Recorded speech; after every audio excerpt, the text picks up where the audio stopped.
Good morning for the first time here at CX International Coffs Stadium in Coffs Harbour for day number 2 of the Inferno National Touch League for 2021. And what a treat we have this morning. The All Abilities competition gets underway today, and we have the opening rounds here on field number 1, 2 and 3 on the stadium surface. I'm joined in commentary by Des. Mate, what are we looking forward to here, the All Abilities? It was an outstanding success at last year's tournament. What are we looking for from these athletes? We're looking for participation. And essentially, this was the best thing about last year's tournament. Absolutely. Absolutely. One of the things that pretty much everybody who was here said that this was the best thing that they've seen at Touch. And I know for a fact that the CEO has said that this is one of the best things that he's been involved with in sport management. So we're really looking forward to seeing these athletes demonstrating that touch is for everyone. Yeah, absolutely. And it is an all abilities competition. There are a mix of disabilities out there, or abilities actually, because when you guys see what these athletes are able to put onto the touch football field, you cannot help but be impressed as we see the Scorpions get us underway here against the Brisbane Cobras. The speed of the game, very, very impressive. And as we said, lots of mixed abilities out there. Just talk us through some of the athletes that we might be seeing in these games. Well, the athletes will have a variety of different abilities. One of the things that we'll see a lot of is the main point that the viewers will start to notice will be the different coloured socks with some of the athletes. The athletes have got are broken into certified and non-certified athletes. Right. The certified athletes are the ones who are wearing their normal coloured socks, and the non-certified athletes are wearing the yellow socks that you'll see. There's a couple of the Scorps players. There's a Cobras player with the ball right now is a non-certified athlete. There's a certain ratio that we're allowed to have of certified to non-certified athletes that essentially provides a little bit of extra experience on the field and gives the players a bit of extra support. Yeah, excellent. As we see the gentleman there in the headgear, number 11 for the Scorps, Zach Jones. Yeah, he's been in the thick of the action, throwing his body around out there. As we see a turnover now for from the Cobras, so the Scorpions will get another opportunity. The Scorps last year Tier 1 winners, the champions of the inaugural Indomie Noodles All Abilities division. And we thank Indomie Noodles for coming on board, great supporters of Touch Football Australia and naming sponsors of the All Abilities division. The Scorpions right on the attack here. Nice little late switch, and that's a good shift out wide. Unfortunately, not able to take possession there. He's not happy with himself either. Bounced off his shoulder. But he gets back into the play, and he'll just let that one go and get on with it. So you see the Cobras now coming off their own line. It was a beautiful little move too, just to set up just a simple switch with a little bit of a wrap around the outside. The timing was impressive. It was very impressive, yeah. Now the the Cobras. I'll get myself in trouble there, Brisbane. But the Cobras coming off their own line.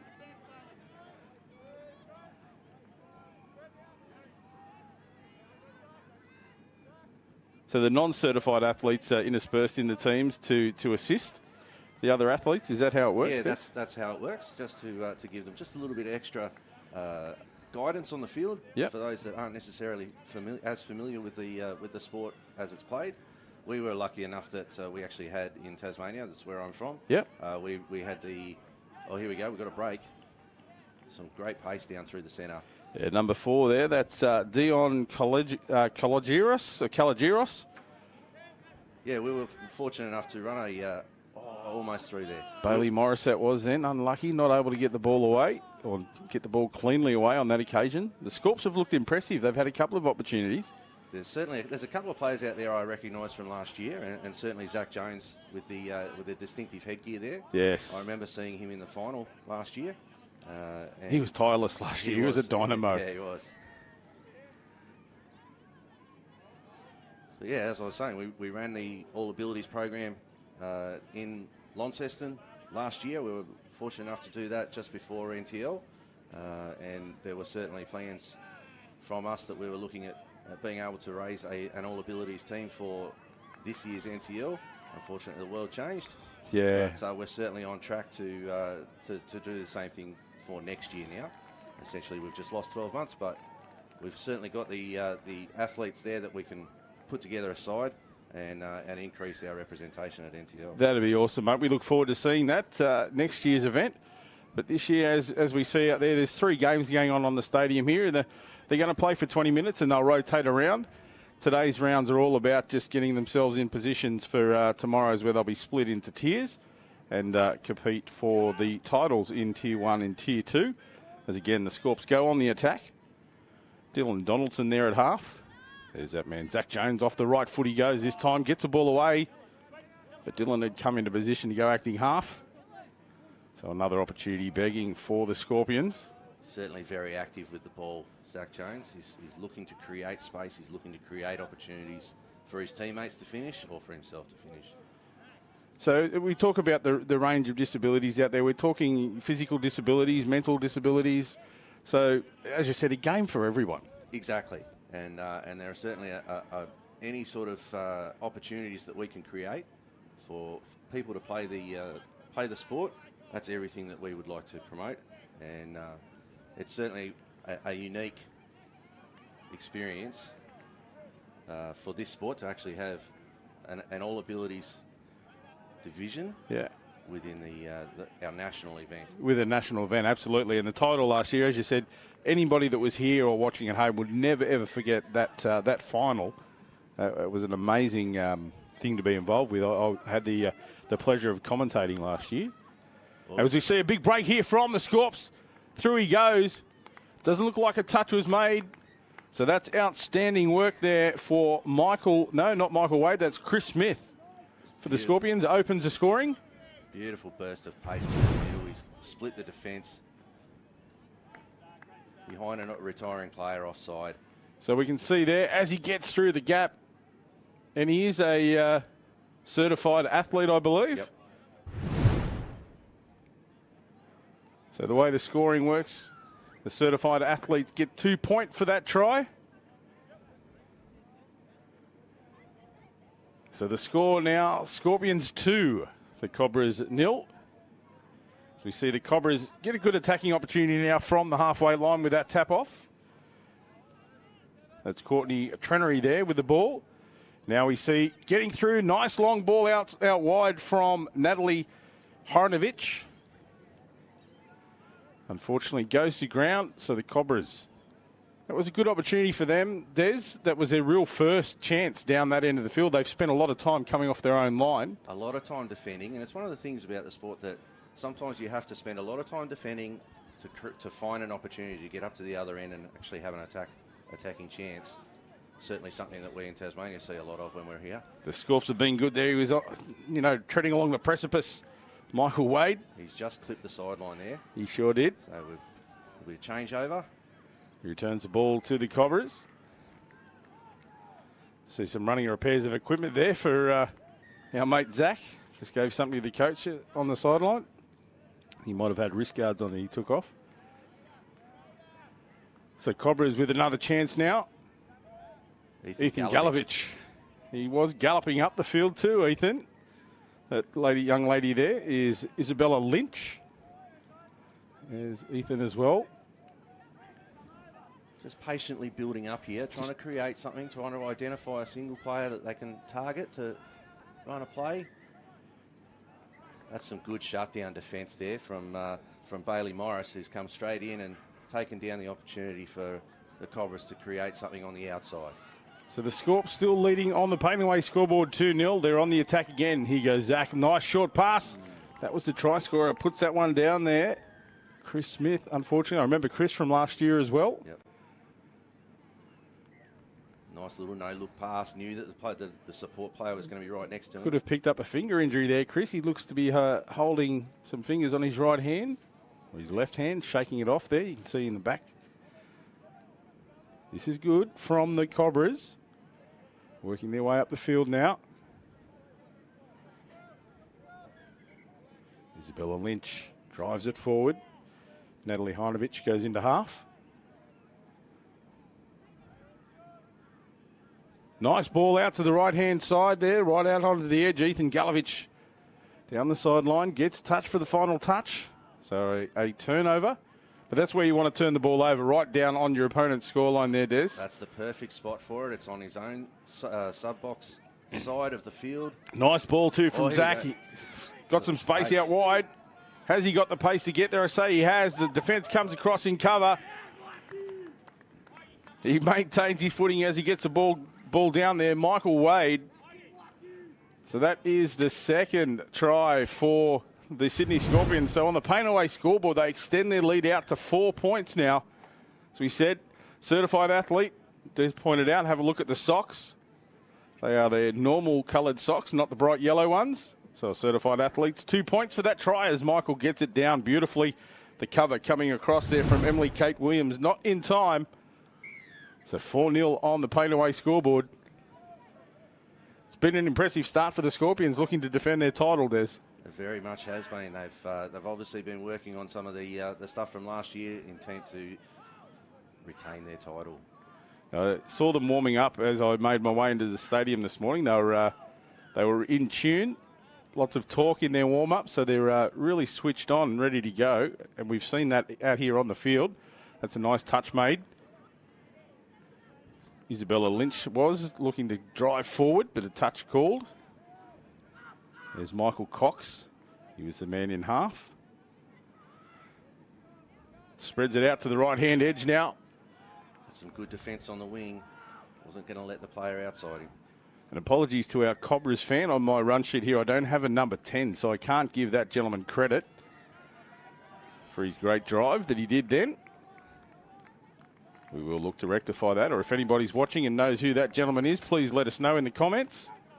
Well, there's a missed touch, and now we've got some open space. Open space, that's number 8, Kyle Scharberg. Chase is coming. Can he get there in time? No, he's not able to effect the touch. So another try for a certified athlete. This time, Kyle Scharberg takes the Scorps out to a 6-0 lead. Let's have a look how it happens, Des. Talk us through this one on replay. Just a bit of space, a missed touch, just not quite into the in the position there. And he's just found some space in front and able to put the foot down. It's a beautiful chase. There's a bit of desperation here at the end. Just not quite able to get there. So just some comments on the chat from Facebook. We've had a question, where are the Scorpions from? The Scorpions are from the Sydney area. They take in clubs around the Parramatta, Manly and Hills districts of the Sydney Basin. So the athletes coming from all parts around that area. Very strong area for touch football across the board. Parramatta, Manly, very strong clubs. Hornsby in the men's division has been a very strong club for a long time. And they looks like they're matching that in the All Abilities division as well. Absolutely no reason they wouldn't. Nice ball over the top. Great hands. Go you, good thing you heard the calls in the effects mic. He goes down, the big fella, but what wheels do we saw there from Dylan Donaldson? The pass over the top, beautifully executed, and Dylan takes it nicely straight to the chest, as you said. Here we go, we'll see it again. Brett Stenhouse it was that got the pass away. Dylan, white line fever. Here comes the cover defence. Not in time, but a great chase, and that's that gentleman, number 10 again. I'd love to give him a rap, Des, but I just can't get his name. He's been chasing hard. He's been good in attack and defence since he came on. And on the Painaway scoreboard, we see the Scorps out to an 8-0 lead after only 13 minutes of the match.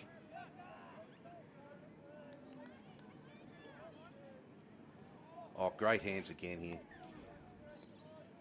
A shout out to Paul Murphy watching from Canada. Great to have you on board, Paul. The All Abilities athletes, an outstanding division and a great demonstration of our game for our international viewers.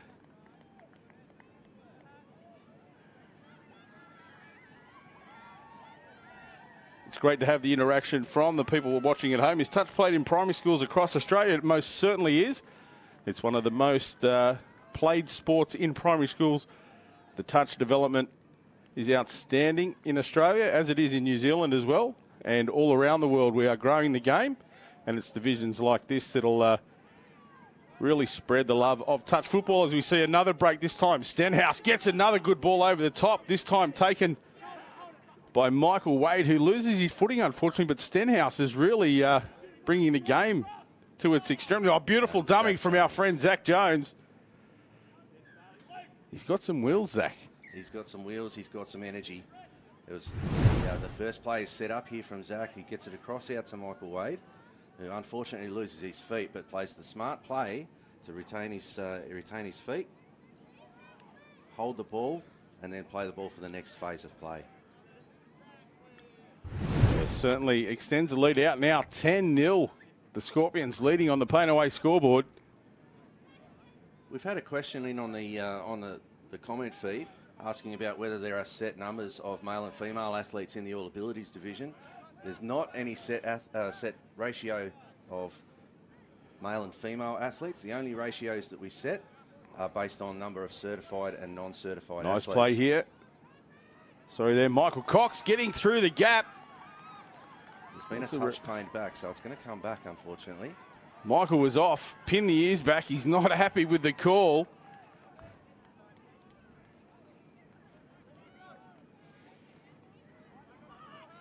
So good opportunity now for the Cobras. Well on the attack.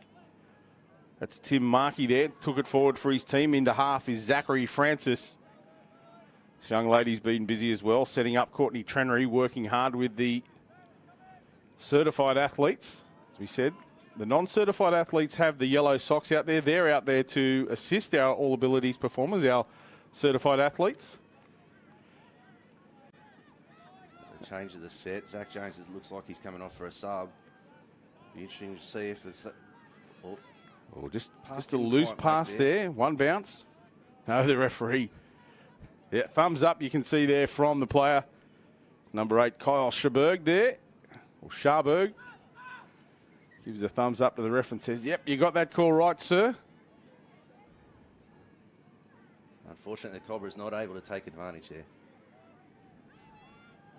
One of the criteria that exists within the All Abilities session is with the All Abilities division is the fair play rule, which when a try results in a team having a lead of 10 or above, and that will be the final score. Yeah, awesome. So we don't have the blowouts. They've earned the lead and the win. If that remains that way. But we don't want blowouts because it is about participation. That's the name of the game here. We see there, number 7, Bailey Morris, taking it forward. This is good. Promising here. Ball over the top. Taken nicely by Michael Wade. Will he get it back inside? He does. Some great defence there from Michael Cox for Cobras. Made the first touch, was able to reset around. And when his teammates come infield a little bit, he's able to cover into the corner, force the bet. It was Michael all the way down the other end that nearly got through for the Cobras, so he's worked hard in attack and defence. He's everywhere. So coming off their line, they truck it forward. Real meter eater there for the Cobras. Zachary Francis has another great run. Tim Markey on that occasion. Here's that fella again. Michael Cox looks to go off his left foot, can't find space on the outside. Good defence from the Scorpions. Tim Markey gets that one down. It's our friend number 10 again. If you're watching at home, please give us a shout out for number 10. He's been tireless for the Cobras. Scorps will bring it back into play, just making sure they're on the right mark. The referee says play on, so they get us back underway here. Off the right foot. That's Kyle Schaberg. That's Dion Kalagiros there out of half. Unfortunately, that ball goes to ground, so the Cobras get another good opportunity here. 20 metres out from the Scorpion scoreline. 1.5 minutes remaining. It'd be great to see the Cobras cross the stripe here, Des. All right, there's a bit of space there in the middle. There's some nice lead-up play here. Zach Francis just sets up there with a nice drive into the line. They've got numbers on the right if they could exploit it. It's Courtney Trenery with the ball. Gets it back inside to Emily Kate Williams. You can see these girls are combined. Natalie Heinovich there. She's been busy. It's Natalie now. Just a little dump and split. It looks like she's in here. That's her. I'm going to call that one down. I'm happy with that one. Natalie Heinovich gets on the scoreboard for the Cobras. So a certified athlete. Let's have a look at that. A quick pass off the ground, a quickie as we call it. Down she goes, gets the ball on the line. Dion unfortunately had his 2 feet well behind the line on that occasion and couldn't reach forward. So good heads-up footy from Natalie Heinovich to get the Cobras on the board. So on the Painaway scoreboard, the Scorpions 10, the Cobras 2. And that's just rewards for their effort. They've been outstanding, the Cobras. Even though they've been behind from the scoreboard the whole game, they haven't stopped. They've been really good. And that set was a good example of how you can set up a play for a scoring opportunity by moving the ball from left to right, just probing around the edges of the defensive line, trying to find a weakness. And Nat Rinovich able to find that little bit of a gap to be able to finish it off and create the score. Yeah, nicely done. As we see the Scorps back on the attack. The Cobras coaching staff applauding his athletes on the field as well. There's a hoot of sounds in the background. One final play for the Scorpions. And a great touch there to round us out by Emily Kate Williams. So that'll conclude the first match in the All Abilities division here at the 2021 Inferno National Touch League. The Indomie Noodles All Abilities division 10-2. The Scorpions take out the opening match. We'll have some more action coming your way in just a few minutes' time.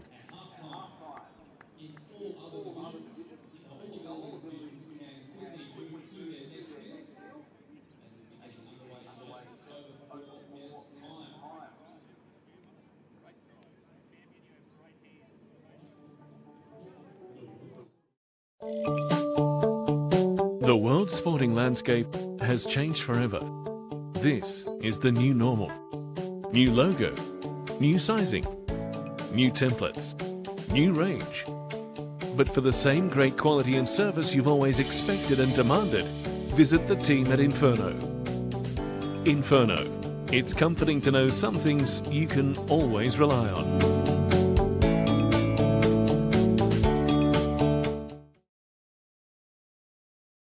All Flag Signs and Banners is one of the largest grand format printers in Australia.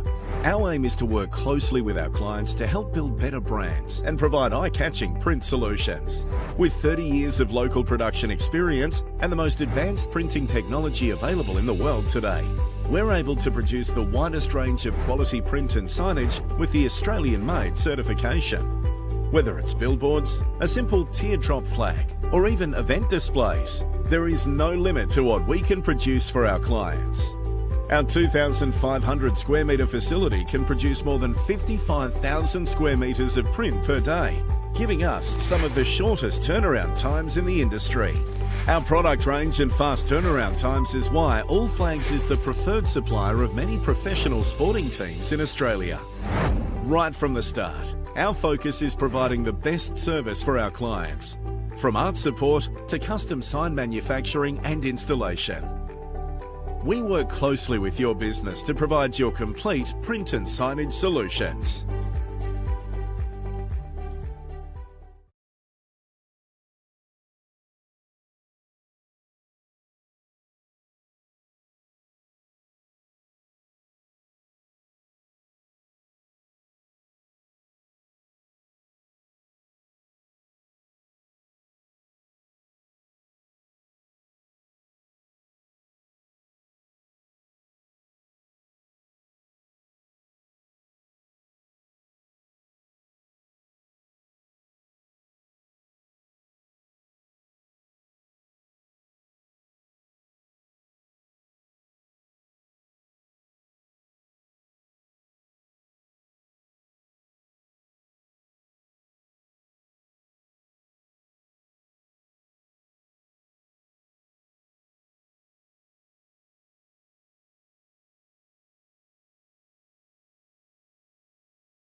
Welcome back to Coffs Harbour for the 2021 Inferno National Touch League. Ben Homer in commentary with you alongside Des Fogarty. And in that last match, Adam and Des were very impressed by the Cobras' number 10. We've got his name now. It's Zach Kimber. So congratulations, Zach, on a really good performance in that first up match for the Cobras, Des. So good we were able to identify him, because it's difficult because sometimes players change numbers during the tournament. So great that we're able to give Zach the praise that he deserves. This one coming up, though, we've got the Scorpions up against the Swans. So the Scorpions from Sydney, the northern area, Manly, Parramatta, and the southwest Queensland Swans. What are your thoughts on this one, Des? Well, I'm expecting to see probably a similar effort, obviously, from the Scorps, the defending champions from Tier 1 from last year. And there's our captain, Zach Jones, out in the middle there as they're in around about, I think they're about round 5 of their rock, paper, scissors. That's sometimes a little bit difficult, isn't it? The old rock, paper, scissors. They're just working out which way they're going to run, who's going to tap off. Looks as though it will be the Scorps who will tap us off. Queensland side doing the defensive work first up. Just seconds away from a start in this first round match. Siren has gone. Referee's just making sure we've got the right number of athletes on the field. Yep, so we're good to go. So it is round 2 of the Indomie Noodles Inferno National Touch League. So the Scorpions get us underway in the second round in this All Abilities competition. And the ball in the arms of Calagiros, and he's away, all the way to the try line. What a start that is for the Scorpions. That's a huge turn of pace there from Calagiros. He's got it right on the outside of the Swans' defence. He's just seen the space. You know what? I'm having a crack. And off he's gone. Clean pair of heels. Not sure if I can get any more cliches in there. That's a great attempt at cover defence there from James Duncan from the Swans. Didn't quite get across. Just burn away, didn't he, Dion? Great toe with the bright boots as well. So now we get to see how the Swans go in possession. No the ref saying he didn't release it, did he? At the tap off? So, yeah. No point having bright boots unless you're actually able to show them at full speed, mate.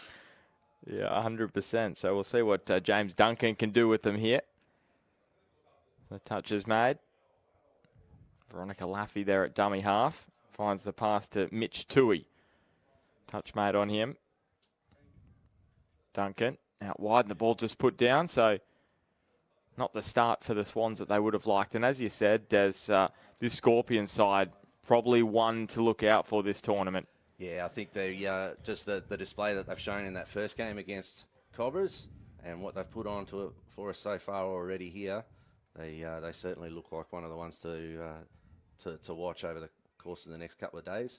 A little bit hard of a touch there, I think. We're going to come back and have another go at the play. Yep, we're going to take the tap.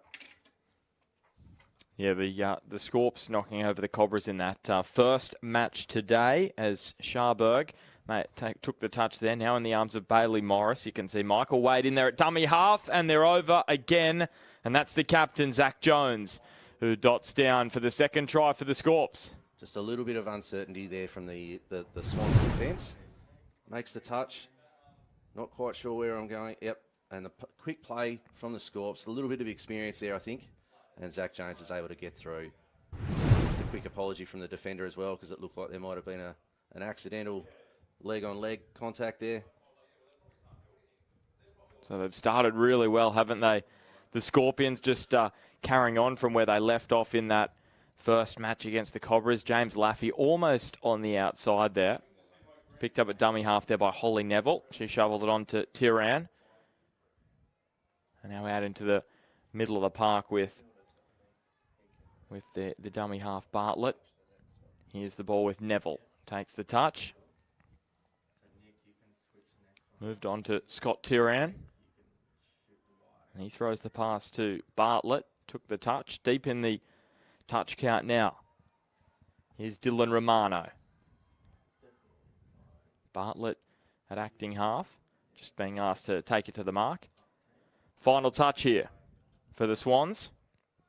What's the option here for Tiran? He's going to try and find that hole, but Zach Jones there to cover it up. Very good defence there from the Scorpions. It's a good play. It's a good attempt to change the direction of the play and bring it back against the grain. Zach Jones again. He's everywhere, man. He's got. Oh, it's a nice little pass back on the inside too. It was going to be difficult to stop there. Michael Wade with the ball in hand. And here is the first try scorer, Kalagiris. We know of his speed. We know of this man's skill as well. Zach Jones almost all the way through. Great cover defence from Holly Neville. And just put down by Kalagiris. I think he saw the line wide open.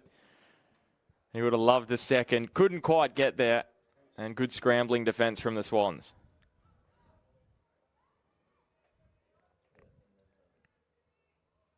And this is a good run, this, from James Laffey. Still going. It's made about 20 metres there. It's an outstanding run. Just looking for the space, changes the direction, back against the grain. Defender not able to keep up with it. Yeah, Holly Neville it was in there at dummy half. Good touch made by the Scorps and Bailey Morris, who came up there. The ball, has it gone backwards? It has absolutely gone backwards. That's fine. That's play on. Well done. Neat pass up and over the shoulder. They enjoyed that, did the Swans. And it's good awareness there from Christine Bartlett, one of our non-certified athletes. Seth. Make sure that the ball didn't go to ground. Yes, top job there. As Kalagiris comes up to make the touch on Fraser Weidman. Leach at dummy half, picking it up. Neat little wrap around there with Laffey. And that's Veronica Laffey, who was there in the middle of the park for the Swans. Here's Kalagiris. What can he come up with here? Such an exciting play to watch, isn't he, Dion? The bright boots just drawing the attention. You don't miss him, do you? There's the touch made on Scharberg. Kalagiris again. Again, he's looking for a hole in the defensive line. Closed up nicely by the Swans' defence. Well, they've come in from the outside. And Zach Thomas just cover. shovel it on there to Donaldson. Here is Donaldson stepping back, playing the ball. And that is 6 up for the Scorpions. Again, good solid defence there from the Swans. That's really, really solid defence there. They've come in when they've seen the threat and then been able to turn around and recover back out to the outside when the ball's got past them. James Duncan just putting it down. So now they're going to be under a bit of pressure. Donaldson with the ball in hand. Stenhouse coming in there at dummy half. Thomas with the wraparound. Just couldn't quite get around Bailey Ferris. Good touch from the winger. Yeah, unfortunately he was offside. They were calling him to come back to the line. He was standing about 2 or 3 metres offside. Jones will take it back to the 7 metres for a tap. So Jones with a tap. Stenhouse is going to slot into dummy half. Pretty close to the line there. As the touch made on the half, yes, half court. And they're going to play it on the edge of that 7 metre zone. And almost dropped by Bailey Ferris. Did well to hang on to it. Good juggling act and takes the touch. It's a nice left foot step to get himself away from the sideline as well. So nearly to the halfway mark of this match. Now, he's going to have to play the ball here, James Duncan. And he's going to play it to Laffey. Leach. And there's a wraparound work from Paige Leach. And again, Laffey. That was nice stuff from the Swans, but the pass come out of the grasp of James Duncan on the way through. A couple of neat wraps from the Swans. They were almost on the outside of the Scorpions. Certainly trying to create opportunities for themselves. Here's the run from Morris onto Zach Thomas. Oh, good defence on the outside again. I know he is the danger man as Morris plays it to Thomas. Stenhouse, good take. Now Kalagiris. Found the space, but not able to finish it off there. And we had the same thing in the first game. Yep, he's taken ownership of the fact that he hasn't caught that one. Cole Scharberg just apologising. Duncan just lifting it up in to the arms of the Swans middle and played now by Bailey Ferris. You can see in there at dummy half, that's Paige Leach. Bailey Ferris just going for a sub now. He's been impressive out here on this left wing in defence, and just earning himself a break. Scott Tyrrell up and over halfway for the Swans. Neville slotting in at dummy half. Pass finds Mitch Toohey. Good run from Toohey. Stepped away from Jones, but Kalagiris was there to initiate the touch. So changeover. Still 4-0. It's only 2 tries the difference if the Swans are good enough. There's Zach Thomas. Finds the pass and well taken there by Chris Smith. Now into the arms of Michael Wade, trying to get on the outside of Mitch Toohey, giving chase. Still going Wade for the corner. Good touch from Holly Neville, wasn't it? Very nicely done. Just tiptoeing down the sideline before the defender is able to cover across from inside the middle of the field. So it's going to be 6th touch. Swans play the ball. Yeah, so 2 tries the difference if the Swans are able to score, if certified athletes are able to get over the line for the Swans. Of course, they're worth 2, and the non-certified athlete tries are worth 1, just to explain that to viewers that may have just joined us. Our certified athletes are the ones that we're here to really support. The non-certified athletes are the ones who are there to support the certified athletes. We want to encourage the certified athletes to get across the stripe and to get the reward for the effort. And you can see the non-certified athletes have those bright socks, the yellow and green socks. Yes, here come the Scorps in possession with Smith, and now into the arms of Morris. He's got away from the defender. There's some nice fancy footwork, fast feet. We like to see fast feet in all of our athletes. There's some space on the outside. Zach Jones with a beautiful pass out here for the finish. Yeah, Kyle Schaberg, he's over this time. Great try. And it is 6-0 now to the Scorps. And here you can see this long pass from Zach Jones. Beautiful spot, tight spiral, safe hands from Schaberg. And he's able to finish quite comfortably.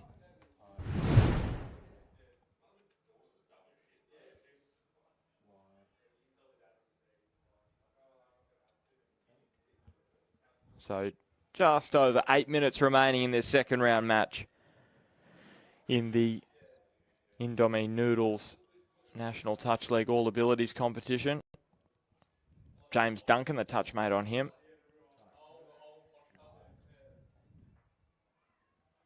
Now into the arms. And it's a great run there from Caitlin Scarlett. She's almost gone all the way. Plays the ball to Leach. Now they spin it wide. Quick hands attempted from Toohey onto Ferris, but it just went to ground. It's building up nicely there for the Swans. They were doing all right there. They hadn't quite created the numbers overlap or anything like that, but they'd certainly created. They were taking advantage of where the open space was on the outside. Oh, nice footwork again. Just lost his footing at the end though. Sorry for the commentator curse on that one, young fella. Yeah, Chris Smith it was with ball in hand. Now Brett Stenhouse looking for an option. Here he is, Smith, with the touch taken on halfway. He's just gone down, Smith. He fell over a moment ago. Maybe not in a good way as Schaberg just puts that pass down. And we may have to stop play. Smith just may have hurt his left leg here. Maybe it was the fall just a few seconds, I should say, before. It's hard to quite read what the issue was there. He's sort of looking at the knee. Might have just wobbled it a bit. Zach Jones, the everywhere man, the captain for this team. You can see why he's the captain. First man out there to help his mate. Yeah, that's quality work from Zach Jones.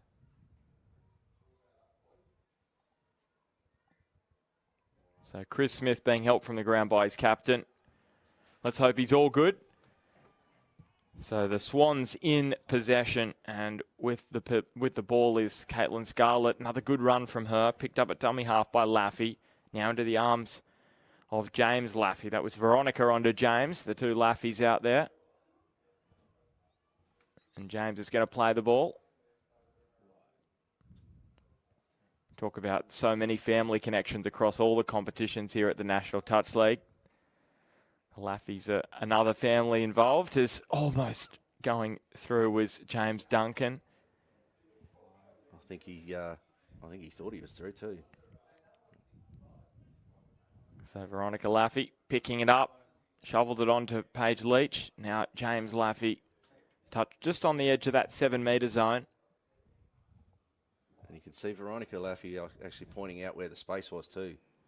Ooh. Duncan almost there, just reaching out. And is the referee? No, it's just a touch. Well, what I thought for a moment then he was giving the all clear, but the touch made on Duncan. Now with Laffy diving, Shayberg made the touch just in the nick of time. So he scored one, stops one there, Kyle Shayberg. Desperation from the Swans attackers diving for the line. That's the 6th touch. Change over. Little show and go.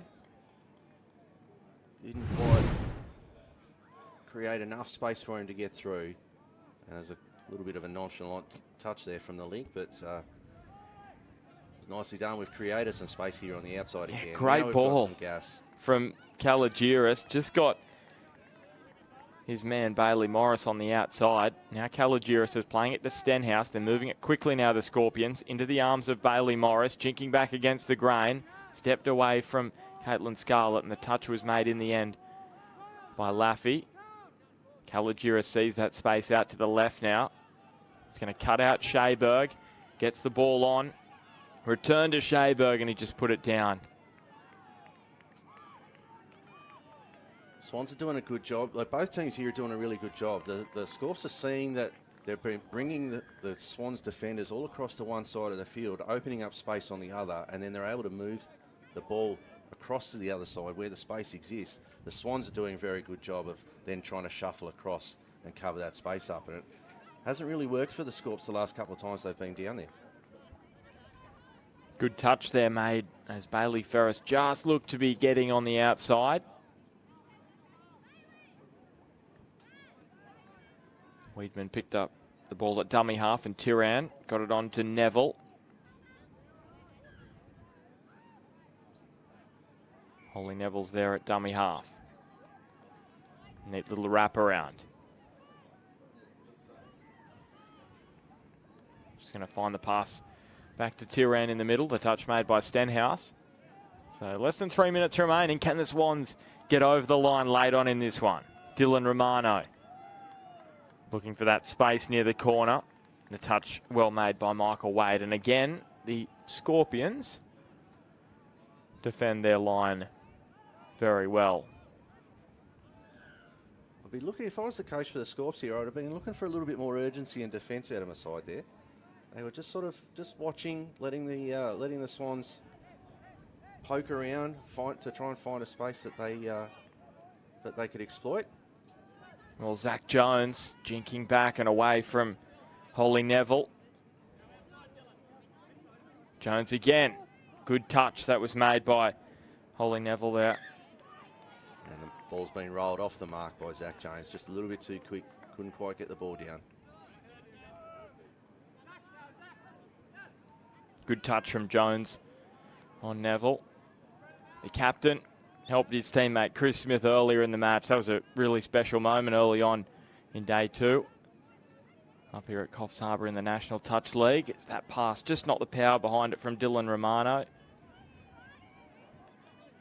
So probably the last set for the Scorpions in this second round match as they look to go unbeaten, and he's spotted some space, Michael Wade, and almost all the way. I think he's trying to do a Kalagiris from what we saw earlier in the match. Well, he's got the orange boots as well, so there's a little bit of shine, a little bit of reflection coming off those bright boots. Oh, we've opened up space in the middle. They've been doing nothing but attack around the outside at the wings, and they've almost got through. A great saving touch there from James Duncan, who's been involved in everything here for the Swans. And he's just made the recovery through the middle of the park. Yeah, Bailey Morris almost all the way through. Good wraparound from Jones and a lovely try to finish it all off for the Scorpions. That was really nicely done. As they shaped on the inside pass, they've thrown the outside pass Swans defence have been moving left and right the whole game, haven't been able to shuffle across and cover, as there's the space.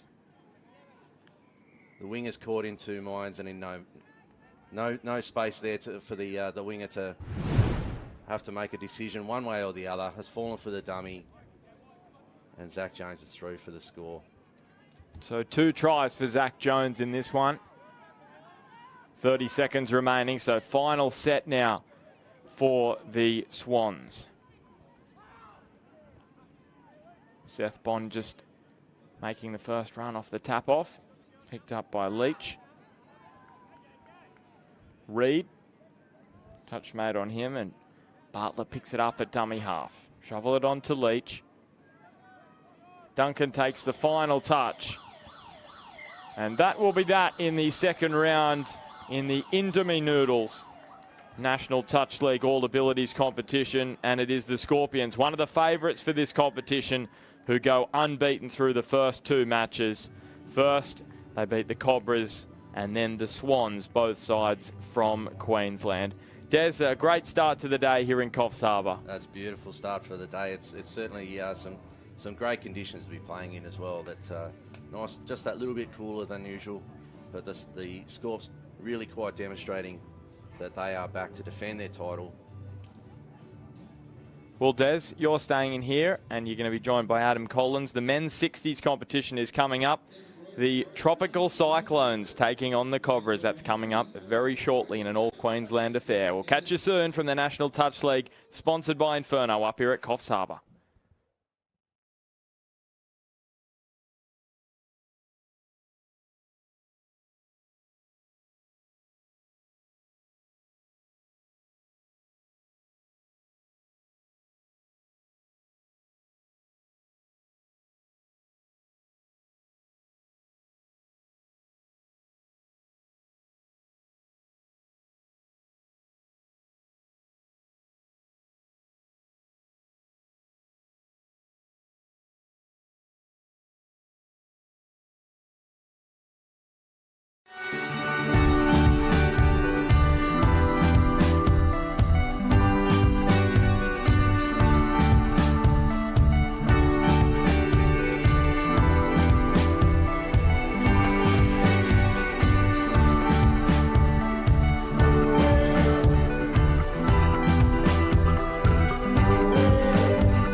Can't stop, won't stop, train, perform, recover.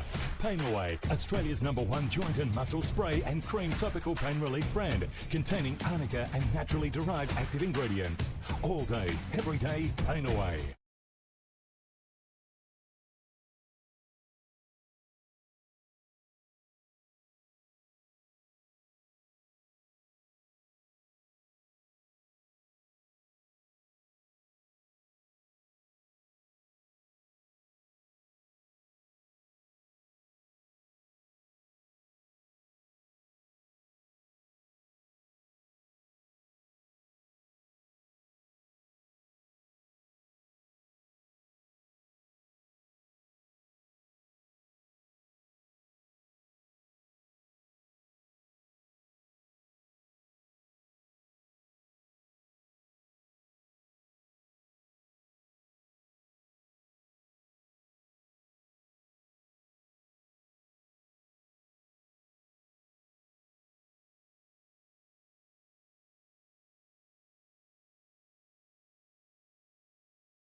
Welcome back to the CX Coffs Harbour International Sports Stadium. We're getting underway here in the men's 60s. The North Queensland Cyclones taking on the Brisbane Cobras. Joined once again by Des in commentary. It's Adam Collins with you here. North Queensland and Cobras, Queensland rivalry. Des, what are we looking for in this men's 60s fixture? We're looking for probably a fair bit of history between these two teams. Certainly, by this stage, there's a lot of history. They will have been playing each other for a long, long time. Possibly playing with each other as well in the Quite Queensland possibly. team. So Absolutely. that mateship, but the rivalry that comes together. So we see the two teams, a little bit of clash of colours too. It could be quite tricky to call, but we'll do our best here, Des, as we see that's the Brisbane team in the blue and red.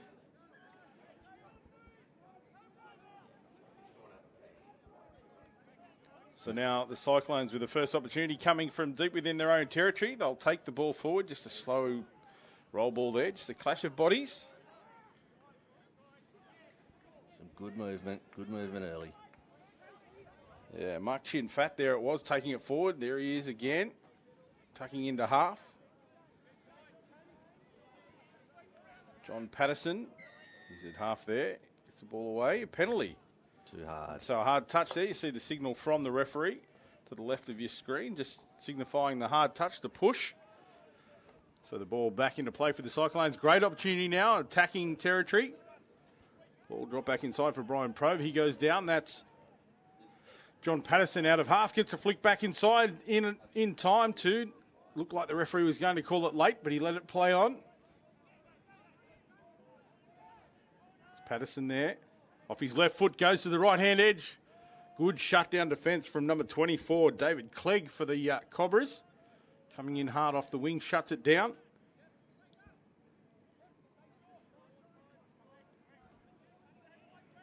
Oh, I reckon the half's through here. We don't have his number either, but the drop ball for the support player back inside, the space had opened up for him. All he had to do was catch that one, and he couldn't get it. John Patterson, that was.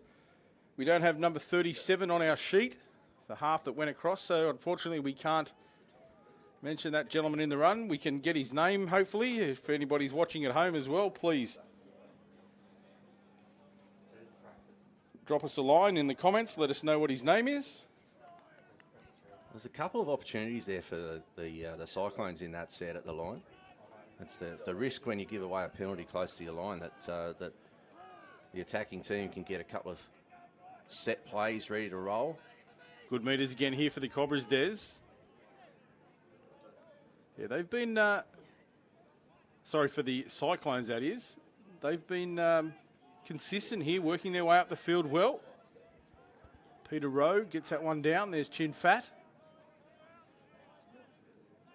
It's Rowe again. Into half. There's Roland Warnock. It's Warnock there. Nice long ball out to the left-hand edge. Anthony Lucas takes the final touch, a changeover now. The Cobras drive off their own line. The Cyclones just finishing off that set. There was no real opportunities to get through the line there. So finishing off the set with the ball down in the opposite corner, the furthest away for the Cobras to get to their own substitution area, make it hard for the opponents to get fresh legs onto the field, or fresher legs. Yeah, so important here on day 2 of the Inferno National Touch League. Those fresh legs you need some energy out on the field. It's only the opening game of day number 2 here for this division. But they would have played 2 or 3 matches yesterday. And quite humid conditions here in Coffs Harbour. As we see again, good meters for the Cyclones. His Chin Fat in half. Just waiting for the runners to come into position now. Peter Lefave. Bruce Johnson there takes off to the left-hand side, returns the ball to the Cobras. They'll bring it straight back into play. This is better. Good transition here for the Cobras. Good speed. Excellent meters. They're working their way to that sub-box you talked about there, Des. Trying to get those fresh legs onto the field. A little bit direct down that middle third now. Making good use of the sweeper, just wrapping around, and a pass back to a player leaving the field. Yeah, he was intent on getting off, and the I think the player thought he was slipping into a position to take that return pass, but unfortunately, miscommunication. You don't want to end a set just in opposition territory. You want to be deep down as far as you can there. So this is a good opportunity now for the Cyclones. Well, we've got an opportunity here because the winger for the Cobras has got himself into a bad position, got caught behind the play of the ball. He just had his back turned as well. It's always a little bit dangerous in those circumstances. But no damage to the scoreboard on that occasion. They get away with it. This is better shift here for the Cyclones as well. Could have been penalised for through the ruck there, but I think he's going to get a reward. Nice try. Yeah, number 22, Peter Lefevre. He gets the opening try for the North Queensland Cyclones. A little bit of a set play here on the phase before this one. Yeah, that number one it was. Second phase. Peter Hawes for the Cobras found himself out of position. He went through the ruck area to the short side. And unfortunately for him, the cover coming across didn't get there in time. You can see the communication there happened after the try was scored. That's a little bit too late.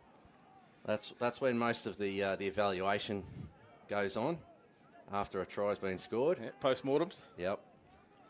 Usually with lots of finger pointing, as there was in that case. Absolutely. But now the Cobras get their opportunity to strike back. The Pain Away scoreboard shows the Cyclones leading 1-0. We're only 6.5 minutes gone, so plenty of opportunity for the Cobras boys. They go short. And as you said, as far as possible away from the opposition interchange area. And now the Cyclones truck it up the field. This is good. Third touch there. They want to get over the halfway line now. That's good. So they've got two opportunities in enemy territory. They'll be looking for a half run Last here. touch coming. Yeah, good speed. Nice turn it back inside. Covered clash of bodies. No damage. Or no malicious intent there. Let's see what happens.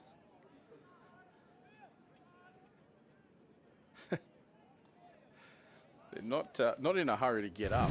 No, well, I mean... Let's have a look. There's a bit of a push in the back. Yeah, just the attacking support players kind of got in each other's way a little bit here, and then the defender trying to come across and cover. That's right. Wasn't able to evade them. Yeah, momentum. Yeah, absolutely. It's a hard thing to stop. You're coming across as hard as the cover defender was there. And the referees played that one nicely. We regain our composure and get the game back underway. We're up to the halfway line. This is good for the Cobras, but unfortunately that one just a little bit too far out in front of the support player. Puts that one down. So the Cyclones go on the attack from the halfway line. It's almost as good as a tap-off to bring the ball back into play from there. It's exactly one of the things that that as a coach I've done. I've coached teams to do exactly that. Is if you've got a tap-off play, something that you would like to run from a tap from halfway, then any changeover, any opportunities to run the play, a set play that everybody can practice and get used to running is always very helpful. Yeah, absolutely. It's all about field position opportunity. So we see the ball go down. Chin Fat's been busy for the Cyclones. Now the Cobras, once again, bring it off their own line. This is good meters now for the Cobras. Just a little bit of confusion around that half area. And that's the result. So the Cyclones bring the ball straight back into play. They need to move the ball to the left-hand side. You can see all the Cobras' defence stacked on the right-hand edge there. Referee was right on the spot. That's a missed opportunity for mine for the Cyclones. They should have had plenty of space out here on the left-hand side. And they didn't move the ball there, but they have now. The cutout pass, tap, looking for that tap ball back inside, not able to get it away there. So we see that in the opens division, that long shift, the cutout pass, and then the flick back or the tap back into the link player. Obviously, that was what they were trying to do there, but they just didn't have that level of control. Looks like we've got a try here. That's a beautiful pass, but great cover defence coming across. Nice tag. Beautiful defence from the winger. You could see he'd pulled in tight, and as the ball came over the top, he was driving hard to get out and made a diving touch. He had to make it because it was a definite try saver. 1-on-1. The middle man was beaten then. Unfortunately for the Cyclones, they lose possession. So the Cobras are only trailing by one here on the Pain Away scoreboard. Pain Away, Australia's #1 joint and muscle spray and topical pain relief cream. come on board as supporters of Touch Football Australia here at the National Touch League. So the Cobras will look to get on that paint-away scoreboard if they can. Another situation there where the Cobras needed to improve their communication. No clear idea of who was going into half, and then they end up running over the top of each other. And they also weren't aware of where they were in the touch count. We talked about it in earlier matches. It's so important to know the touch count. It's as a coach, you're always infuriated when your team ends up just taking a simple touch on number 6. And most teams will have somebody on the field who's designated to remind all of the players on the field where we are in the touch count. Especially where you said, it's a simple play, but you can see that they were clearly thinking they had another one up their sleeve and they were setting for something. But it's no good setting for it when it's already the last touch. Exactly. And it's quite possible that the confusion occurred when the two halves ran into each other and the bloke was on the ground. And everybody's like, well, hang on a second, what just happened there? The Cobras are certainly looking like they're trying hard, but I think the Cyclones look like they're a bit more on top in this game. They're playing just nice controlled touch footy. It's down here where the Cobras seem... They come off their line really well, but it's the end of the sets that have been the trouble for the Cobras so far. This is better. It's moving again, but it just dies there. That's the last touch. They're not quite getting down to create those repeat opportunities, and they're the ones that you really want as a team.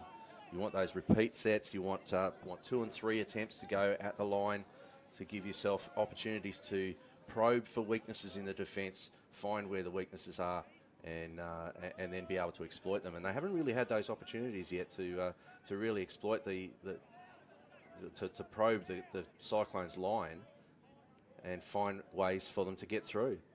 Well, hopefully the Brains Trust for the Cobras is watching and listening, and they're able to take that back to the team. But the coaching staff, I'm sure, have their own ideas. And here we see again, good meters from the Cobras coming off their line. They drive forward well, using this middle third of the field, some direct settling. So now they go out wide to try and get those fresh legs on. It's about what happens here. This is slow. Better. They need to regroup now. Spread out, get some width on this play. Move the defence left and right. Try and create those. That was tight, but no, the ball's got away there. A forced pass didn't need to be made. Again, it's last touch. Oh, some nice speed. Individual play. Through.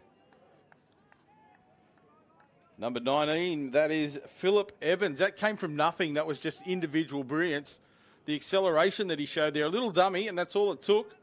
Just that little bit of space to open up for him just to get... Let's have a look at... This is the final play as well. So defensively, you'd expect the defence to come up. Number 11 just... There's that slight studded. hesitation. Yeah, that's all it took. The attacker's just shown him maybe there'll be a switch. Maybe I'll step back against the grain. The defender's just hesitated a fraction of a second, and that's all it takes. You can't coach speed. And I guess in this division too, foot speed like that is... well, it's worth its weight in gold, eh? Absolutely. So they are on the scoreboard, the Cobras. The paint away scoreboard now shows 1-1 here at the Inferno National Touch League. Important point for the Cyclones here is to not get frustrated. You've spent a long time in possession. You've been dominant. You've only got the 1 try as reward. And then just a slight little error in defence, and everything's back level again. You have to reset, restart, go back again, back into your routine, back into your game plan, stick to your structures. We had Mark Langerbridge in commentary yesterday talking about composure, the importance of composure and patience. And that's exactly what you're talking about here from the Cyclones. It's, okay, so we've given 1 away, but, all hope is not lost. We just need to stick to our patterns that have worked so well for us already. Exactly. And it's one of the things that comes with experience. And it's pretty hard to get more experience than you're getting when you're in the 60s division. That's pretty much all there is experience. There's a nice ball goal outside. That's my man, Mark Chin Fat. He's been tireless and just holding his line there as a winger should, and does some great work. Gets the ball down quickly and cleanly for the second try for the North Queensland Cyclones. Let's have a look at it here. Defensive, very static. Acting half goes and commits a couple of defenders, and when that outside middle stands up, or the link it was, sorry, the winger had to turn and come in a little bit to help out. And that beautifully delivered past the Mark Chin Fat, who dives over in the corner. So the North Queensland Cyclones now on the Painaway scoreboard extend their lead out to, again, 2-1 now.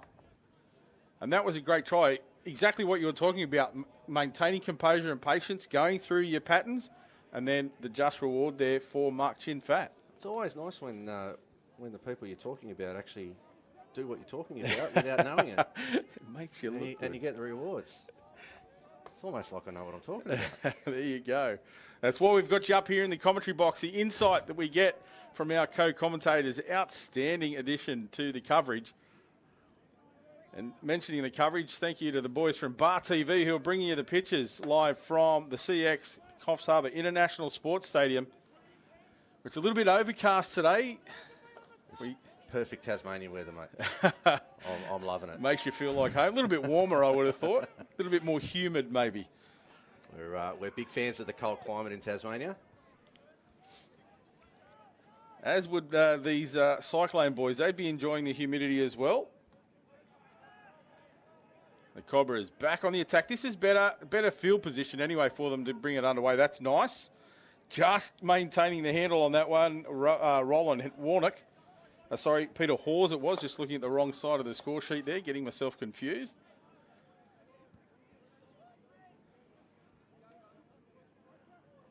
Noel Legg there taking that one forward. This is Hawes again out of half. He also looks to have some good foot speed. William McLean there. It's McLean in half. Sweeper goes around, comes back to the short side. This is better out to the link now.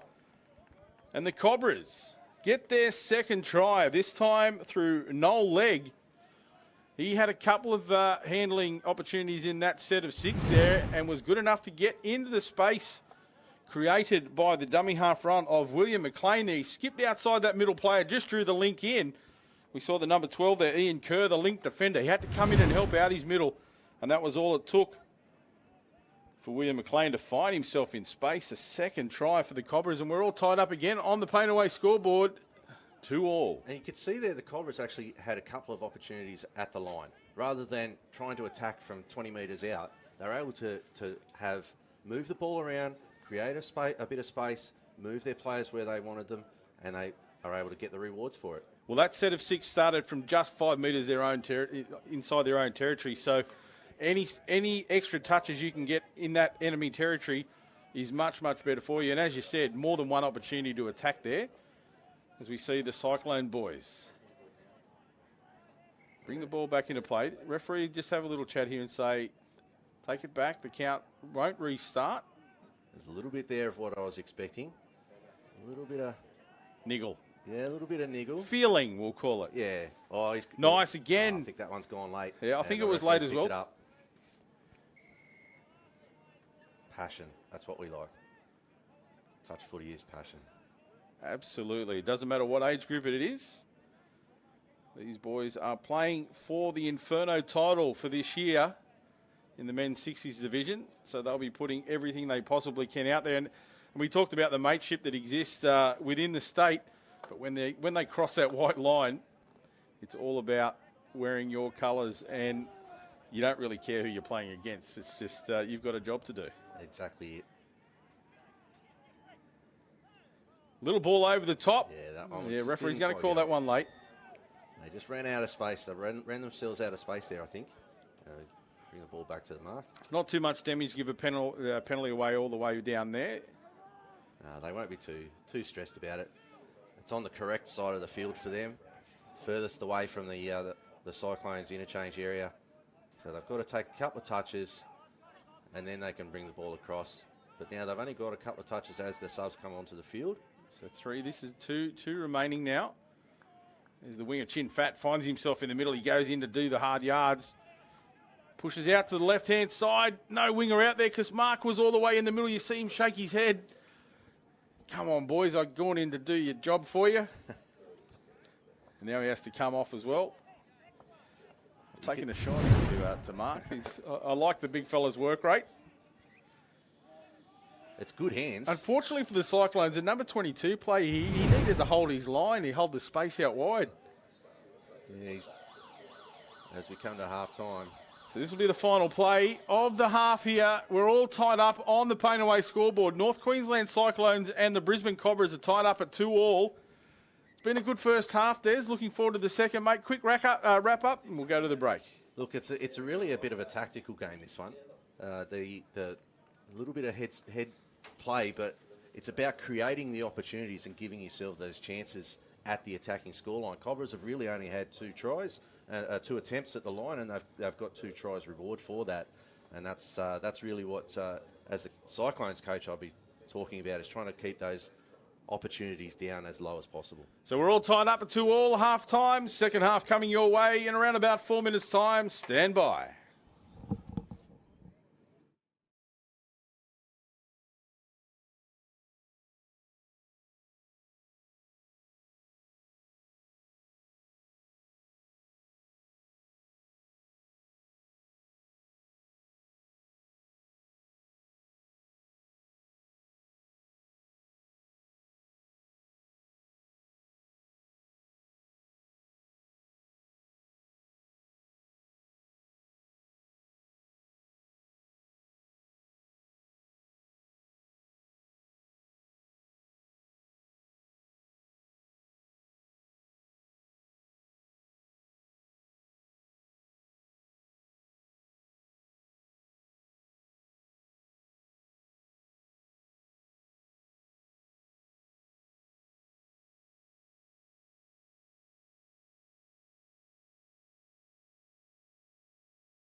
We are back with the action from the CX Coffs Harbour International Sports Stadium for the Inferno Touch League, National Touch League for 2021.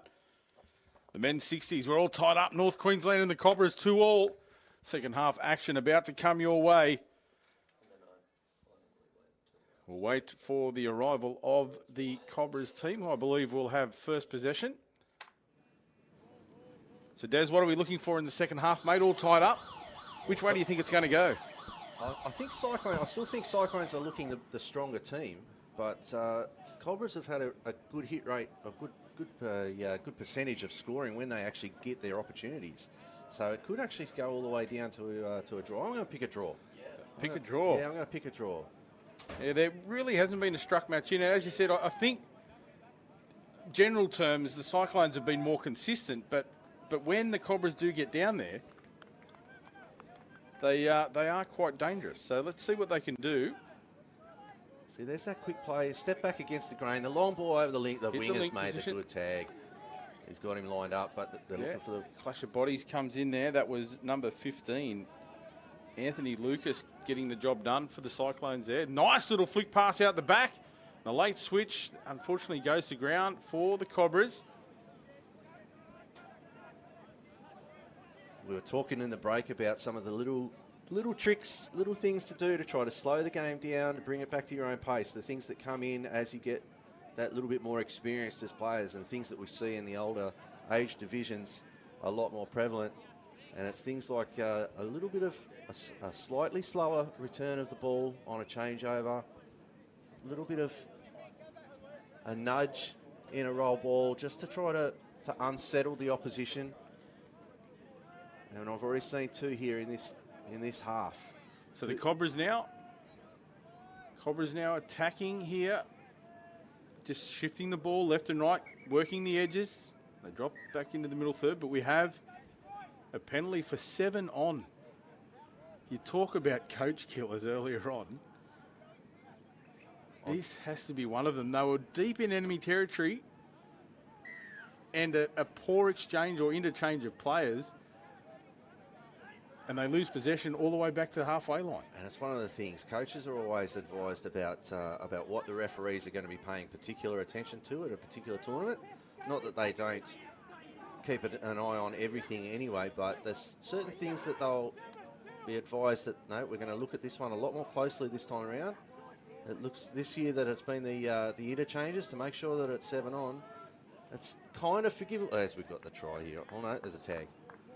It's kind of forgivable the first game in the first set that you do. If you give away that penalty, okay, now we know where the limits are. But day 2...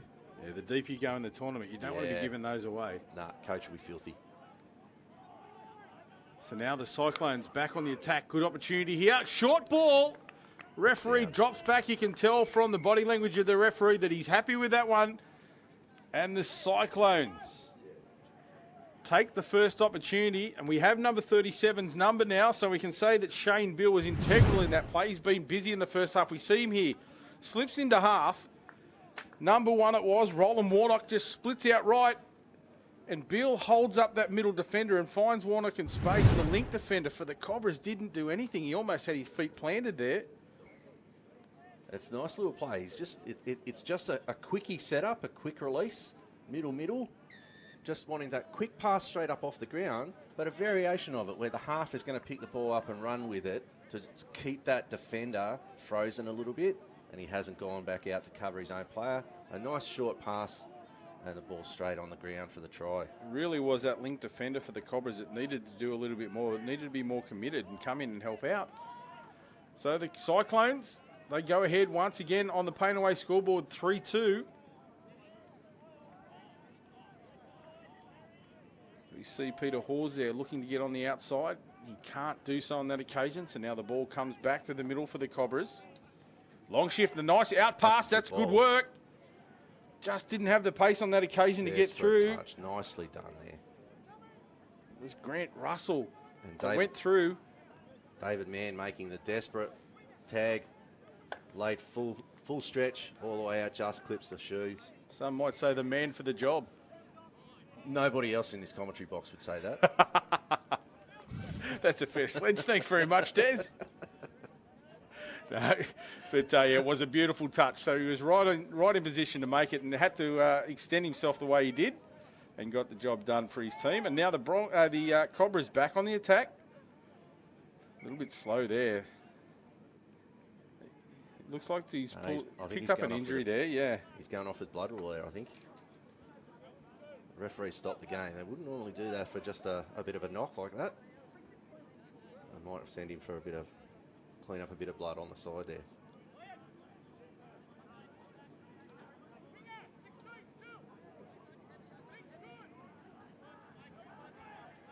Back underway now. The Cobras shift the ball back into the middle. Here's the sweeper, and they go back to the short side. Good setup here now. Unfortunately, that ball goes to ground. Philip Evans, they were looking for him. He showed the clean set of heels in the first half there. But unfortunately, on that occasion, the ball gets away from Philip. Cyclones had them pretty much covered, though. It was a very good setup, just a little sweeper play, send the player around the back behind the roll ball, try and drag the defence to go across the other way, and then the half is picked up and gone against the grain, take advantage of the changing direction of the defenders' bodies, but the defence have been able to recover. Last touch.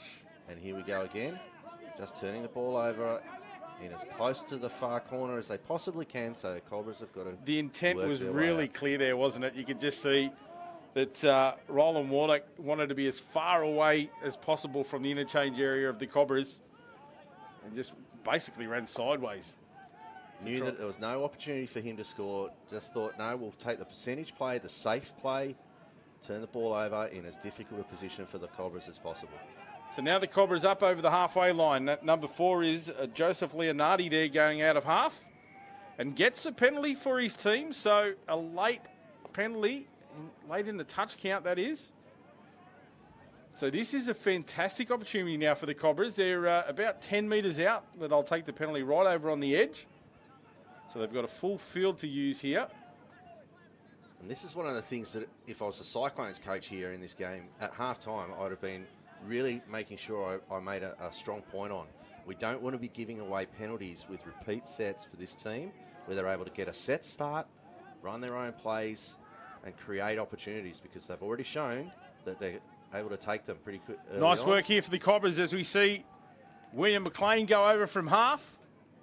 And he finds number 4, Joseph Leonardi. Exactly what I was saying. They've got an opportunity. They've already shown they're quick on the opportunities. There's the replay. You can see he committed that middle fender. He stood up, looked at the middle fender, went forward straight away, committed that middle defender and created space. When he went off his left foot, that was nice work from Leonardi to hit the line very hard in support. And he gets the just rewards. But as you said, that composure, good opportunity. They made the most of their chance there. So we're all tied up on the Painaway scoreboard, 3-3. The try scorer did a really good job there to get past the defender at the line. The defender caught on the line, on his heels a little bit, and he's done a little bit of an attempt to try and hold up the attacking support player, but it hasn't worked. We've got a long ball here. Oh, and he's just not quite got the hands for it. Yeah, the dip pass attempted there. That was nice play from our mate Shane Beale, the number 37. You see it here in replay. Skips out to the left-hand side, gets outside his middle defender, draws the link in. The winger was in no man's land, so if he caught that ball, that would have been try time for the Cyclones, but just gets away there from the support player, unfortunately, for the Cyclones. 7 on again. Here we go. The exact same problem again. And I have to say, at the pace this game's being played, that is diabolical, that penalty. Oh, it just hurts. As the coach, you've given away one. It's day 2. You've already spoken about it before the day, and you give away 2 penalties in the same On your game. screens there, it's clear to see those red markings that are indicating the interchange area, so where the players come on and off the field. I can't see how those penalties are being made. And especially with experienced players such as these ones. You know where the box is. You know where you're supposed to be standing. Is it laziness? Is it arrogance? Is it a combination of all of those things? I don't think it's arrogance. I certainly think that, I'm not going to call players lazy, but it's certainly just trying to find the slightly easier option. It's a little bit of what we were talking about earlier with, just trying to just bend the rules a little bit, just nudge them around the corners to find the weak spots in them. And unfortunately, they're just not going to get away with that kind of thing here. I love your diplomacy. Mate, I'm a diplomat. Oh, that's a great that's awesome hand. Skills. Beautiful finish. Shane Beale integral in a lot of the plays here for the Cyclones, but let's have a look and give credit where it's due. The winger is holding the line like a good winger should. There's Beale. He looks up, gets in behind the play. Beautiful pass, and then great skills from that Cyclones winger. I believe it's Greg Mallett. And apologies if it's not, but Greg Mallett, I believe it was number 5. No, Cyclones. Sorry? Raymond Downs. Raymond Downs. So there is my apologies. I'm all over the shop here. Number 5, Raymond Downs for the Cyclones it was. It's just a great finish. That's the sort of stuff that you like to see. A diving player. Awesome skills. At the sideline. Just getting the ball down in the field of play before rolling out. The NRL starts tonight. We see that sort of action all the time, and everyone loves the athleticism of the NRL wingers, but these touch guys, at every level, doesn't matter what age group, they still have those skills to be able to get that done. Exactly. It's amazing. And that's one of the reasons we're seeing more and more touch football players into the NRL as well, is because we develop those skills early, do them in non-contact type situations. We're not getting tackled. We're able to develop the skill properly, and then they can execute it under different conditions. The pathways have been clearly demonstrated. And then here in these age groups, we look at the ex-NRL players or ex-rugby league players in their own capacities, staying in the game and honing those skills and keeping them going. Touch football really is a game for everybody, as we saw with the All Abilities earlier on that got us underway here on day 2.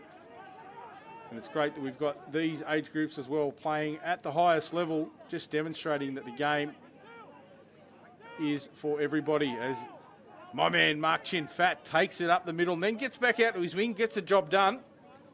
Yep, knows his place, back out on the wing. He's got good depth here now. Cyclones are now getting the opportunity to attack the line, just probing around, dragging the attackers up. Roland Warnock, he's already got one, takes that into the line hard. Unfortunately.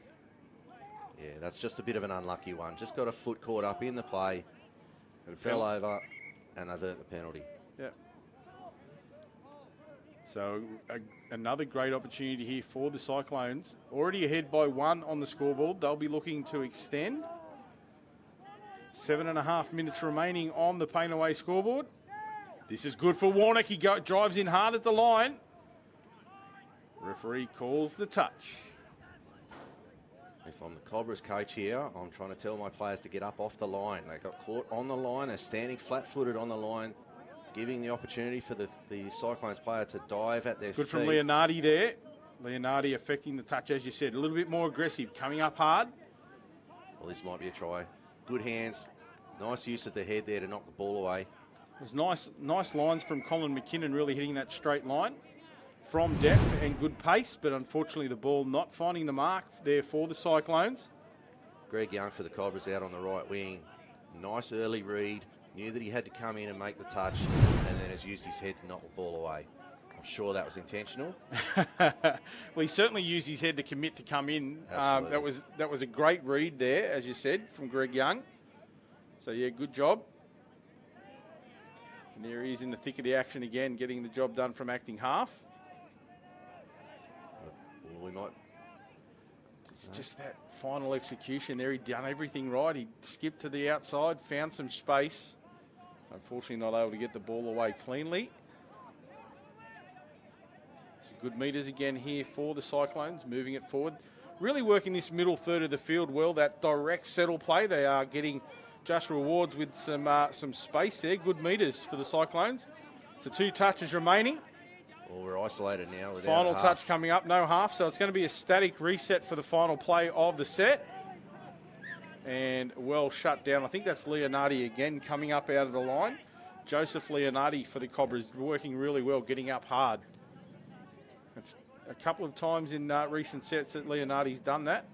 And there he is taking the ball forward, eating those meters for his team down that middle third. So the Cobras is doing exactly what the Cyclones are doing, back to them. Those sort of drives are where you often earn that late penalty in the set. Absolutely, and that's one of the reasons you want to do it. Dive over. I believe he was acting half. You're half there, buddy. Just brain fade. Well, it could very well have been intentional, knowing there's nothing on. Maybe you can con the referee into thinking that no, I got the ball off the ground. Yeah, you've got to play what the referee calls, don't you? So yeah, that's it. You ask questions of everybody out there, your opposition and also the referees. Make them think, make them work. The referee's here doing a great job looking after the game, making sure it's played in the right spirit and by the right laws. Yeah, the men and ladies in magenta have been outstanding throughout this tournament. It's great to see the numbers that we have here. Magenta. Righto. Fuchsia. Pink. Oh, this is a try time for the Cyclones. Frank Stamper gets the job done and extends the lead on the Painaway scoreboard for the Cyclones. Let's have a look here.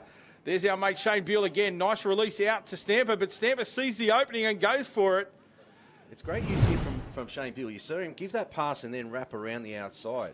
That freezes the defender. The defender now has got two players that he has to mark. He's chosen to come out and follow Shane Beale, the rapper.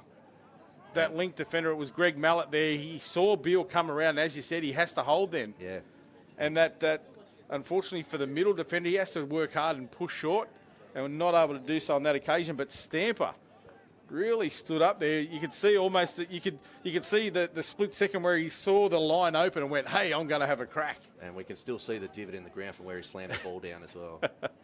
Yeah, it's all about getting the job done, and he was able to do it. On the Painaway scoreboard, they're out by 2 now. 3.5 minutes remaining. So the Cobras have to score here if they're to trouble. And as I say that, down she goes. Commentator's curse. Yeah, good on you. I'm not on the Christmas card list for the Cobras this year.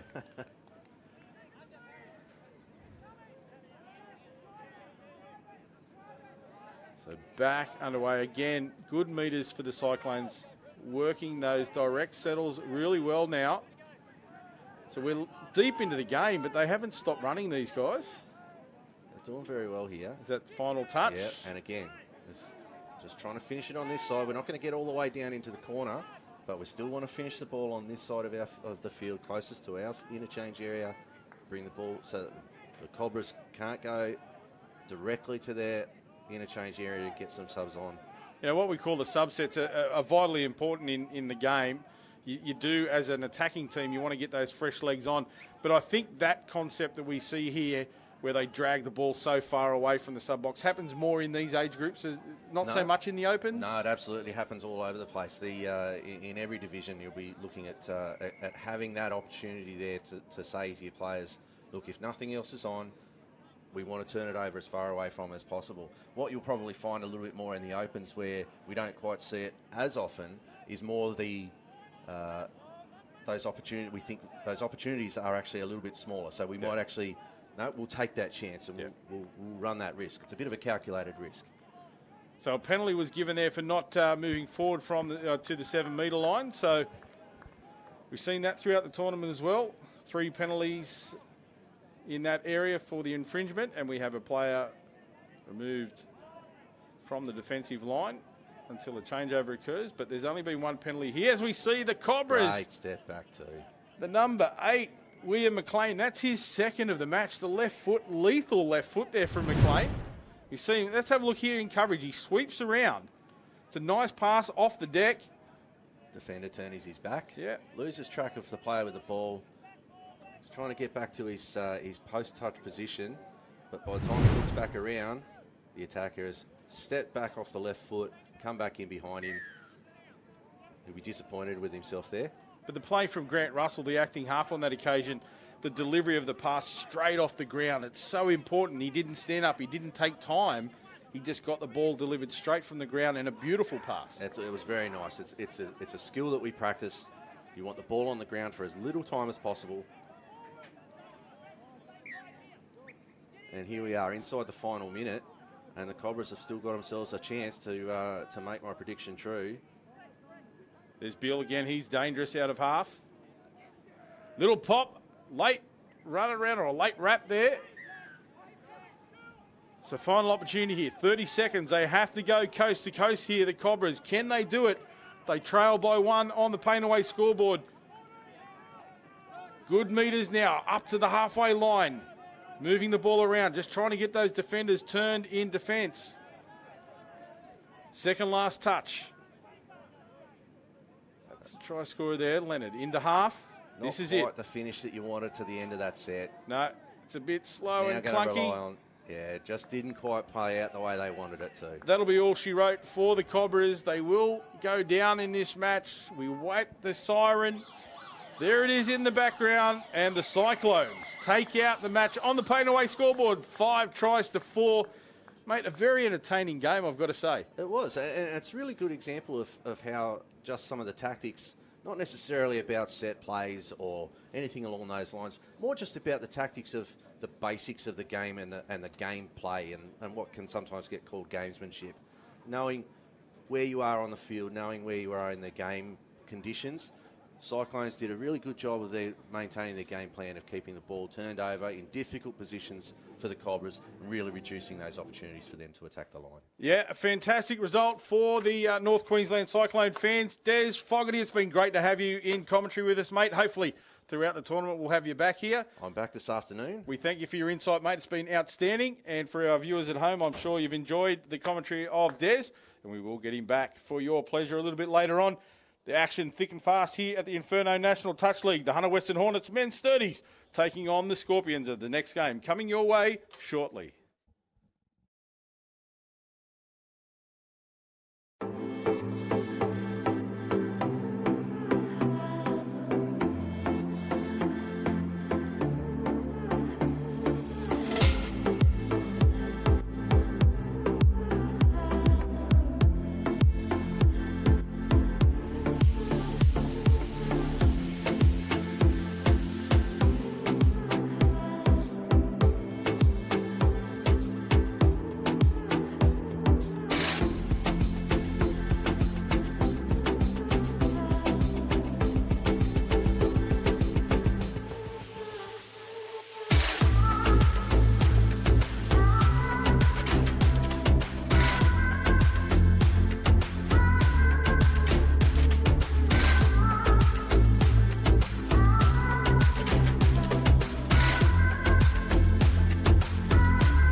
Hey guys, my name's Justin Costello. As a young kid, I've always had a passion to play touch footy, as well as becoming a qualified plumber and a tradesman. If you're unsure of what you want to do, check out myskills.gov.au and look at doing a real skill for a real career. Now don't underestimate a vocational education and training qualification. It could be what you're looking for. That's real skills for a real career.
Welcome back to Coffs Harbour. This is the Inferno National Touch League, and we've got some men's 30s action for you, and it's the Hornets and the Scorpions. Back in action again today. It was a strong win yesterday. The Scorpions beat the Hornets quite comfortably, 14-2. Jay Miller's with me in commentary, and Jay, they'll be looking for a better showing in this one, the Hornets. Yeah, thanks, Ben. Pleasure to be here again. Spoke to a couple of Hornets boys last night, and they had a better game in their second round against the Cobras, so they'll be looking to get a bit closer here this morning. But Scorps have started off straight away with a touchdown off the opening set for nice little sweeper play there. So Hornets will need to do a lot better than that if they want to get this game any tighter. Yeah, William Bishop going over. He was very impressive in that 7-5 win against the Sharks. It's odd how the draws pound out, actually, that these two sides, I'll double check here is the round 3 match. So the Sharks beat the Hornets 8-2. So we're starting basically the second round of matches where every side plays each other again to work out the ladder positions. Hornets going down 8-2 to the Sharks, the team that the Scorpions beat 7-5 yesterday. So here they are, the Hornets. The ball was in the hand of Nosty. Cut out pass to the wing. Could they try and hit back straight away? Here's Cedric. Finds Tipple. He's the cousin of Mark Tipple, I've been told. Anthony with the ball in hand. He's doing some commentary with us. And cut out ball fired across from Nosty to ground. And not quite the start they would have wanted in attack, but they did ask some questions of the Scorpions. Kennedy firing across now to Berryman. And Jay, the key really for the Scorps, those two Kennedy brothers, they're just so electric, aren't they? Yeah, the Kennedy brothers, as well as Willie Bishop, who you mentioned earlier, very, very good on their feet. Very smart players as well, so they'll control all the attack. As you see there, Kennedy's just thrown a nice out ball, and they've ended up scoring in the corner pretty comfortably there. But yeah, the Kennedys and the Bishops have spent a lot of time playing together. You've got a lot of other quality players in this Scorps 30s team. Josh Phillips, Harry Berryman, Steve Tashi, Kyle Joyce, Rob Knuckler. Put Berryman, the list goes on. Jonathan Bailey, Heath Cooper. Pretty much all of these players have played some form of state or Australian representative touch, so they are a classy outfit. So the Hornets with the tap off again. McLean running it initially. Here he is with the ball in hand again. Now with Tim Penny. Back to McLean. Matt Tope there at half for the Hornets. He's a major addition for this side. He'll add a lot of experience, former Australian Men's Open player. Just popped up nicely to Penny. And then the run around from that man you're talking about, Tope. Dumped down by Penny. And then Tope returned it to Penny. And almost thrown up in the air for the intercept for Robbie Narkler, who's going to play the ball. He actually scored a hat-trick in that win against the Sharks yesterday. And a lot of their tries, it was interesting, in that match against the Sharks, it was 4 or 5 tries were all scored down the left-hand edge for the Scorpions. Their left winger scored 5 tries. And that was between Narkler and, I believe, Heath Cooper in the second half. So watch that this morning as Bishop takes it down. Scooping it up is Webby, and there's the left winger scoring. Robert Narkler right on cue. Yeah, Knuckles, a former Australian Men's Open winger as well. So, again, he's very, very experienced. He's a sensational winger, reads the game really well. I'm sure that won't be the last try we see him score in this game. Is there any science to that they score a lot of their tries on the left, Jay, or is that just sort of how it panned out yesterday? Oh, it can be a number of things. It can be the strength of the ball players, what their better passing side is. It can also be dependent on how the defence is playing and what middle they're sending up for their setups. So yeah, it can be a number of different things. It can also just be comfort. As we said, Knuckles, if he's on that left side, you're going to go to him 9 times out of 10 because he's a great finisher. Yep, and we saw that yesterday, and just then when he went over. So 3-0 the score to the Scorps at the moment. And Kennedy, just wondering whether he has an issue here. Just a bit of jewellery, I think, or a watch that he's forgotten to take off. Or maybe he was trying to upload his stats to Strava or something. He had the GPS watch going. Mate, they're pretty cool customers, the Kennedys, so they're pretty relaxed most of the time. I think he's just forgotten to take it off, as simple as that. Oh, brilliant. So penalty going the way of the Scorps, and there's Morris Kennedy. He's going to run it up. Phillips is in there at dummy half. Kennedy again. Phillips returns it to Kennedy. Where are they looking to go here? You can see John Kennedy appearing on the right. Back to Morris. Here he is again. Robbie Knuckler's over for his second. And that's the key for this Scorpion side. When you've got a team full of guys that have got such sharp footwork, Hornets obviously have to get super tight in defence to cover those middle plays. And it's just, you can see there, Rob Knuckler's got space. Too much space for the Hornets to cover. And he makes the role of a winger look easy, doesn't he? Yeah, but it's many, many, many years of hard work. Learning the game, learning the reads, learning what the defender's doing. So Darren Nosty looked to take the touch. It wasn't called. Anthony Tipple then shoveled it on. He's in there at dummy half. Finds Tope, and the pass goes astray, but referee saying you weren't back on the line. 2 feet required. Yeah, good little raid there from Matt Tope, just testing out, seeing what the defence is doing, seeing where the spaces are opening up. So let's see if they can take advantage of this repeat set. So Nosty and just lost, just the trailing foot coming through and clipping the ball. Frustrating for the Hornets. They'll be looking to improve from that scoreline. 14-2, they went down to the Scorps yesterday. Phillips taking it down. Kennedy. And across to the middle. It's with Harry Berryman. Returns it to Kennedy. Berryman's there to scoop it up. Short ball onto Kennedy. And it's the Berryman and Kennedy show at the moment. Here's the ball from Berryman. Out to the left wing. Back on the inside. And Knuckler's going to dot down and score a very impressive try from the Scorpions. And there's another first half hat-trick. Yeah, that was a classy play there. I don't know how, but Steve Tashi, a middle, ended up on the wing and threw a nice little return pass inside to the trailing Knuckler. Beautiful play. Hornets did quite well there in defence, but exceptional attack from the Scorps. We see that a fair bit, that ball to the winger. And if the link isn't coming across in defence, that pop pass back on the inside, Knuckler was there to receive the pass from Touchy, and they're ahead by 4-0. Knuckler with 3, and the Hornets in this attacking area are just really struggling at the moment to find their passes and make them stick. Yeah, I think one thing I've noticed there early on is a lot of their dumps, when they're looking to do their strike dump setup, they're just too close to the line. Instead of getting it on the 7, to give them a little bit more space to run some of their plays, they're just getting caught a little bit too close to the line. And again, that's experience from Scorps, letting them roll in. And as an attacking team, what have you got to do to ensure that you're not getting too close to the line? Is it about making sure you're maybe holding just on the edge of that 7 metre zone to make them come out at you instead of you go at them? Yeah, well, it's a tricky one. Like some coaches, you don't want to necessarily pull up your play, especially if you're rolling off the back of your drive. So maybe it's just getting into their setups a play earlier, if anything, rather than getting to the 7 too early and then allowing Scorps to roll back.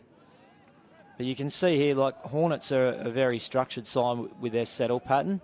So they've got a nice setup, but they'll run through with that play regardless of what's happening in front of them sometimes. Whereas Scorps are a little bit more ad-lib, bit happy to throw the ball around and just play eyes-up football. Well, they rolled up the ground quite nicely there, and the Scorps just lost their bearings a little bit. Few players behind the line could have dived in low at the try line, but that opportunity goes begging. The ball in the arms of Barton. Now Bishop, short pass to Kennedy. Knuckler is away. The defence coming across. He just popped it back on the inside to Kennedy, and now in the arms of Jonathan Webby. Berryman and Webby. Those two linking up nicely. And Webby scoops it up, finds Josh Phillips angling his run forward. Scooped up this time by Webby. Goes back against the grain, knocked down. They'll get another 6, the Scorps.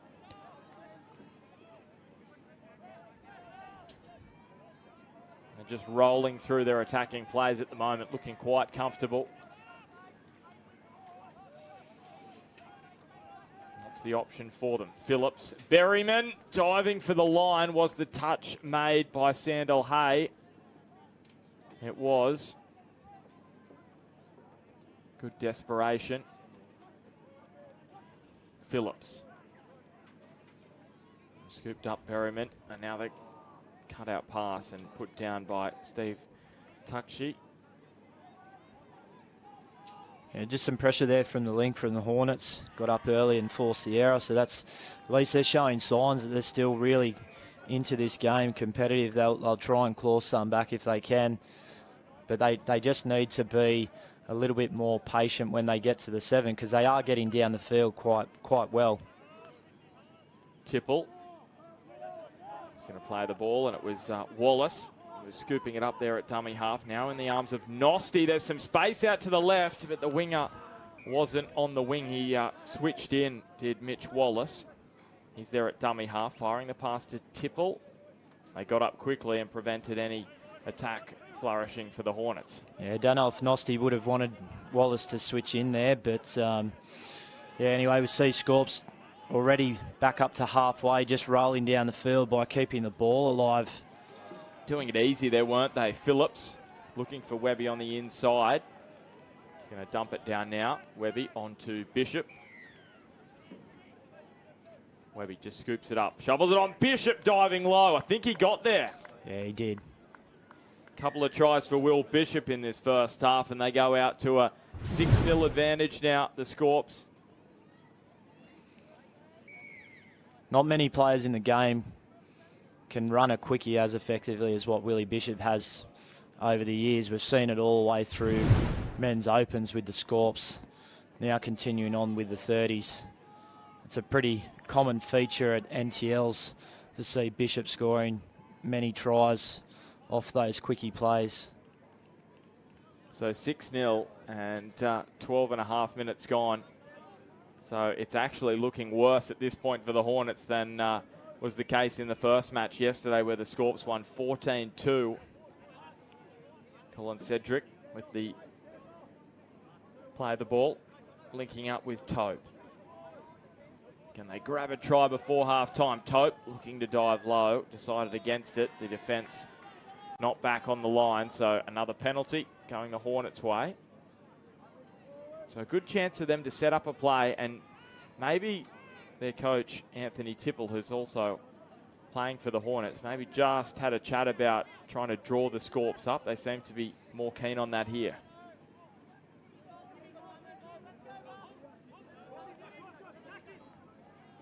So Cedric goes down. Tope, no space over there for Marjorie Banks. Yeah, well read there too by Maury Kennedy at Ling. And now the pass out wide. It was a high one. Well taken by Simmons in the end, but a disappointing set for the Hornets. They just seem to be devoid of ideas at the moment. Is that fair? Yeah, look, Matt Tope's obviously the general out there for the Hornets, trying to set up a lot of plays, but I just don't know if he's got... Oh, Kennedy to Kennedy to Kennedy, and it almost opened up through the middle. Don't know if Matty's got the class around him to really break down this Scorpions defence, because that's the thing. Scorpions are renowned for their attack and their flair, but their defence out here has been rock solid as well. And I know that's one thing that they've been focusing on as a group, because when they come up against Sharks, who will be their main competition, they're also a really, really flashy attacking side. So I think it'll actually come down to who's got the better defence. Well, he's almost gone all the way through, Tope, and no one with him on the way through. Yeah, I was going to ask you early tip. I know they haven't played yet in their in the second round of fixtures, the Scorps and the Sharks, but basically between those two in the men's 30s, and it's really going to come down to who plays better in the grand final. Is that fair? Is it that even? Yeah, again, I think it's who's going to defend better, to be honest. Both sides capable of scoring many touchdowns. So I think it's really going to be whichever side decides to tighten up on their defence a bit more will be the side that comes away with the title. So Bishop just holding things up. Through comes Berryman short. Diving for the line was Joyce. Touch was made though. Just really good to watch in attack, aren't they, the Scorpions? They're just so smooth. And quite the opposite to the Hornets in this one. They just can't get things going their way at the moment. Nosty taking the dump and heading off. Here is the coach and player Anthony Tipple. And incorrect play of the ball. They've been pinged on there, the Hornets.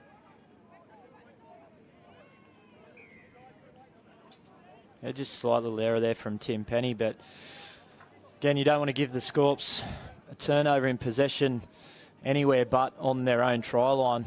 Within 2 touches, they'll be back down on the 7 and into another attacking raid. But as I say that, Steve Tashy comes up with error and turns it straight back over. Mitch Tope now taking it forward for the Hornets. Brother of Matthew Tope. Just getting a little bit scrappy for a period here in this one. Both sides making some errors. Can the Hornets turn that around here? Tipple receiving the short pass from Penny. It's good signs from the Scorps, but you can see that urgency in defence to get up off that line. But as we say that, the Hornets are in here with Stuart Campbell goes over in the corner. Berryman did a really good job in defence on that previous play, but just caught out a little bit there on the quick phase. Knuckles tried to come in to save it, but they were able to get the ball away. So that's a nice little hit back for the Hornets to get on the board. Yeah, confidence-boosting try for Stuart Campbell and the Hornets. So 6-1, just over 3 minutes remaining in the first half on the Pain Away scoreboard.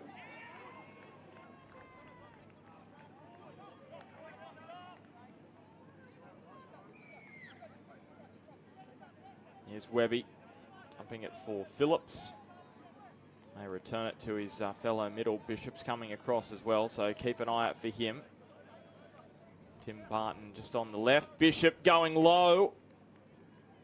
Touch has been made, so final play now for the Scorpions. Yeah, Mitch Tope doing a good job there just to get in and knock that play off. Webby.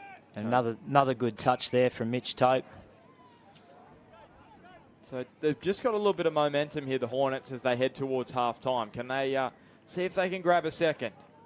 Marcus Beebe to the sideline. Here's Tipple. Scooping it up is Wallace. And now Cedric taking it forward. Nosty's there at dummy half. Can he find Cedric? Rips the cutout pass and just misguided. Almost took out the Pain Away banners on the way through. Australia's #1 joint and muscle relief. Make sure you get some Pain Away into you if you are in pain. And at the moment, it's the Hornets in this one. 6-1 down. I should say onto you, not into you. Because, well, technically it probably does, doesn't it? Let's not get into that. There's Kennedy. Let's not get into the science of all that. But basically I'm saying don't eat it. Don't want to be responsible for any of that kind of thing, Jay. Yeah, leave that for Saturday. leave that for Saturday night, mate, when the games are finished. As Tipple plays the ball to Cedric. Picked up by Marjorie Banks. So probably their final set of this first half, the Hornets. That's provided no mistakes are made by the Scorps. Final touch. And it all breaks down. Just as things were looking a little promising, they had the Scorpions backtracking fast. Yeah, look, there's positive signs. They're still coming at the Scorpions every set. Their effort in defence is still stepping up and putting pressure on. So they definitely haven't given up on the game, that's for sure. And they'll probably just be looking in the second half to stay in the grind and see if they can pick up a few more touchdowns, make it a little bit closer and try and put a little bit of pressure on the Scorps. So Kyle Joyce taking the dump. Kennedy on to Berryman. Back to Kennedy. Returns it to Berryman around the outside. Be a killer for the Hornets if they were to concede just before half-time as things were looking a little better for them. So big set of defence. Kennedy fires that pass. How good's that? Right to left. Just gives it a rip. And they'll probably get a couple of plays, the Hornets, to try and come up with something before half-time.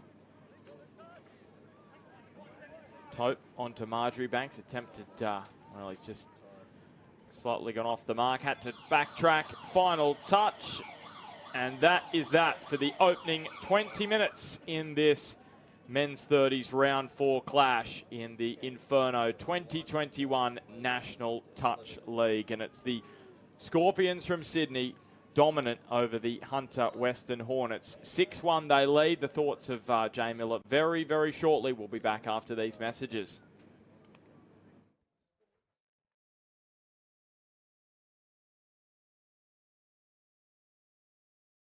Can't stop, won't stop, train, perform, recover. Pain Away, Australia's #1 joint and muscle spray and cream topical pain relief brand containing arnica and naturally derived active ingredients. All day, every day, Pain Away.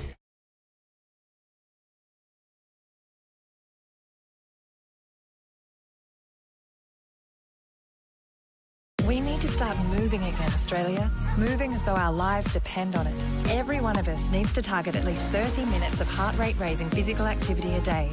Because if we don't move it, we'll lose it.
So second half, just seconds away up here in Coffs Harbour. It is the 2021 Inferno National Touch League. Ben Homer in commentary with Jay Miller, the Hornets Women's Open coach. Jay, your thoughts on that first half, and is there a route back for the Hornets, or is it just really about trying to build on what they produced maybe in the last 5 minutes of that first half?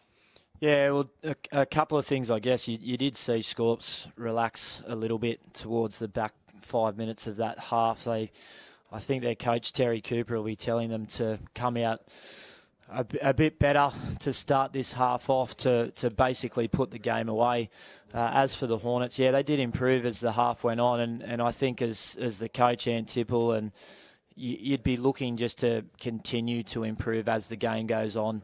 They obviously need to work a little bit harder on their defence, but as well just tidy up some of their set-up plays when they do get the opportunity on the 7 to see if they can claw a few more touchdowns back.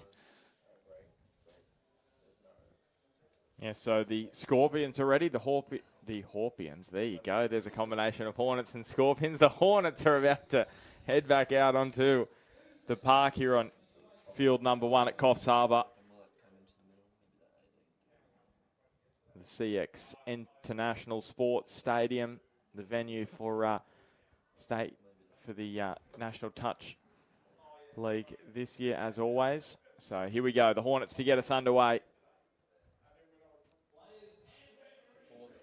So Tope with the ball in hand.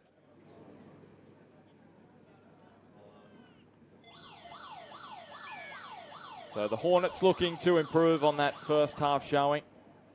They'll get a good chance here to try and open up. It's the Tope boys in the middle at the moment. There's the coach, Anthony Tipple. Ball in hand. You can just see they're a lot keener to really draw the Scorpions out. They weren't doing a whole lot of that at the start of the first half. Tope, is he all the way through? No, the touch was made. Player was onside as well. Yeah, Tim Barton there, the defender, quite a quality player. Played a lot of men's open with the Parramatta men's open side down in New South Wales. Very, very solid defender. It'll be hard for the Hornets to get around him. Touch made on Joyce. Berryman just around the outside. That pass, Webby returns it to Berryman. Those two regularly playing together in that middle of the park, those middle rolls, as Webby just went without it. Yeah, Matty Tope just caught a couple of yards offside there, so Scorps will get to set up another attacking set here. See if the Hornets can hold them out. Berryman picking up, moving it to the short side. Pass back on the inside from Joyce, and now Webby. Berryman. Since they're building to something here, as they explore the open side in the pass just behind Rob Knuckler, who was looking for his fourth try. Yeah, they had the Hornets stretched there, but just didn't execute that final pass. So we'll see now if Hornets can start to get in a little bit of a grind, make the Scorpions work a little bit harder, but a little bit disjointed there as they're making their way to the sub box.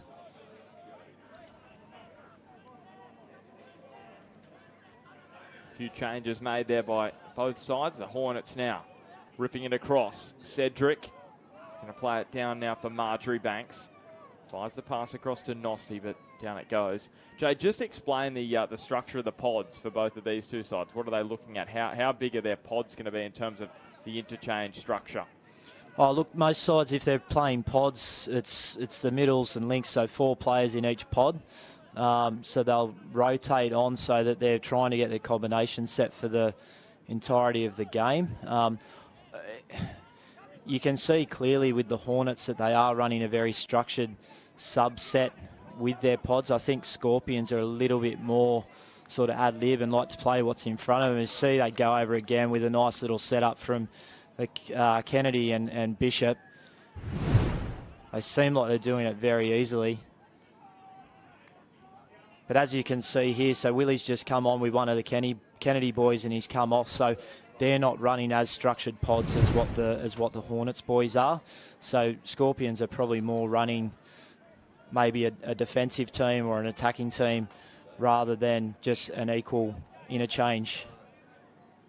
What do you like to have when you're coaching in terms of pods? Do you like to be a bit more flexible, or? Oh, mate, look, it for me it purely depends on the cattle in the team. So you get your team first, and then you see what you're working with, and you make a decision from there. Traditionally, the sides I've coached recently, we've been very structured with our pods. Even at this tournament, however, due to some minor issues within my side, we've had to make a complete change and scrap the pods altogether and go back to a more traditional rotation of the middles and links. So, yeah, I think it comes down as a coach to who you've got in your side and what best suits your players. Tope taking it down, scooped up there by Tim Penny and back in the hands of Tope. So he's going to play it for Penny. So can they grab a second try? The Hornets, remembering they don't want a repeat of the scoreline from yesterday, 14-2, that defeat to the Scorpions. Tope scoops it up, looking for Penny. He's gone over the top to Marcus Beebe, the touch made. So final play here. Tope and the touch made by Phillips. And once again, we've spoken about it, Jay, throughout this match. The defence from the Scorps has been really impressive and making the Hornets attack look disappointing. Yeah, I mean, it probably sounds very one-sided, but there are some quality players in the Hornets team. there's lots of experience across the park. The Scorps have been so solid with their defence. The Hornets just haven't really been able to break it down. So we've got to give that credit to Scorpions, where sometimes they're not renowned for their defence, and it's all about the attacking play and the footwork and the flashiness. But this Scorps men's 30 side, they've done a really good job so far on focusing on that defence. And I tell you what, they would be quite a side to come up against if they were in the men's open competition as well. They'd be pretty competitive, and they're doing it pretty easy in this one. And now the Hornets giving away a penalty while in possession. So we'll get a look again at the Scorps attack inside the final 15 of this one. 2 20-minute halves in the men's 30s competition. In the hands of Takshi. Goes down for Kennedy. And the Kennedy brothers cut-out pass. Has that gone forward on the route to Cooper? No, it hasn't. Pass returned to Kennedy. The two brothers are plotting something here. You can just sense it. And that's been knocked down, and it's an intercept. And off for the prize is Dean Marjoribanks. Will they catch him? Tim Barton is chasing. Marjoribanks looking for a teammate. And again, the Scorpions scramble well. Stuart Campbell with the ball in hand. Goes down for Cedric. He was on the treadmill there. Yeah, I thought he still might have got there. I think he looked for his support a little bit too early there. But it was a good defensive play because it was a beautiful quarterback from the Scorps and well read by Marjoribanks. So Tope, and now their defence is set from the Scorpions, and down goes the ball. Frustration continues for the Hornets. I actually thought he did have some more space than he thought. As you said, Jay, maybe if he pinned the ears back, he could have got there. Maybe what would have helped him is if it was a little wet, he could have dived for the line from the 7-metre zone, the edge of the 7 metres. There's a bit of grab there from the Scorps and the Hornets. Noel McLean's grabbed the shirt of Stephen Tashi there. I didn't see what happened in the lead-up, but the Hornets have actually been given the penalty. So, was there anything in it, or did his finger just get stuck in the jersey? Look, I don't know. We're a fair way away, but it looked like there was a little bit of frustration there from Noel McLean, and you could understand it because they've been a little bit off in this game. Beebe, and just flicked out the back. Basketball pass into the arms of McLean. And McLean is going to drop back and draw the Scorpions out. We'll just keep an eye on that. McLean he's gone. So there you go. Can't keep an eye on that for the moment. So Tipple back on the ground. You'll see him very shortly. Tope. Scooped up by Nosti. Turns it back to Tope. Tipple touch made on him. And that's the end of 6 for the Hornets.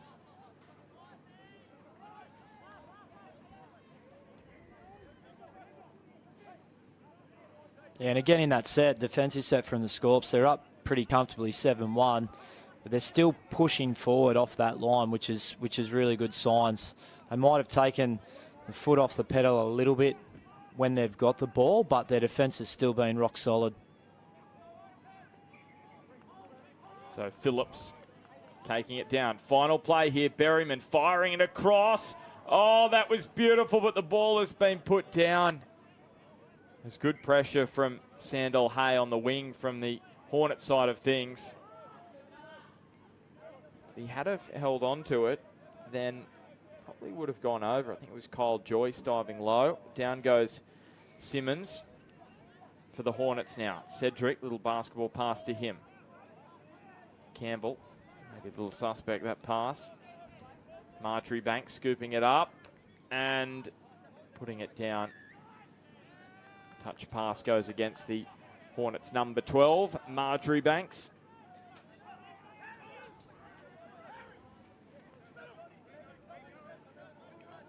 So they'll be pretty happy with this start to the second half. I'd say they've probably been happy with the last 15 minutes of this match, Jay, the Hornets. Yeah, well, it's only really been 2-1 for the last 15 minutes, so they've got themselves back in the game in this grind. But as we see again here, Scorps take off. That'll be 6 to go, will it? Yep. Yeah, nice little touch again from Marjorie Banks there from the Hornets to stop that play. You see the two Kennedy boys here with Willie Bishop. Sure, we'll see a nice little attacking play here. Just drawing them out, aren't they? Cedric up there with Tope. Bishop diving. Bishop scores again. That's a hat-trick for Willie Bishop. Yeah, just too good. Really nice out ball there from the half. Hit Bishop early, isolated that saver defender, and there's just no cover coming across. Great finish there from Willie B. Made sure of it. 8-1, the Scorps lead the Hornets.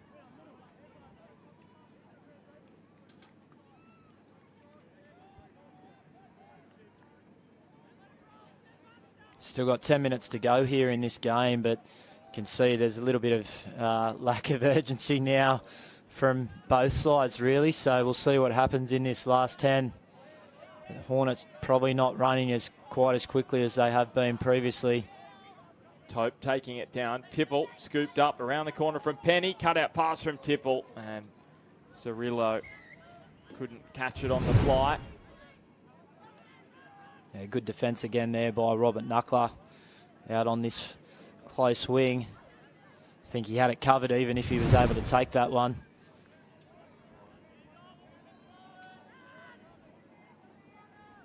And Josh Phillips takes us forward for the Scorps. And Timmy Barton. So look to roll up the field. Oh, I think we've got a forward pass here. Yeah, just a bit too keen.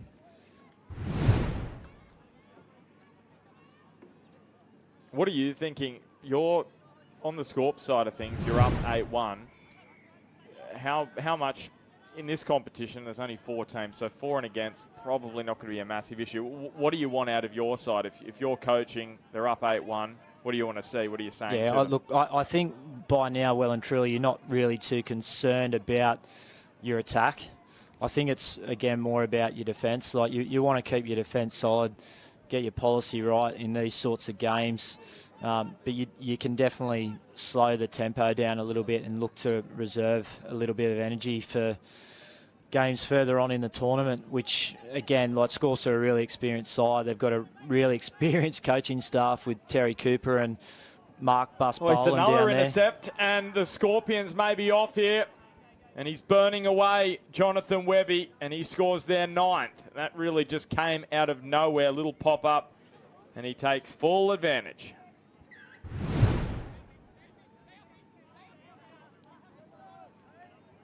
We just read it, didn't he? He heard the conversation and off for the prize. Good sprinting technique there. He's done a lot of hard work in this side too, Webby, so it's nice that he gets a reward there.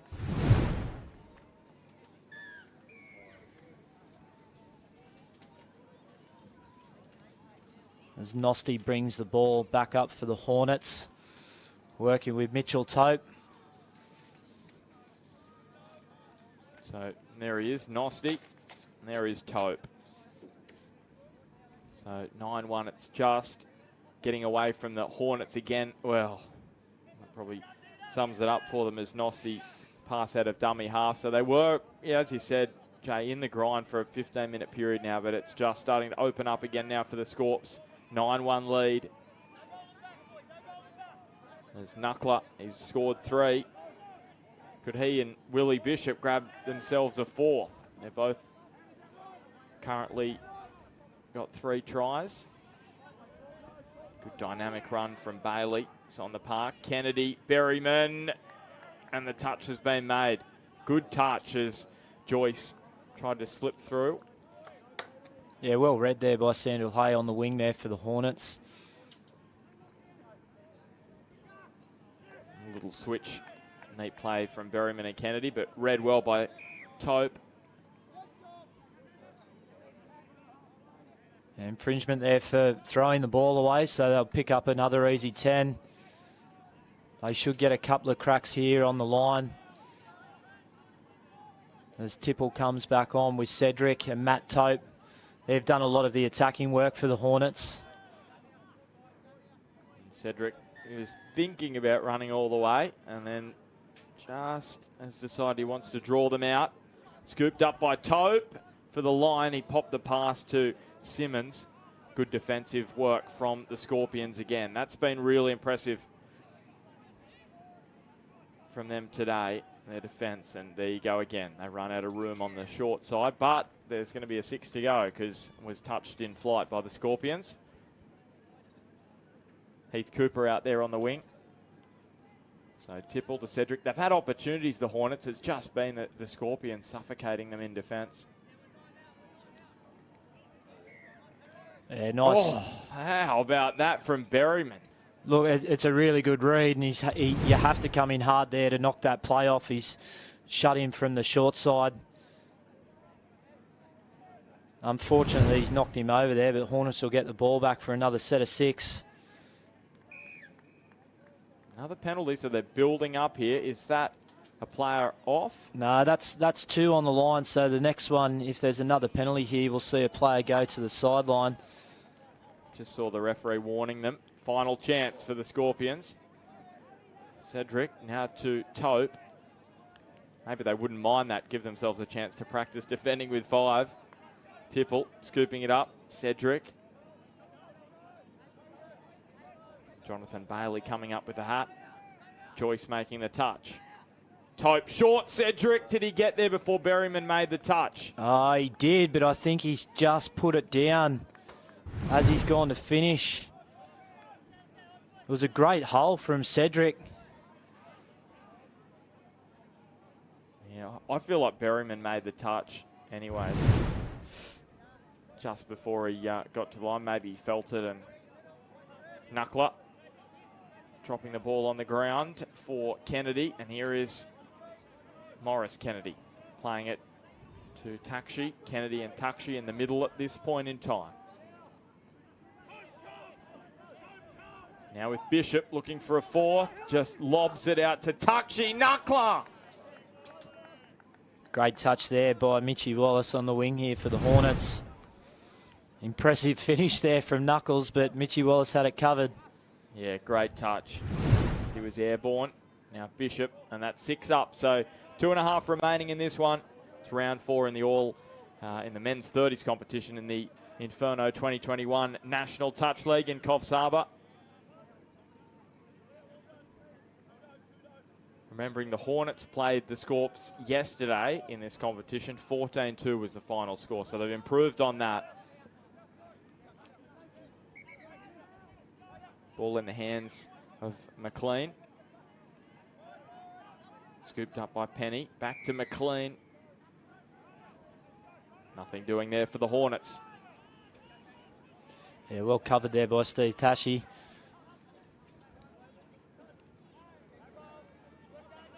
So Kennedy probably make their final changes now. The Scorps. Phillips on the inside. Takshi finding Webby. Back on the field after scoring that runaway try. Barton was dumping it down for Webby. Back to Barton. Webby around the outside. Now Bishop looking for some open space. Willie Bishop. And has he scored his 4th? Yes, he has.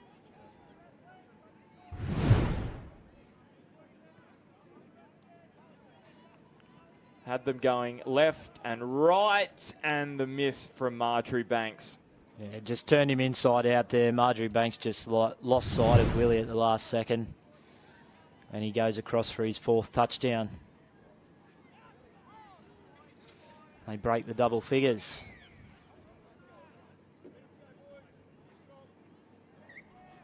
So referee wanting them to get started. Just a minute left now. So we might see the Scorpions with 1 attack after this set from the Hornets. Tibble just drawing out the Scorps. Dropping it down now for Tope. And the touch made. So half court in possession. So here we go. We'll get 1 final attack from the Scorps. What can they dish up here? This could be exciting. Drop down there by Barton. Knuckler back on the inside to Barton. Kennedy. Can they thrill us with some last minute action here? But they really are going to throw it around the Scorps. Barton takes it down. Knuckler. Now Phillips. Here is Webby. Kennedy. Back to Phillips. Kennedy pops it up to Webby. Running freely. Flick past Barton. Knocked down by Tope. And I think that will do. One final play have we got? No. That is it. The Scorpions dominant in the men's 30s as they were yesterday against the Hornets. They won 14-2 in round 1. They win 10-1 in round 4. And Jay Miller, pretty expected results. And you sense the Hornets probably will be happy that they didn't get beat by a similar margin we saw yesterday, and the Scorps will be happy with getting another win. Yeah, definitely. I think Scorps did what they had to do. They'll be obviously looking to just continue to get better as the tournament goes on. A little bit likewise with the Hornets, I guess. It's their first time we've had a 30 side here for a few years. So for them, it's a bit more of a learning experience. And again, they'll look to grow as the tournament goes on. Well, coming up next, it's the men's 55s, and it will be the Pineapples up against the Sharks. Should be a pretty sweet encounter, that one. We'll be back very shortly in Coffs Harbour.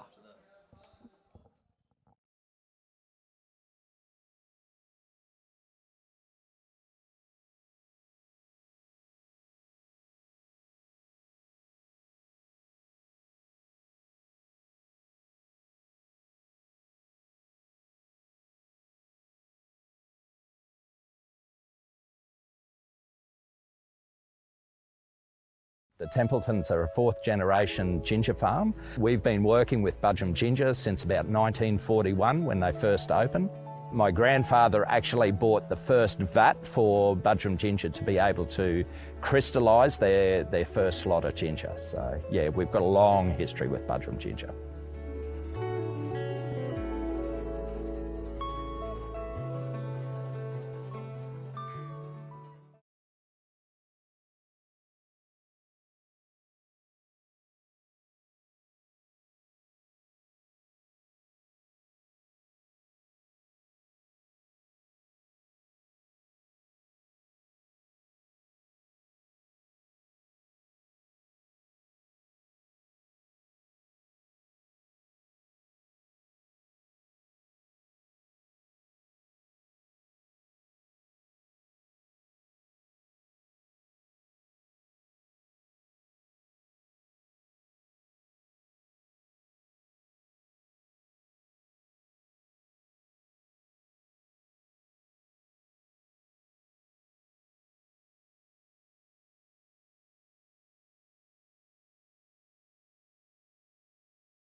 Here we are back live at the CX Coffs Harbour International Sports Stadium for the men's 55s. The Sunshine Coast Pineapples taking on the South Queensland Sharks. I'm joined in commentary by Mark Tibble. Thanks for joining me, Mark. Good morning, Adam. Good to be here. Thanks for having me. Men's 55s division. It's just up the M1 or the Bruce Highway. That's all that separates these two guys geographically. So good mates out there, but a little bit of rivalry as well in this one. Yeah, nice Queensland battle, and a bit up for grabs because State of Origin selections are still happening with their trials in a couple of weeks. So plenty to play for. Mate versus mate. That's right. A little bit of energy in these ones. We saw the 60s earlier on, the men's 55s here. Still plenty of great skills on display as the Sharks get the first opportunity and attack the Pineapple line. You see there, heavy contact. But straight to his feet. Yet number 7, Lex Bell. Ball back in play now. Second last touch. One remaining here. There's the final touch signaled by the referee. The Sharks go at the line. And a great touch there. Coming in to shut down Steve Gartner it was from the link position for the Pineapples. And now they have to go coast to coast. All the way from their own try line here as we see the sweeper come around. That is that man, Lex Gartner, once again. Ash Taylor takes that one down now. Good moves here all the way up to halfway. Yeah, they need to go forward. There lots of lateral movement on that one. Yeah, setting up for 5th here, just past halfway. And a penalty late in the count. That's good for the Pineapples. Not so good for the Sharks there. A little bit of comms going on between the two middle players, working out who was called offside.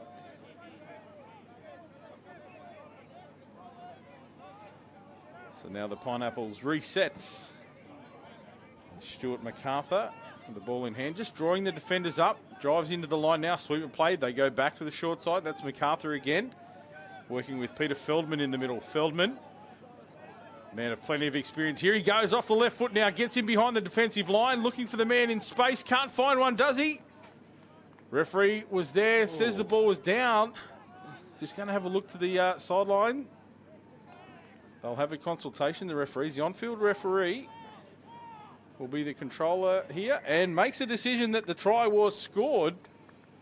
And I think that's Wayne Morden, if I'm correct. Got that one down. Let's have a look at the replay and see. The Bar TV guys bring us the replay here.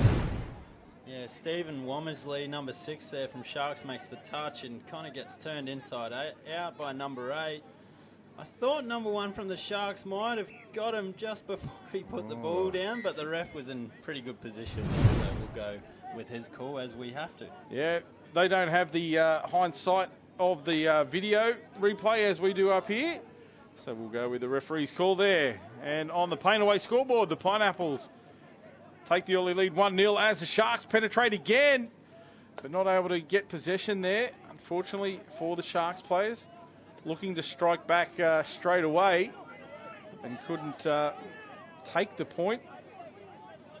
So now the Pineapples drive off their own scoreline. Good extra metres here on the outside edge. He skips over that diving toucher. Is he going to go all the way? Looks like he will. Beautiful athletic finish to that run. Number 9, Martin Green. End-to-end touch footy, Mark. I think Martin snuck up from the men's 35s the way he's running there. Just skips away on the outside at the 10-metre line in his own half. Little jump over Jerry Neo, I think, and goes, what's that, about 40 metres to score. That's a ripper try. Twinkle Toes Green, just as you said, just stepped out of that touch. And it came from nothing. He just skipped to the outside, found some space, and then took the metres. And the diving touch there, stepped out of it, and off he went. That footy IQ paying off, all that experience. So 2-0 now to the Pineapples on the Painaway scoreboard. It's an early lead. I don't know too much about the Pineapples, but I know the Sharkies are defending champions, so the Pineapples will be stoked with this start. We talked throughout yesterday's matches. That two-try deficit is a bit of a scary one for mine when I was coaching because, you can relax a little bit at 2-0. Yeah. And then if the opposition scores, then they're already on the ascendancy, and you've got to lift. You've got to come back a little bit. So, absolutely. you know, as a coach, you are just stressing to your players, keep going. Don't take the foot off the pedal. You have to just keep driving into them. Absolutely. The 2-try lead is an interesting one, because if you're the team in ascendance and you get another one, then yeah, you feel a bit of domination there. Yeah, that's it. It's a really good one to come back from. But the Pineapples, we just saw a change over there in enemy territory, but the Sharkies boys, they really need to lift here. They do. So that wide shift, they're trying to get the fresh legs on, but slow play the ball. Just using that short side. It's not the play they wanted there. Oh. Outside ball, that was beautiful interchange. Yeah, give yourself a clap, young man. Luke Shaw going in to score there, number 14. Good bit of footy on the wing. Yeah, Luke Shaw, you could see as soon as he passed the ball back inside, he got himself into position, and you could hear him calling. Luke Shaw, outstanding young man. The Shaw family synonymous with the game of touch football up there on the in southeast Queensland. And they'll be cheering back home at all points wherever they are. The girls, they'll be cheering on their dad. They are, mate. And a special shout out to Missy Shaw, who injured her ankle really badly at our last training session with Senior Mix, so isn't here, but I'm sure she's watching and she'd be stoked with that one for her dad. Yeah, very proud of the old man, and a beautiful young lady, Missy. So, yeah, we do miss you down here, and all the best in your recovery. But the Pineapples now, is that 2-1 lead? The Sharks with a bit of ascendancy. So it is 2-1 on the Painaway scoreboard here. The Pineapples in front of the Sharks. We see a shift out wide. The Pineapples put that one down.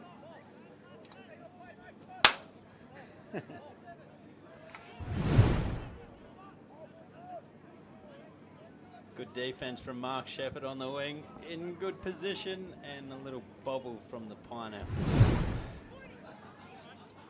A little bobble from the Pineapples now. The Sharkies on the attack, up to the halfway line.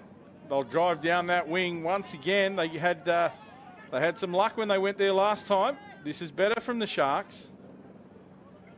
So final touch, close to their sub box. So they would have wanted to try and get deeper into the half of the Pineapples as we have a Black Hawk coming into the flight zone. I don't think we're under attack here in Coffs Harbour, but it's great to see the men and women of the Defence Force doing their training around the area as the Pineapples. Going to do a flyover too, just come right over the top of the game. Lovely. The Bar TV guys on top of the stadium might want to duck here. That's a pretty low flyover. You can hear in the effects mic.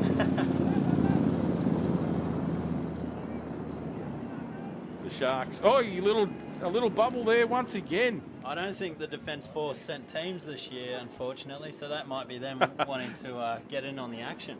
Could be. As now the Sharks drive. That's good. Oh, little juggle there, but he maintains possession as they drive up over the halfway line. But no, we're going to have a penalty over the mark.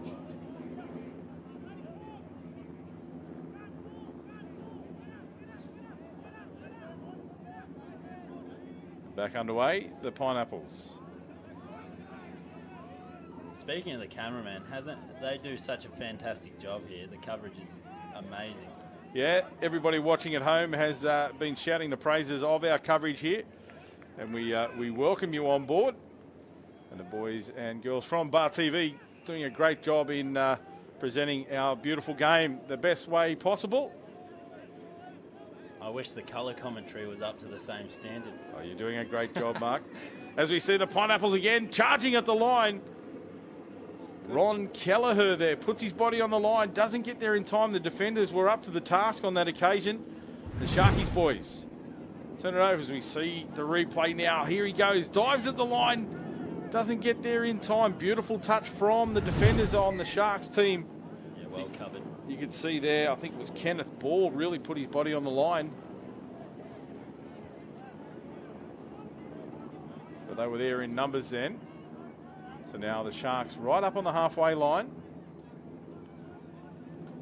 It's almost as good as a tap off here, right on the halfway. So a set piece might be coming our way from the Sharkies outfit. This is good meters.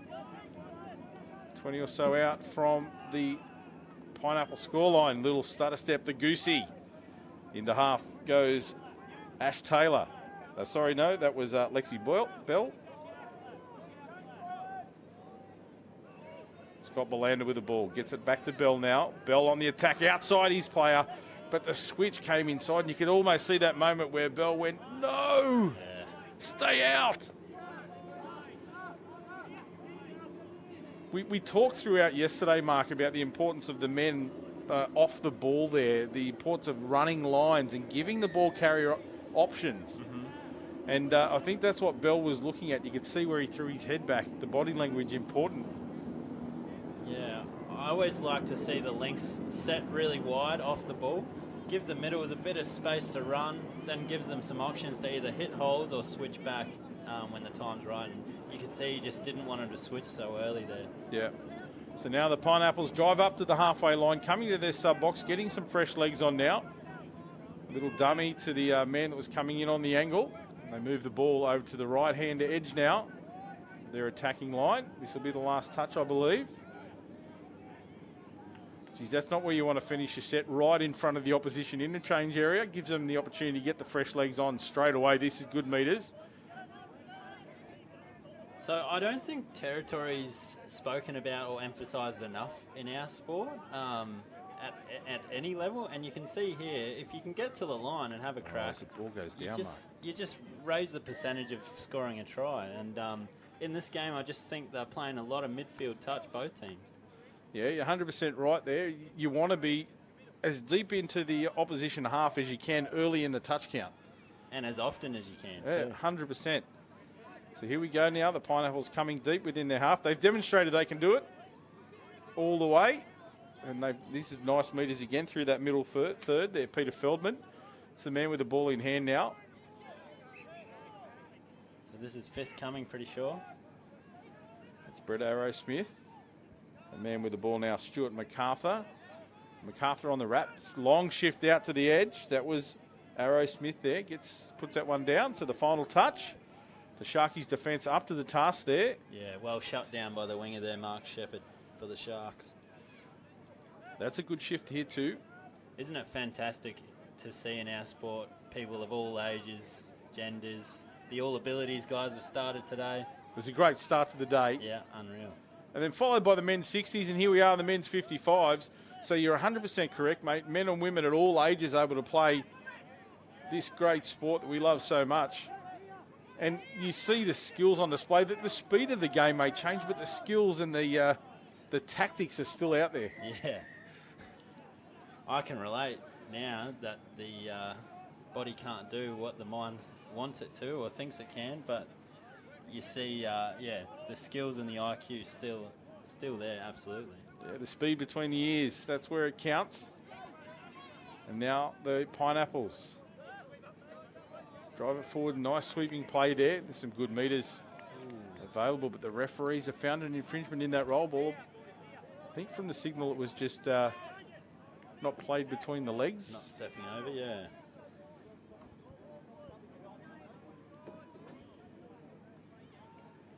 So there's Lukey Shaw once again. Out at the link position now. Sharks trail on the Painaway scoreboard 2-1. Moving the ball around, trying to get those middle defenders committed. Options left and right. Now the ball back inside was on. Doesn't go that way, but he might have got there. The referee's going to call that ball down. He's going to consult with the sideline referee. There could have been some obstruction in the defence. What's the call? Penalty, yeah? Yep. You're right. So just some obstruction in the defence as the man with the ball went across. The defenders are okay to hold their space, but they can't obstruct a support player on that occasion. The sideline referee saw the infringement and communicated with the on-field ref. We'll see it here again. They thought they had the try, but just not in time. So now the Pineapples will come off their line once again. Oh, and the Sharkies get lucky after giving up that the ball on first touch, they win it back. So repeat sets here for the Sharks in a good attacking opportunity. There's Shaw again. He straightens up, gets the ball back inside. Just buys some time and space now for his team. They'll reset.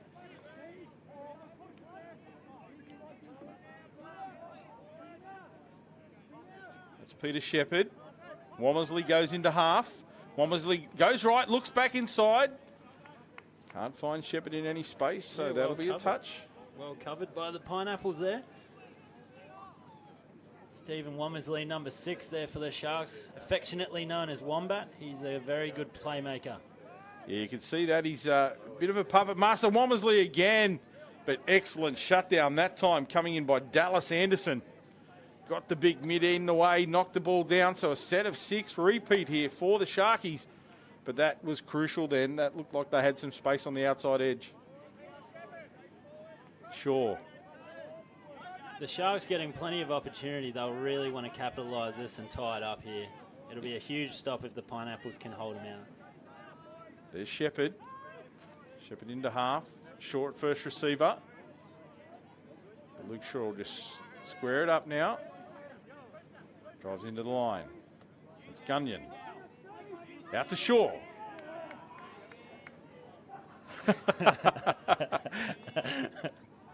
Shouting instructions, pointing instructions, having a chat and a laugh with the referee. He's involved in this game, Luke Shaw. Why wouldn't you keep playing this beautiful game? So they're 7 out now, right on the line. The final touch. Can they convert this one into points? No, the defence was up to it there. They shut down that long, towering pass out to the winger.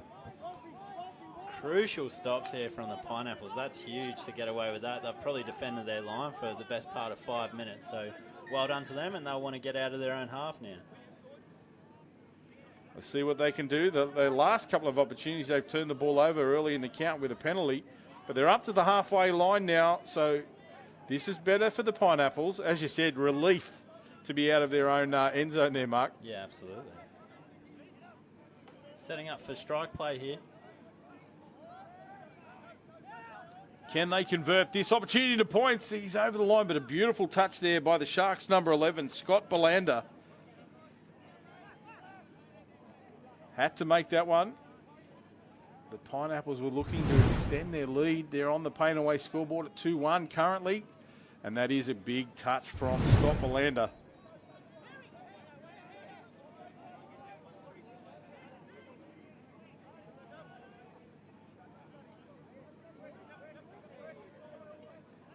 So now the Sharks take it up to the 10-metre line. Geez, there's a lot of bodies in not a lot of territory there, Mark. As a coach, you wouldn't be happy with that, and they give away a penalty. Yeah, they'll be disappointed with that. 2 minutes to go in this half, and I'd love to see them tie up for their sake. No bias, of course. There's no bias in commentary, but what are you saying? Go the Sharks. So the Pineapples on the attack. Bit like the Kennedy brothers yesterday. Yeah. No bias there. No bias there, but it was, we need to do this, we need to do that. And they have been impressive too. We've seen their game a little bit earlier on field number 1. They are impressive. The Scorpions men's 30s have looked hot. For sure. As of these two teams there, this has been a good game so far. Not a struck match in it. A minute and a half remaining in the first half, and the Pineapples lead 2-1 on the Painaway scoreboard. But it's been some very good touch footy. A few simple errors made that the guys will want to correct at half time. So the last touch being called here. Yeah, I think apart from those 2 early tries the Pineapples put on, it's been a real back and forth grind, really even match. Not sure what happened there. We having a 6 more maybe, or just didn't see the signal from the referee. We'll see what happens. Because it was late in the touch count there. So Sharkies on the outside, just put the ball down there. Early on in the set again, the Sharkies will be disappointed. You see, I think it's Lex Bell went into half. He picked up the one-handed scoop. Geez, a good opportunity going begging there. Yeah, absolutely. So the Pineapples will close out the set here. 30 seconds remaining. They'll want to maintain possession and just eat the metres. And that's exactly what's happening. in this men's 55s fixture. It is Dale Fletcher. Shout out to you there, mate. Thanks for watching. It is the men's 55s here at the Inferno National Touch League. The Sunshine Coast Pineapples leading the South Queensland Sharks 2-1.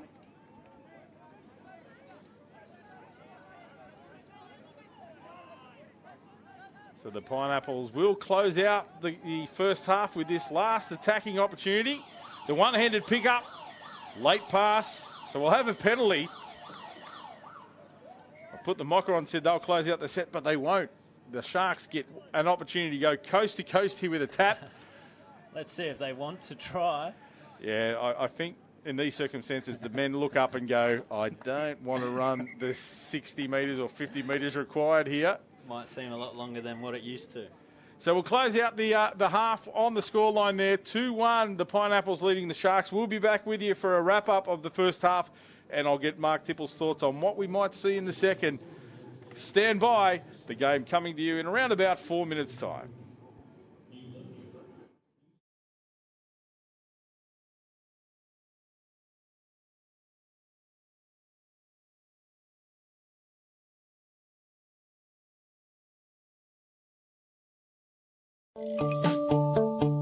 The world's sporting landscape has changed forever. This is the new normal. New logo, new sizing, new templates, new range. But for the same great quality and service you've always expected and demanded, visit the team at Inferno. Inferno. It's comforting to know some things you can always rely on.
Thanks, bro.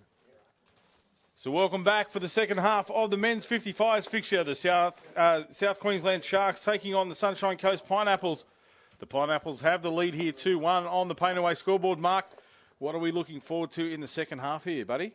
Well, I think both teams kind of settled into it after about 5 minutes, got into that grind. They're two really evenly matched teams. I feel like the Sharks have a few nippier players, whereas the Pineapples are kind of bigger, stronger. So it's a good little matchup here.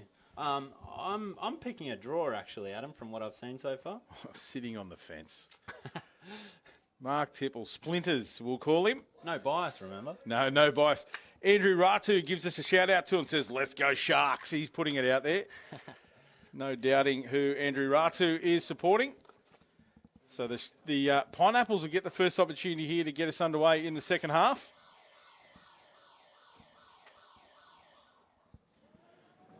So they roll on.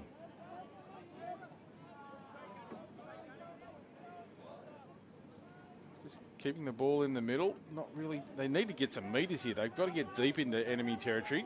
This is better. Acceleration now.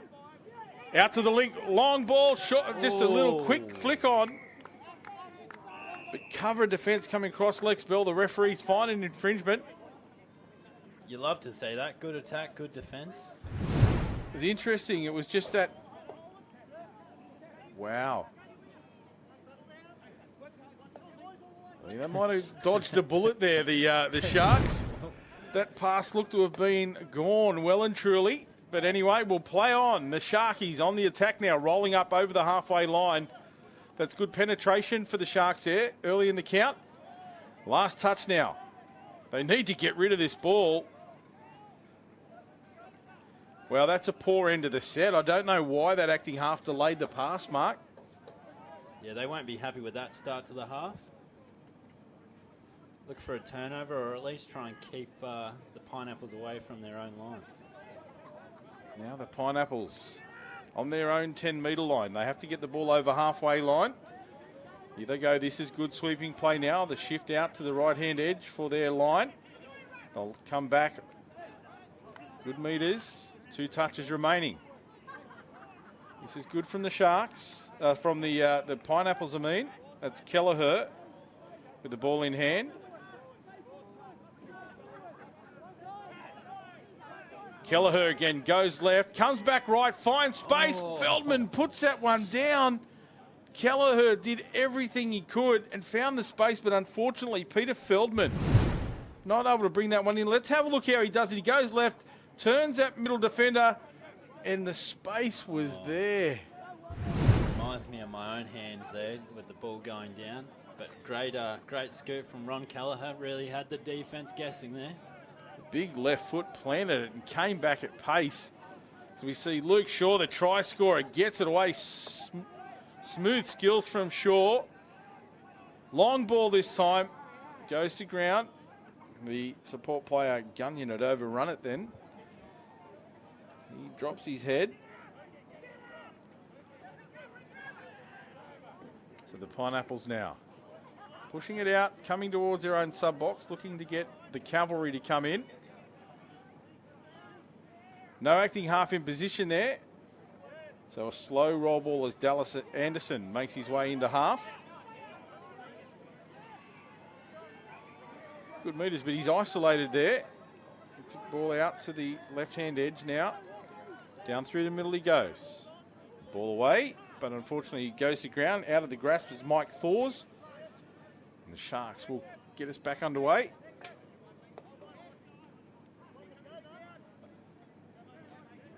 That man Shaw again. Good metres this time. Mike Gunyon. Shaw cuts out the first runner. And late switch. It's a full body turn from Kenneth Ball there. And unfortunately the ball was behind the runner. So just a little bit clunky is the word I think has been thrown around when we see that sort of stuff.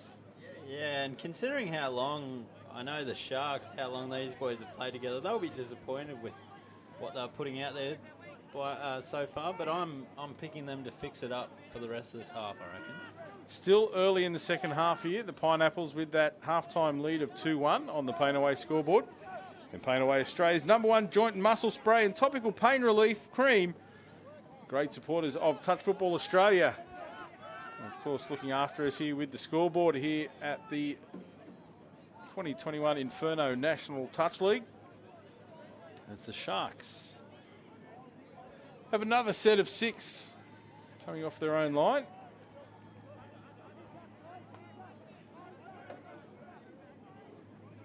Michael Boyd there taking it out to the right-hand edge.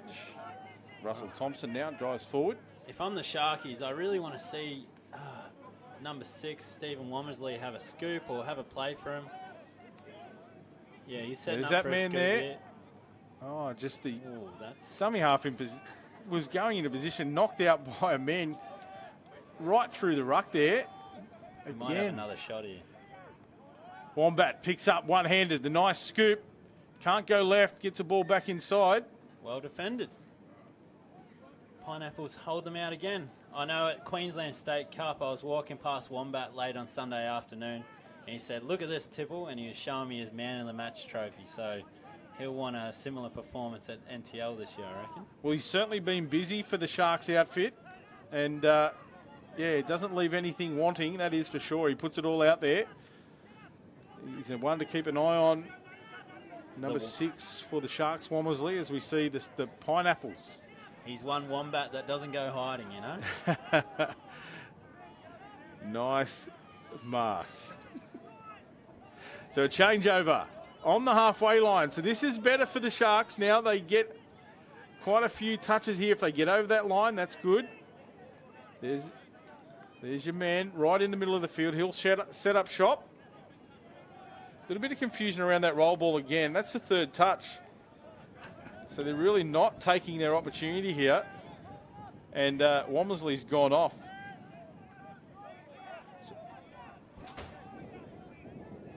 Scott Belander gets the ball back outside to Peter Shepherd. Shepherd's been dangerous as well. Sets up, drives into the line. There's Belander. The quickie play. Shepherd back to Belander, and the cover defence comes in from Steve Garton. We're going to have a penalty there for a forward pass. So an opportunity begging for the Sharks. See the replay here. Play, but the Sharks missed out there because they had too many players on the right-hand side of the field. I think one of the players on the right should have swung around to link. Yeah, that sweeper to just take the defenders' minds off their job for a little second.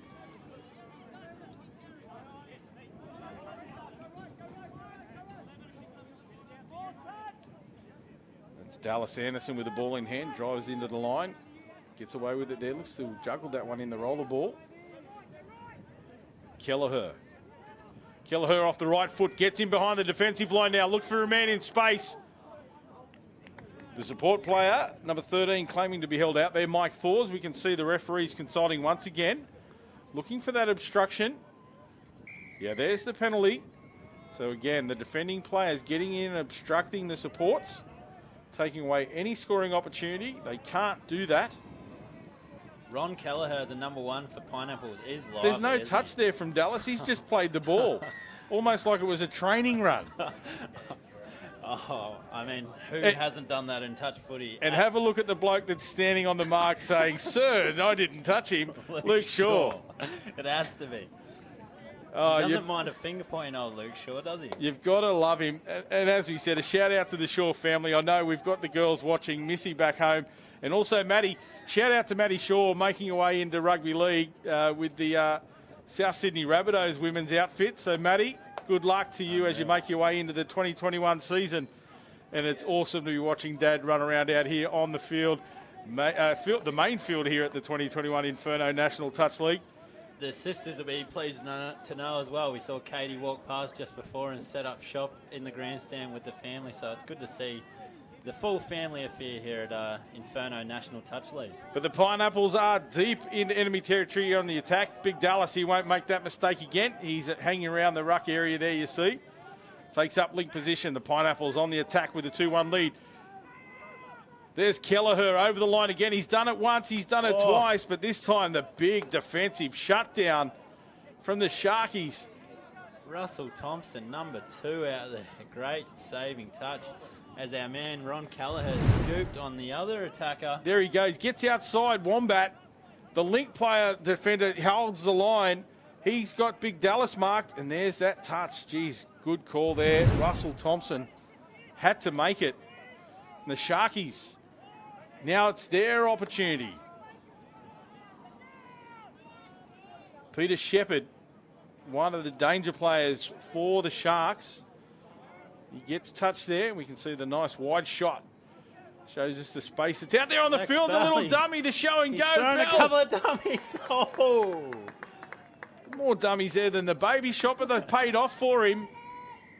Wow, let's have a look at that one. Bell, like a magician. You see it, you don't see it. Here he goes. The footwork, The too. right foot, the left foot, and then it's just a little show and go. Big Dallas had held up on the run. Open space available. Gets the ball in behind the defender coming across in cover. And the try scorer, Michael Boyd, he won't score any easier one than that. And you get the feeling that's not the first time number 7's done that on a footy field, don't you? Oh, absolutely. Good play to tie it up. 2-2. There's your 10 minutes draw. to go. 2-2, 10 minutes to go. Yeah. Let's sit here, boys. The Pain Away scoreboard flashes up here with 2-2, Sharks and Pineapples. It's probably a good indicator of the game, actually. Both teams just putting it out there, asking questions and having them answered as the Pineapples go across the line themselves. A little short pass. The defenders had pulled back too deep. The Sharks boys have almost gifted them a try, falling deep behind their own try line. You talked about field position earlier on. Knowing where you are on a touch field is so important. So this phase here, have a look, they drive in. All they have to do is make that 5 metre line. The boys keep pulling back. I don't know where they were going. Just didn't know where he was. And the Pineapples reclaim the lead 3-2. They might have heard the 8th edition rules changed from 7 metres to 10 metres back, but they'll be disappointed with that one for sure. Yeah, I'll tell you who won't be disappointed. That will be the Pineapple supporters. They'll be happy to be back in front, 3-2. As that boy Bell goes out again, looks for the long bomb. This time we're going to have a forward pass, I believe, or is it no, offside? So a penalty goes the way of the Sharks boys for the Pineapples not moving forward.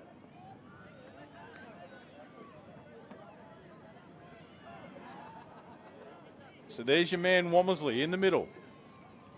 He'll get the ball back underway. Yeah, early on in the set, I'd like to see him have a quickie play or a sweeper, something where he's a live ball player. There he is. Score himself. Back inside. Defenders up to the task. So they'll pull back and reset now. That's Shepherd. That didn't play the ball square. That is...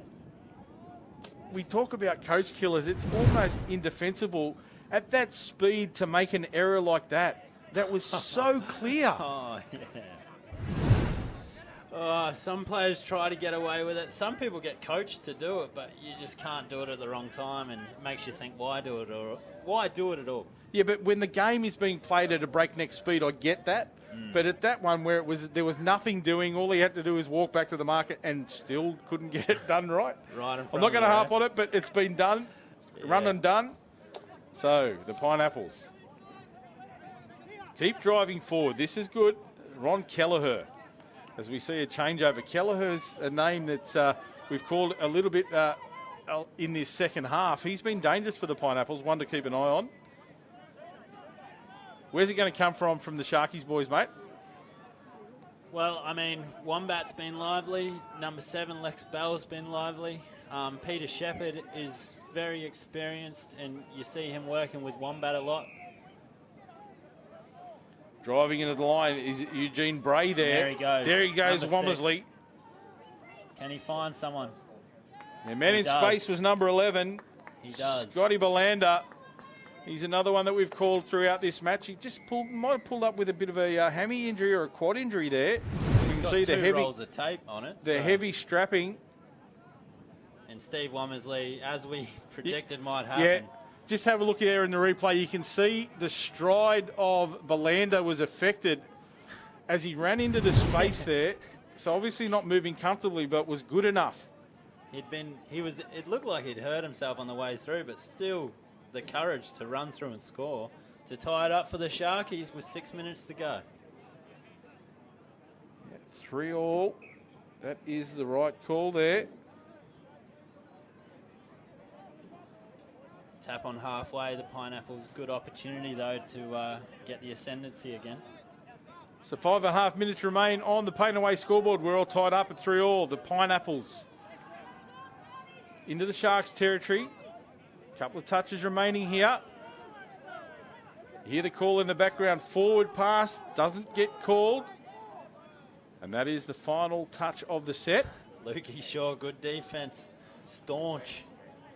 Good read from him. So now the Sharks go out to the 7 metres line to bring the ball back into attack. Good metres there for Shepherd. There's Shaw again. That was forward for mine, but play on, Kenneth Bell. Big Russell Thompson trucking it forward. This will be the final touch. They keep it on the short side, far away from the Pineapples interchange area. So the boys from the Pineapples will have to take the ball out of their own territory. They'll look to shift it.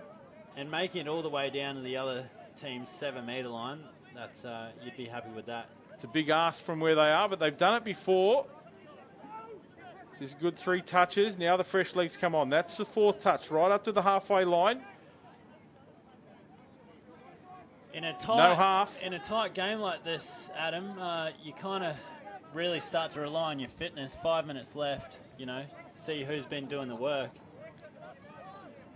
So your draw's looking, you said it at half time, I called you splitters. You could have been onto something as we see the Sharks go lateral to get those men back onto the field. So that's Ball with the ball in hand. Scotty Belander, he's back out there. This is 4th. You want to find a scoop. Go straight down Shepherd. for number 7 there. Bell gets her one away. And this is last here. It was Shepherd hitting the line there. Sorry, Belander it was hitting the line.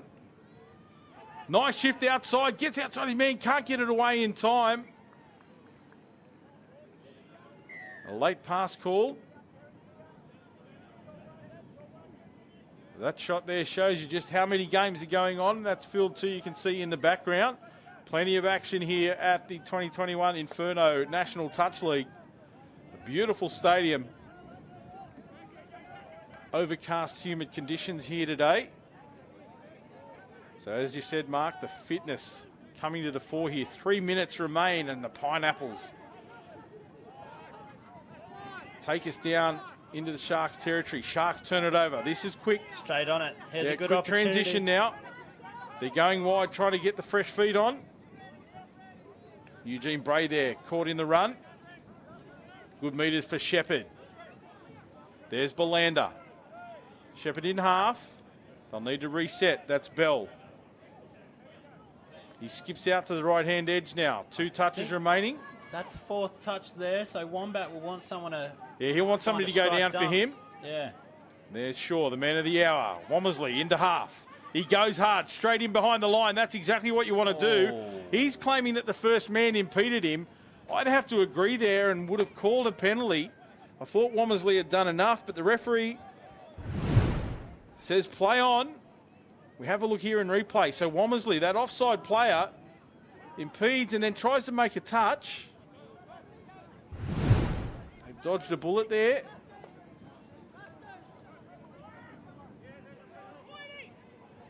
Well, both teams will get a set each at least. I've picked the draw. I know who I want to win. I won't reveal. I'll leave that as a surprise. I don't think there's any guessing who you want to win. As we see the Pineapples touched. 15 metres out from Sharks line. They'll come off their own line now. This may be it for the Sharks. Who's going to dig deep and try and put one on for them? That's 3rd touch here. That's Thompson taking it forward. They really need to move the ball. They've played 3 touches there within 5 metres of that interchange area. Now they shift it wide. Oh, you want to find your strike. 4, 5 coming. That's Ball. Drives it into the line hard. Good pick up from Belander. But shutdown defence comes by the way of Mike Thors, coming in hard from his link position. So they'll get the last chance here. 40 seconds remaining. They have to go coast to coast, the Pineapples. They bring it wide. They need to go forward. They've just got to forget the interchange area and just get metres up the paddock. Somebody's got to be telling them where they are on the clock. Oh. And a juggle. They give the Sharkies just about 20 seconds to try and have a crack. I'd get Wombat on. I'd get 7 Lex Bell on. So there's Bell at half. Here they both come. You can hear the call in the background. 20 seconds, Wombat. Here he is with the ball in hand. Goes back to the right. Can't penetrate this. One more play. This will be the final play. Wombat, the man of the hour. There's Bell. He gets it out wide. The flick pass. Well shut down. The shutdown defence had come in, put the pressure on the passer. Mark Tipple, you are a genius. You've picked the draw at half time. I called you splinters, but young man, you have excelled and picked the scoreline. 3-3 on the Painaway scoreboard. The Sunshine Coast Pineapples and the Sharkies can't be split when the hooter sounds in the background. How did you see that coming? Call me Nostradamus, mate. No, I think that's a pretty fair reflection of the match. Bit of back and forth. The momentum swings were pretty prevalent, but yeah, fair result. Good footy from both teams and a good match to watch, Adam. Yeah, great match and a great performance from the young men in the men's 55s division, really putting it out there. Great to see the skills on display.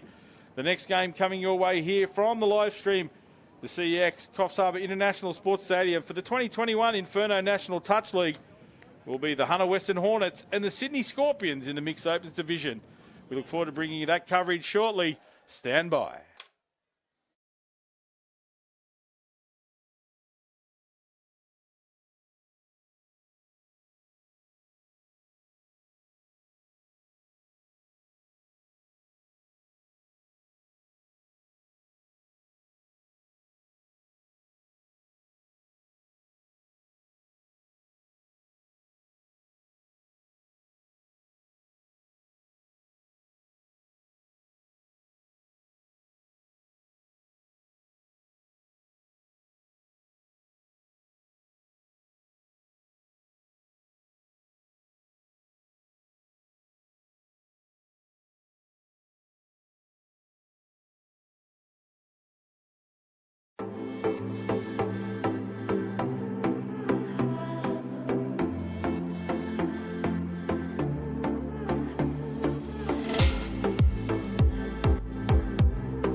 Welcome back to Coffs Harbour. It's the 2021 Inferno National Touch League, and we've got mixed open for you. The first match of the afternoon, and it's the Hornets against the Scorpions. Both sides have just played the one match thus far, and both have had a win. So unbeaten across the first day of competition. It's going to be the Hornets to get us underway. Ben Homer in commentary, and I've got the pleasure of being joined by Manu Wakely. And Manu, just as we get underway in this one, here we go. We're good to go. It's going to be the Hornets to tap us off. McSpadden with the ball at his feet. And the Hornets looking to continue their unbeaten run. Manu Wakely, good afternoon to you. What are your thoughts on this one? Well, this is a top-of-the-table clash between the Hornets, who have been up and coming for a while now, finished in the top 4 last year with some great performances all around. Some young talent hitting the fields, diving and running their plays, and off the back of some quality players like Amy and I think we got Hemi there, Owen and McSpadden leading the team. It looks to be a good one, but you really can't go past the Scorpions. That women's lineup there, I think, 5 or 6 women's opens players. It's just talent all around. Tactically, how are these two sides going to go about it today? Well, they're both fast teams. They like to play an expansive game. They love to run the ball, and they have some really good structure. I would say that the Scorpions probably have the faster players like Jackson Mills, who's just lightning. I'm going to have to rename that guy. Lightning is a good one. But the Hornets, if you needed a team that was really going to dig deep and actually keep fighting to the end, then Hornets are the team for that. So McSpadden's going to go down, picked up by Neville. Diving for the line. Are they there? It was a dive from Riley Jones, and it's the first try of the match. Yeah, the Hornets will love that. The Hornets are a really passionate team, and they'll throw their body at the line. And as you can see there in the opening salvos there, Hornets 1 to Scorpions 0, but Scorpions are about to punch them straight back. Yeah, flattery there with the try for the Hornets to get us underway. And we said going into this one that the Scorpions, you were saying, Manu, probably the favourites, and the Hornets really needed that first try just to give them a bit of confidence. And here they come, the Scorpions. The ball in the arms of Fong, going down, and the cutout pass attempted and knocked down by the Hornets. That was Ryan Potts looking for the intercept, couldn't quite get it. Yes, Ryan Potts with his brother Blake playing in the men's opens, and his sister Jess and his mum Debbie. There's an all-star cast there with the Potts family. Even did some commentary as well, Deb, in amongst all of that. So important touch there from Parker, and they're going to take the tap after the penalty, going against the Hornets there. So ball in the arms of the Scorpions, and the referee not happy again, wanting them to move up off the line. Dump and split. There's space out here. A good dive for the line. Referee said that is all good, and the Scorpions lock us all up. Jacob Fong getting the ball down. Yes, Jacob Fong, coming from the Manly Men's Opens team, is definitely one of their strike players from the Scorpions. Definitely going to have an impact over the game. So since this one is going to be a bit of a shootout, plenty of attacking threats on both sides. Yeah, Jack Smith, Aussie youth player with the ball at the moment, and with Kaya, who also played Aussie youth with him. So we've got some combos out there. Smith with the ball in hand and dropping it back into the path of the man who scored earlier. Cut out pass to the wing. Just lost her there a little bit, but it was Unterreiner with the ball in hand, but it goes to ground for the Hornets.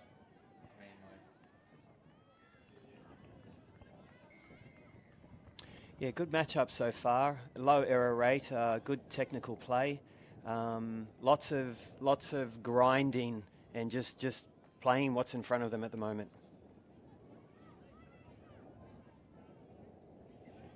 So Scorpions with the tap and the penalty, and powering forward now. Oh, referee not happy with something they saw down there. Yeah, just a couple of things there. Referee not happy with the contact. So Hornets have got the ball in hand. And here they are. It's in the arms of Reeve Howard. Still going Howard. Dropping it on the turf now for Ingram. Returns it to Howard. Now it comes to Smith. Howard back on the ball. And now Ardita. Smith. Howard picks it up. Ardita diving for the line. Was the touch made by Watkins? It was. It's a tight thing. Watkins was trying to get back to the line. He may have just got back onside in time to initiate the touch. It's almost a slide tackle there. But here come the Hornets. Touch has been made. Scorpions with the ball. Yeah, they'll just want to drive it to the box now, get some fresh legs on, and then see if they can launch an attack off the back of their driving pattern. Scorpions just rolling forward. They've earned themselves another penalty. Yeah, fast driving pattern from the Scorpions. Good use of their girls, very good use of the girls. There's a link girl going down on the middle, otherwise known as a latch, and it frees up the three guys as you see them preparing to launch a line attack. So Fong was able to hand it on there to a man who we haven't got on the team list, 23 for the Scorpions. I don't know if you can help me out there, Manu. I'm just going to say that's Michael Jordan, 23, has to be. As here comes Fong. Space was opening up. Did she do well enough, Ingram, to make the touch? No, she didn't. It's another try for the Scorpions. So he's scored a couple now, Jacob Fong. He's so lethal, isn't he? That close to the line. His agility is amazing. I've got my Rebels team watching this, so you guys, shout out, just take note of that and write something down because we play the Hornets next this afternoon. Yeah, got the bye through this particular round, the Rebels. You were in action yesterday in our coverage, Manu, on the field one. As now the Hornets looking to try and lock things all up. The ball in the hands of Neville, and he's diving low. They're going to give it. It's 2-2. Really? Wait for the hand across the chest. There it is. All clear from the officials, so it's 2-2.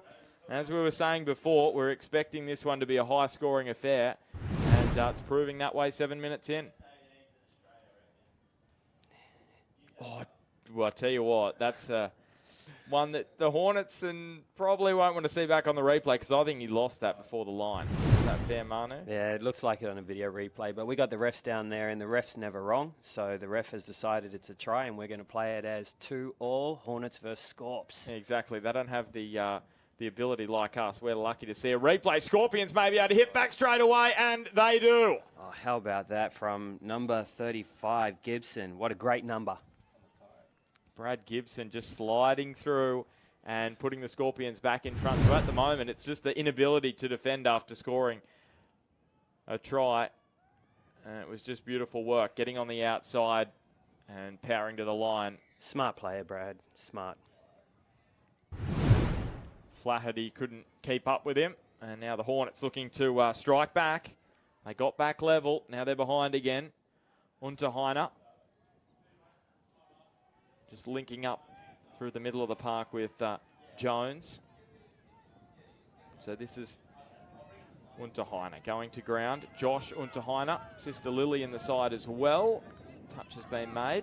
Great scramble from the Scorpions. Great man-on-man defence. Turned back on the inside by Potts and put down by Unterheiner. And again, you see the agility there from Fong. It's an asset in the defensive lineup. So Scorpions rolling forward with Jacob Fong in the arms of Clifford now. Looping it now into the clutches of Parker. Dropped down there by Mills, and here she goes again.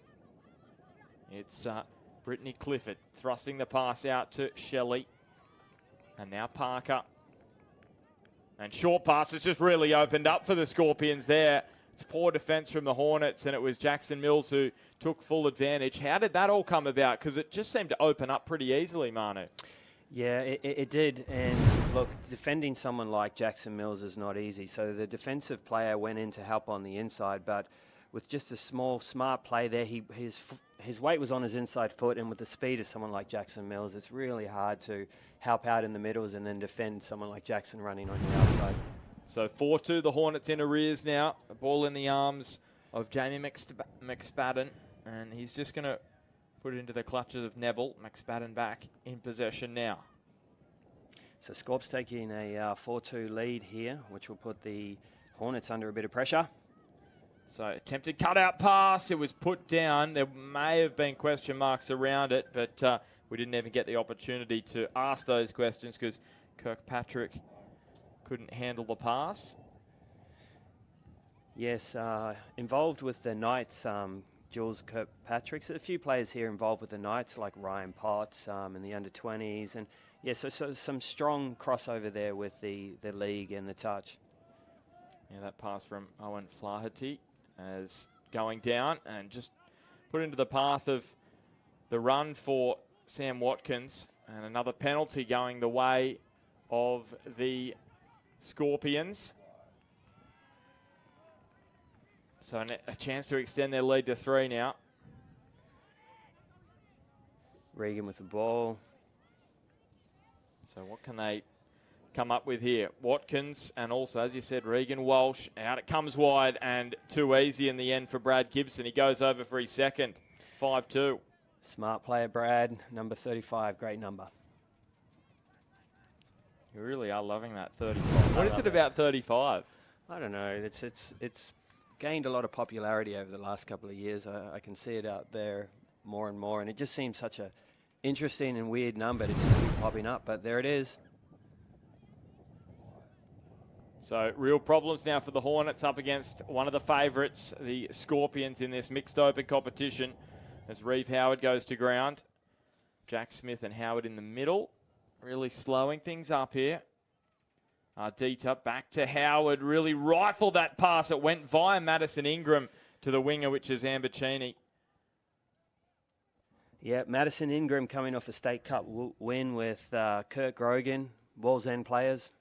Some space spotted in behind there by Jack Smith. Howard picks it up. There could be an opportunity. Is that going to be 6 to go? Yes, it will be. So chance for the Hornets to build some pressure here.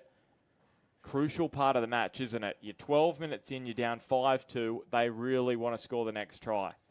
And a great opportunity it is with a whole repeat set on the line. A little bit of tie there from the Scorpions, and we see what Hornets can come up with. So Howard and Smith. Howard diving low, the touch made. Where are you going here, Manu? If you're the Hornets, what are you thinking?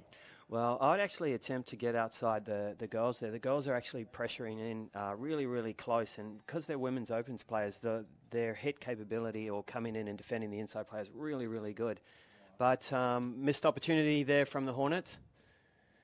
And now we'll just see Scorp sort of drive this one strong towards the box. Here's touch 2. Yeah, good defence, and they'll just look to really ram home their advantage now, the Scorpions. And they're rolling up the ground. Ardita shot up nicely just to sort of try and break the momentum. But again, there's space here aplenty, and it was taken there by Jackson Mills, who's already scored. Turned back on the inside, cut out ball. The referee's the only person that was going to stop Zara Nicholas from going over. Yeah. And even then, I'd question it. Zara Nicholas is a great finisher. She's in the Australian Mixed Opens team along with Steph and Sarah Peaty. Sarah Bean in the Australian Women's Opens team. So they got some impressive talent across the women's here, the Scorpions, and you can see that with the finish. Very easy for them. Yeah, neat footwork from the referee to get away from a little bit of danger. Riley Jones putting it on the turf for Unterheiner.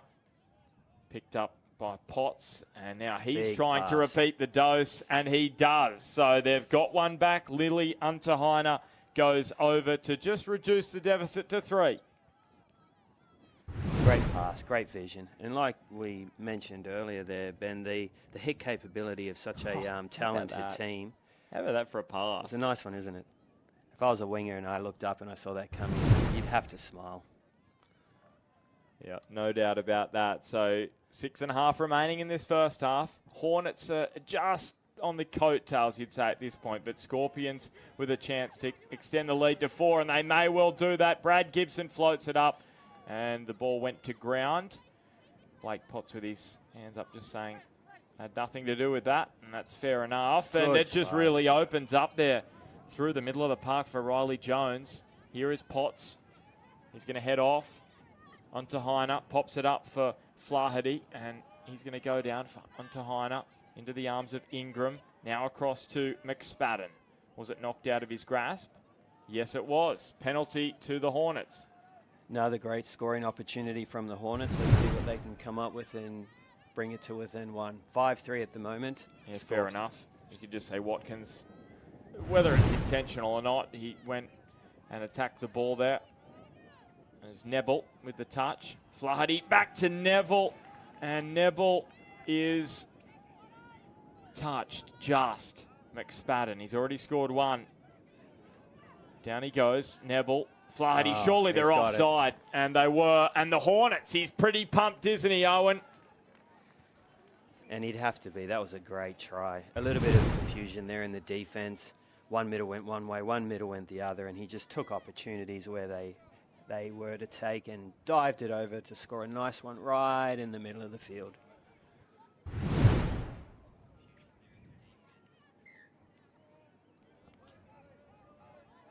So here come the Scorps, looking to get their lead back on track because they're in front by 2 at the moment. And it's in the arms of Clifford. Put it on the ground by Fong, who scored 2. Oh. Intercept. How big a moment is that going to be? He's just scored, and he's put that down, Owen Flaherty. That's the second time we've seen him get high into that channel there, and the second time he's almost got it. So he doesn't take it, and now it is going to be a Scorpions opportunity on the Hornets try line. It's amazing how quickly a game can change. Here's Fong looking for the dive again. You think he goes up the other end and scores, it's a one-try difference. It could be 3 if the Scorpions can get over the line here. Scooping it up, going for the line, bulleted the pass across, didn't he? Nate Scranage. And now the Hornets through the run of McSpadden.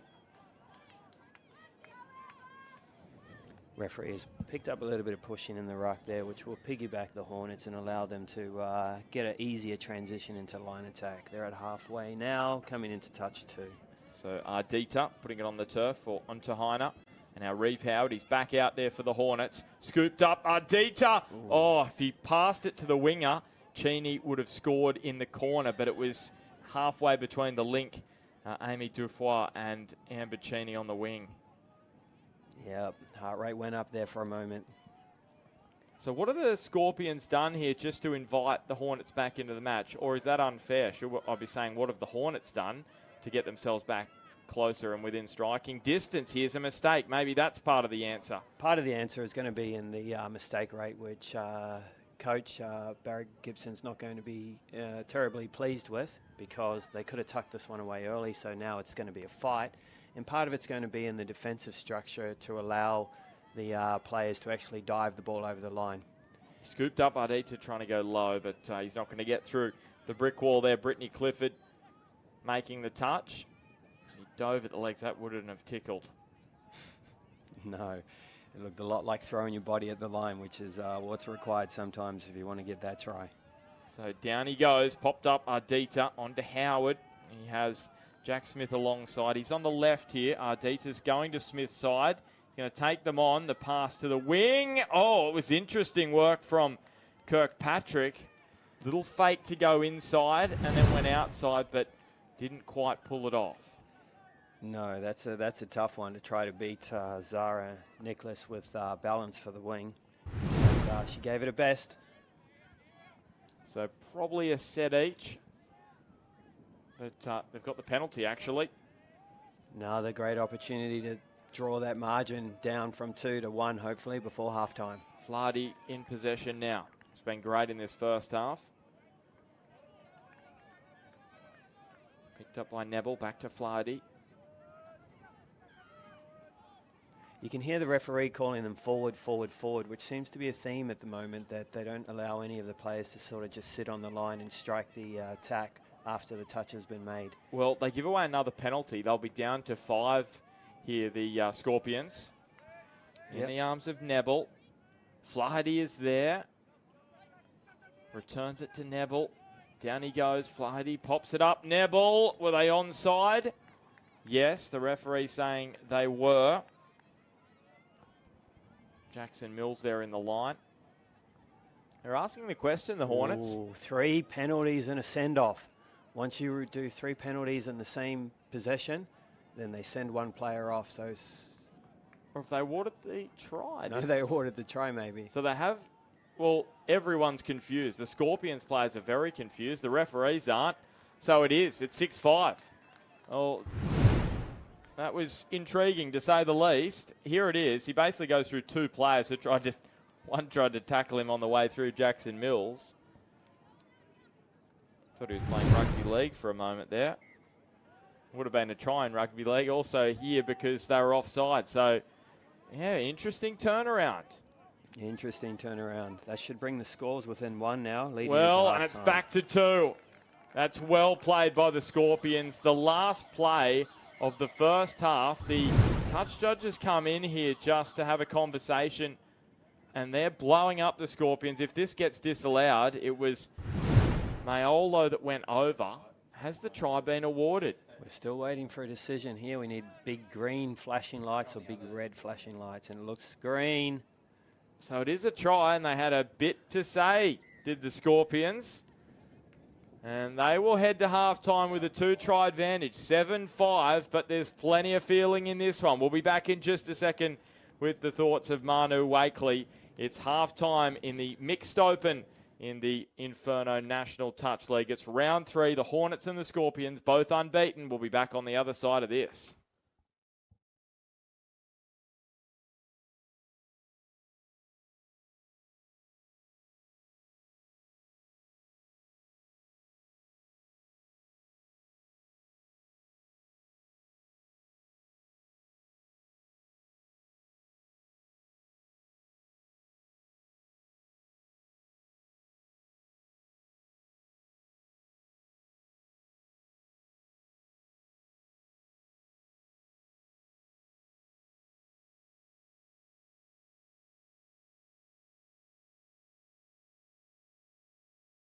Can't stop, won't stop, train, perform, recover. Pain Away, Australia's #1 joint and muscle spray and cream topical pain relief brand containing arnica and naturally derived active ingredients. All day, every day, Pain Away.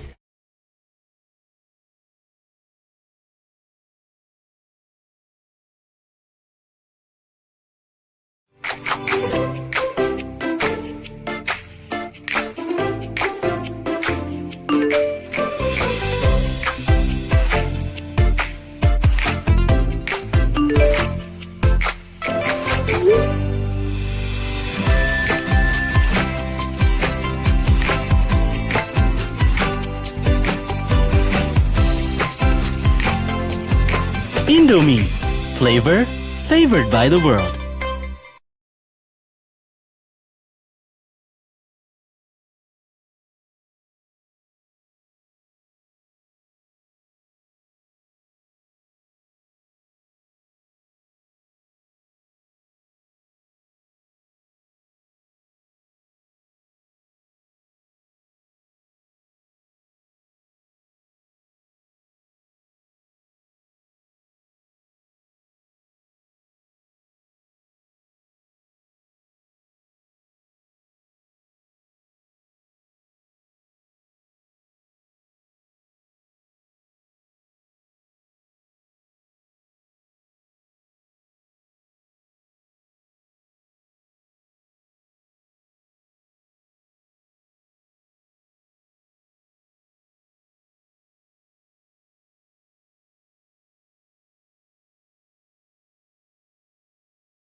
Welcome back to Coffs Harbour. It is the Inferno National Touch League of 2021, and we've got a really interesting match going on at the moment.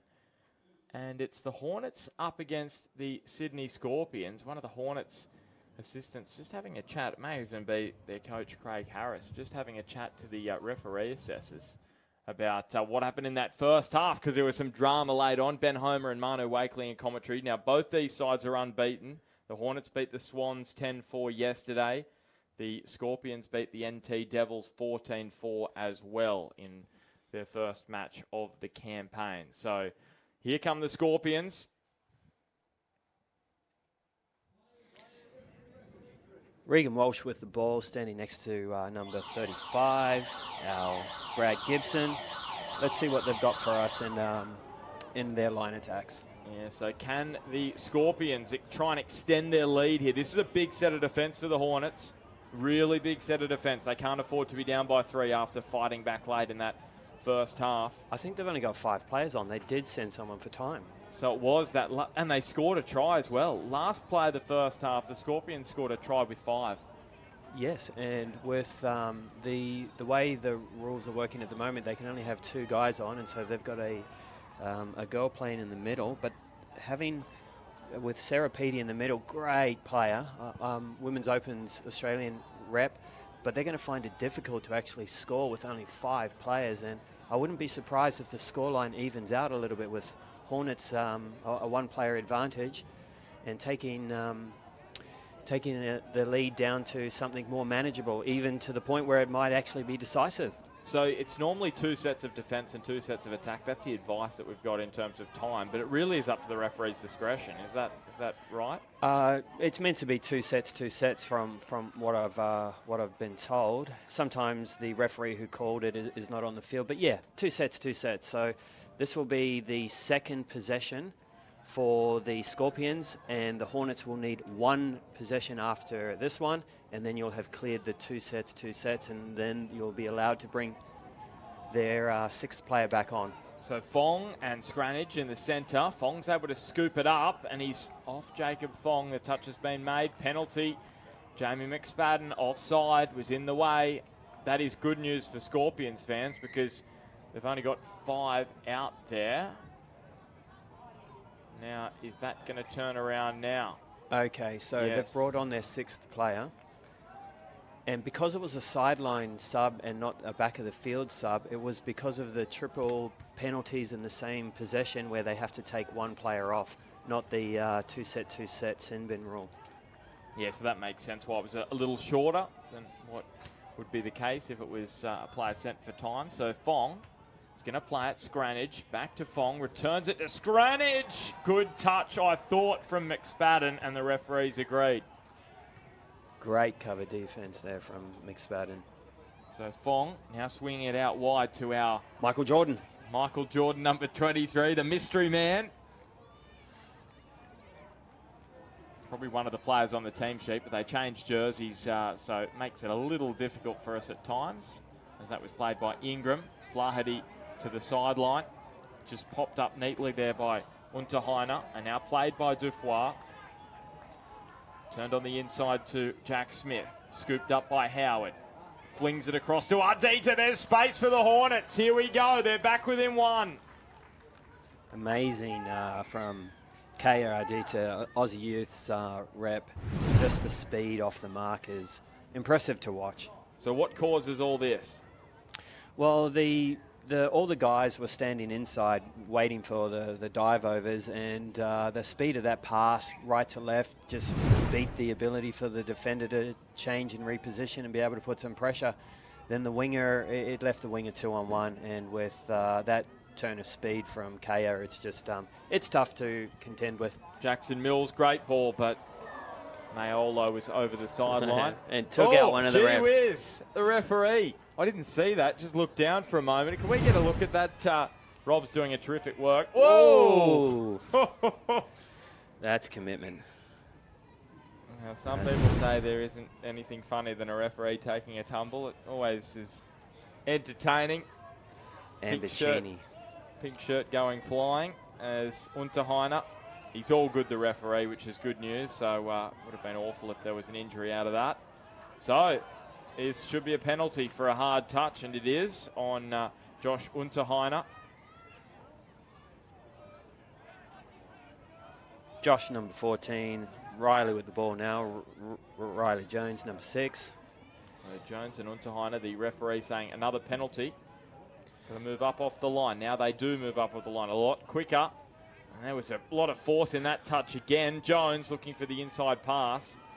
Yeah, tough to get your foot in when you get pushed off the ball like that, but it's part of the game. It was a good touch there from Jackson Mills. Unterheiner, down he goes. Jones was thinking about the pass to Ryan Potts, decided against it. Returns it to Jones. Down it goes for Potts. Whoa. And the ball over the top. Was there a touch on the way through on Ingram? There was. Referee saying there's another penalty going the Hornets' way. So they're building up here. Offside again. So another penalty. And they'll be down to 5 for the second time in the match. So we stick with it. Popped up there by Jones. And good touch. They just scrambled nicely to cut off and crash in, did the Scorpions. Down goes Jones, picked up by Unterheiner. Potts is diving for the line. Was the touch made by Black? It was an important touch from Troy Black. The 15 for the Scorps. You can really feel the intensity out there with such a tight scoreline. Just one in it. Potts pops it back to Unterheiner. A lot of tension out there at the moment. Unterheiner picks it up. Onto Potts. Beats a couple. And the pass across to Ingram on the inside. Potts, he dived. He said, I got it down. The Scorpions protest. The referee's going to award the try here. Yes, it's a try to the Hornets, and we're all locked up at 7-all. Do not go anywhere. There's drama coming in the next 15. That's a great try. That's gonna be a contender for play of the day. Diving over the top of the defender to score. One try in it. Oh, gee, it's tight. It was a great attempt to touch from Shelley. He may have even got there, but the referee says try. It's 50-50, advantage to the attacking team. It's all good. It's 7-all. And here come the Scorpions, almost stumbling over Gibson. Pop back on the inside by Sarah Petey. Gibson back to Walsh, so we get a chance to take a breath. Scooped up, Gibson for the line, and an important touch there made by the Hornets. And that is a changeover as the ball died there with Sam Watkins. Well, Manu, you're only doing one game in commentary today. You've picked a pretty good one to be up here, haven't you? It's a great game. You know, if you want to see a great game, have a drawn game with 13 left on the clock and players throwing their body at the lines in order to try to come away with a win. This is top of the table clash at the moment, and this could decide the actual pathways for the finals. Another penalty here. Another penalty. More frustration for the Scorpions. So Nebel is going to take the tap. It's great for the Hornets. They had a couple of pull-outs early. They lost some of their players from last year, and now they're rebuilding, and they really are hungry for it, and they really want it. So it just breaks down. The Scorpions are going to explore the short side, make a few changes. And Manu, we probably should discuss this now because later on in the game there might be a bit too much tension. In terms of mixed programs, that should be a penalty. There looked to be a hard touch, and there was. In terms of mixed programs, what makes a quality program? Because as we can see, you've got a great one at the Rebels, but also here at the Scorps and also the Hornets. Okay, I've had this conversation with my teammates over the time, and say yesterday, today. Loyalty is probably the one you'd go for. Buying into the program and really committing to the program. If you want a good program, then get some good people around you, and if they buy in and they're happy to come to the trainings and happy to spend the time and resources, then you've won half the battle. And both of these two sides are showing their quality in their mixed program. Ingram took the first touch there. McSpadden towards the sideline. Unterheiner almost got in the way. And now Dufoy took the touch. Unterheiner fires it across to Potts. He couldn't get on the outside of Zara Nicholas. That was an important touch because he got on the outside. Scorpions had a bit of scrambling to do. Yes, impressive defender, Zara Nicholas. Tough to get around. And Gibson, touch was made on him. Oh, there we go. So you just sense the tensions building, and that's a fair enough. That penalty's fair enough. Yep. Didn't give the ball straight back. You can't be doing that kind of thing. It's silly penalty to give away by Riley Jones. Just give the Scorpions an extra 10 here. Yeah, no love lost at the moment between these two teams. Getting up and down the field is a little bit of a battle zone, but at 7-all with just over 10 minutes on the clock, you can tell why. Another penalty. Too hard the touch. Referee saying cut it out. And yep, they are going to have a conversation. The referees just have to keep everything calm. It's Potts just coming up to have a conversation with the referee. This gets interesting now. There's Parker. Put on the turf by Mills, and here's the run from Jesse Parker. Scooped up nicely. And now back into the middle. There's plenty of space out to the right. Potts was doing the defensive work, and maybe just enough to put Steph Maiolo off there, because you would have seen Potts just sprinting across. You can see Potts here. He'll come into screen. He may not come into screen, but just the pass behind it made it difficult as well. And as a result of that, the scores are still locked at 7-all, and the tension out there is palpable. Whoa. Every error is under the microscope, isn't it? Yeah. Less than 10 remaining, Oh, and it's a penalty. It's just flipped again. So if you have just joined us, you've just put on the stream on Facebook or YouTube, and you're wondering what this is the National Touch League of 2021, sponsored by Inferno. And this is a round 3 clash in the mixed open. Both sides unbeaten. They've only played the one match each. The Hornets beat the Swans. Scorpions beat the NT Devils. And we're all locked up here.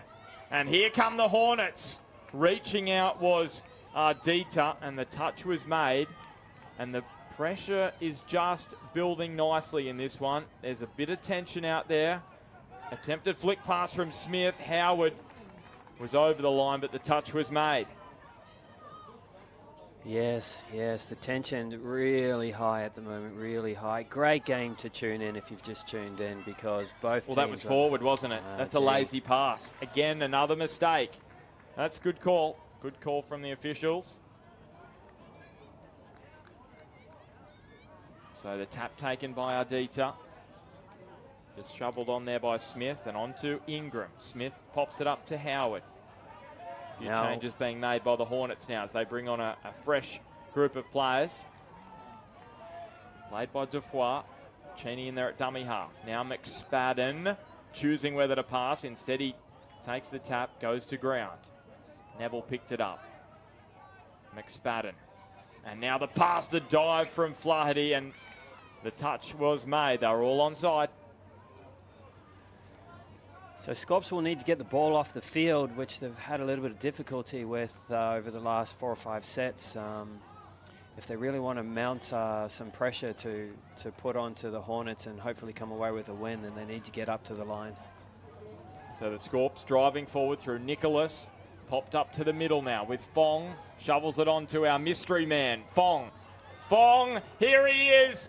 He's the half. He's got to find a teammate. He does find a teammate. And they are over via Taylor Clifford, and the Scorpions strike back. Fong is really having an impact on this game. That will take his team to the lead at 8-7 with just on 7 minutes to close.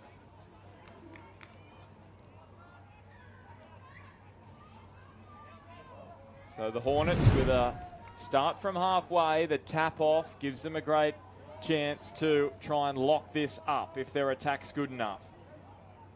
Potts is going to place it on the turf. Flicked up by Neville. Oh, that's down. That was a quality, nice play. Quality touch footy. Yeah. Flaherty goes over. We're back at 8 apiece. So they say, what you can do, Scorpions, we can do too. You saw Casey Shelley in the link there presenting high, but they just carved straight through the middle. It was surgical, that one. 8-all. 6 minutes left. So Sarah Peaty takes the touch. Popped up there by Nicholas. Peaty now to Gibson. Gibson's going to hand it on to Regan Walsh. Now they look to go wide. You can see the contact there with Potts. Referees, he given the penalty? He has not. He's just given him a warning. Gibson. He's going to play it for Watkins with the cap backwards. And the cutout pass just in front of Nicholas. If it's a metre higher, half a metre higher, it's the perfect pass, isn't it? Yeah.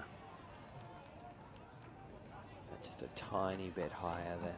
Well, maybe even if maybe Nicholas could have been a step further forward and it may have made it the perfect pass. Anyway, it doesn't matter. It's 8-all.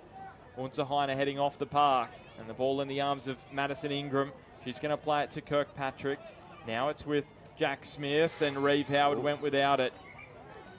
They were rolling forward nicely there, the Hornets, weren't they? Yes, and that was a 5th and last, and it would have been nice to see something off the back of the 5th and last. But the Scorpions, they're happy to take that one as a so that they can get to the sideline now and get some fresh troops on. So down goes Watkins, popped up now to Gibson. Neat little run around, and it's Maiolo that took the touch. Fong's on the ball now. He fires it across to our Jordan man. A mystery man on the ball. Fong picks it up at dummy half. He's off for the prize again, Jacob Fong. The touch was made, and an important one at that from Jack Smith.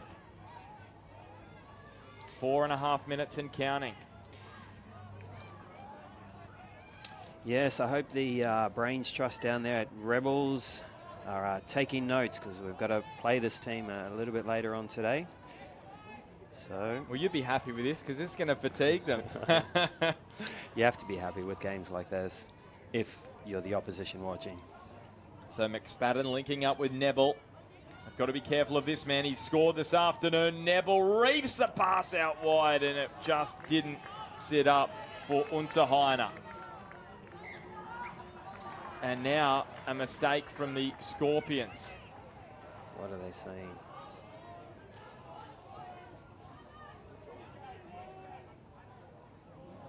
Here are the Hornets.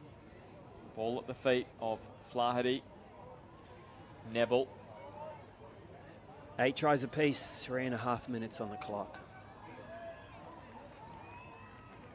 Just scooped back up there by Ryan Potts. He's got the ball in his hands now. He goes down. And referee saying, you've got to move up, Scorpions. They will be moving up on this occasion. Nebel's just drawing them out. Bit of a standoff. Flaherty pops it up. Nebel diving. Referee saying, yes, the touch was made. And you're all onside. Flaherty, Nebel, now Potts. Potts goes towards the left where there looked to be a little bit of space opening up. The touch was made. Was it hard? No. Referee's happy to let that slide. Potts now. Going down for Nebel. They went right. There looked to be space left. The touch was made. There was space left. I know it's easier from up here. Flaherty. Scorpions definitely have to compress on those players to stop those dive overs. They really are compressed on the left, aren't they, the Scorpions at the moment. Up comes the touch. Nebel stepping right, left. Referee saying that's 6, and we've got 2 and a bit minutes remaining, and the score line is locked at 8 apiece. We're looking at maybe 2 to 3 sets each. Areas in the last 2 to 3 minutes are just telling. Hopefully for Scorpions, they can get all the way to line attack and launch something off the back of it to see if we can get this gridlock broken. Otherwise, you're looking at a draw.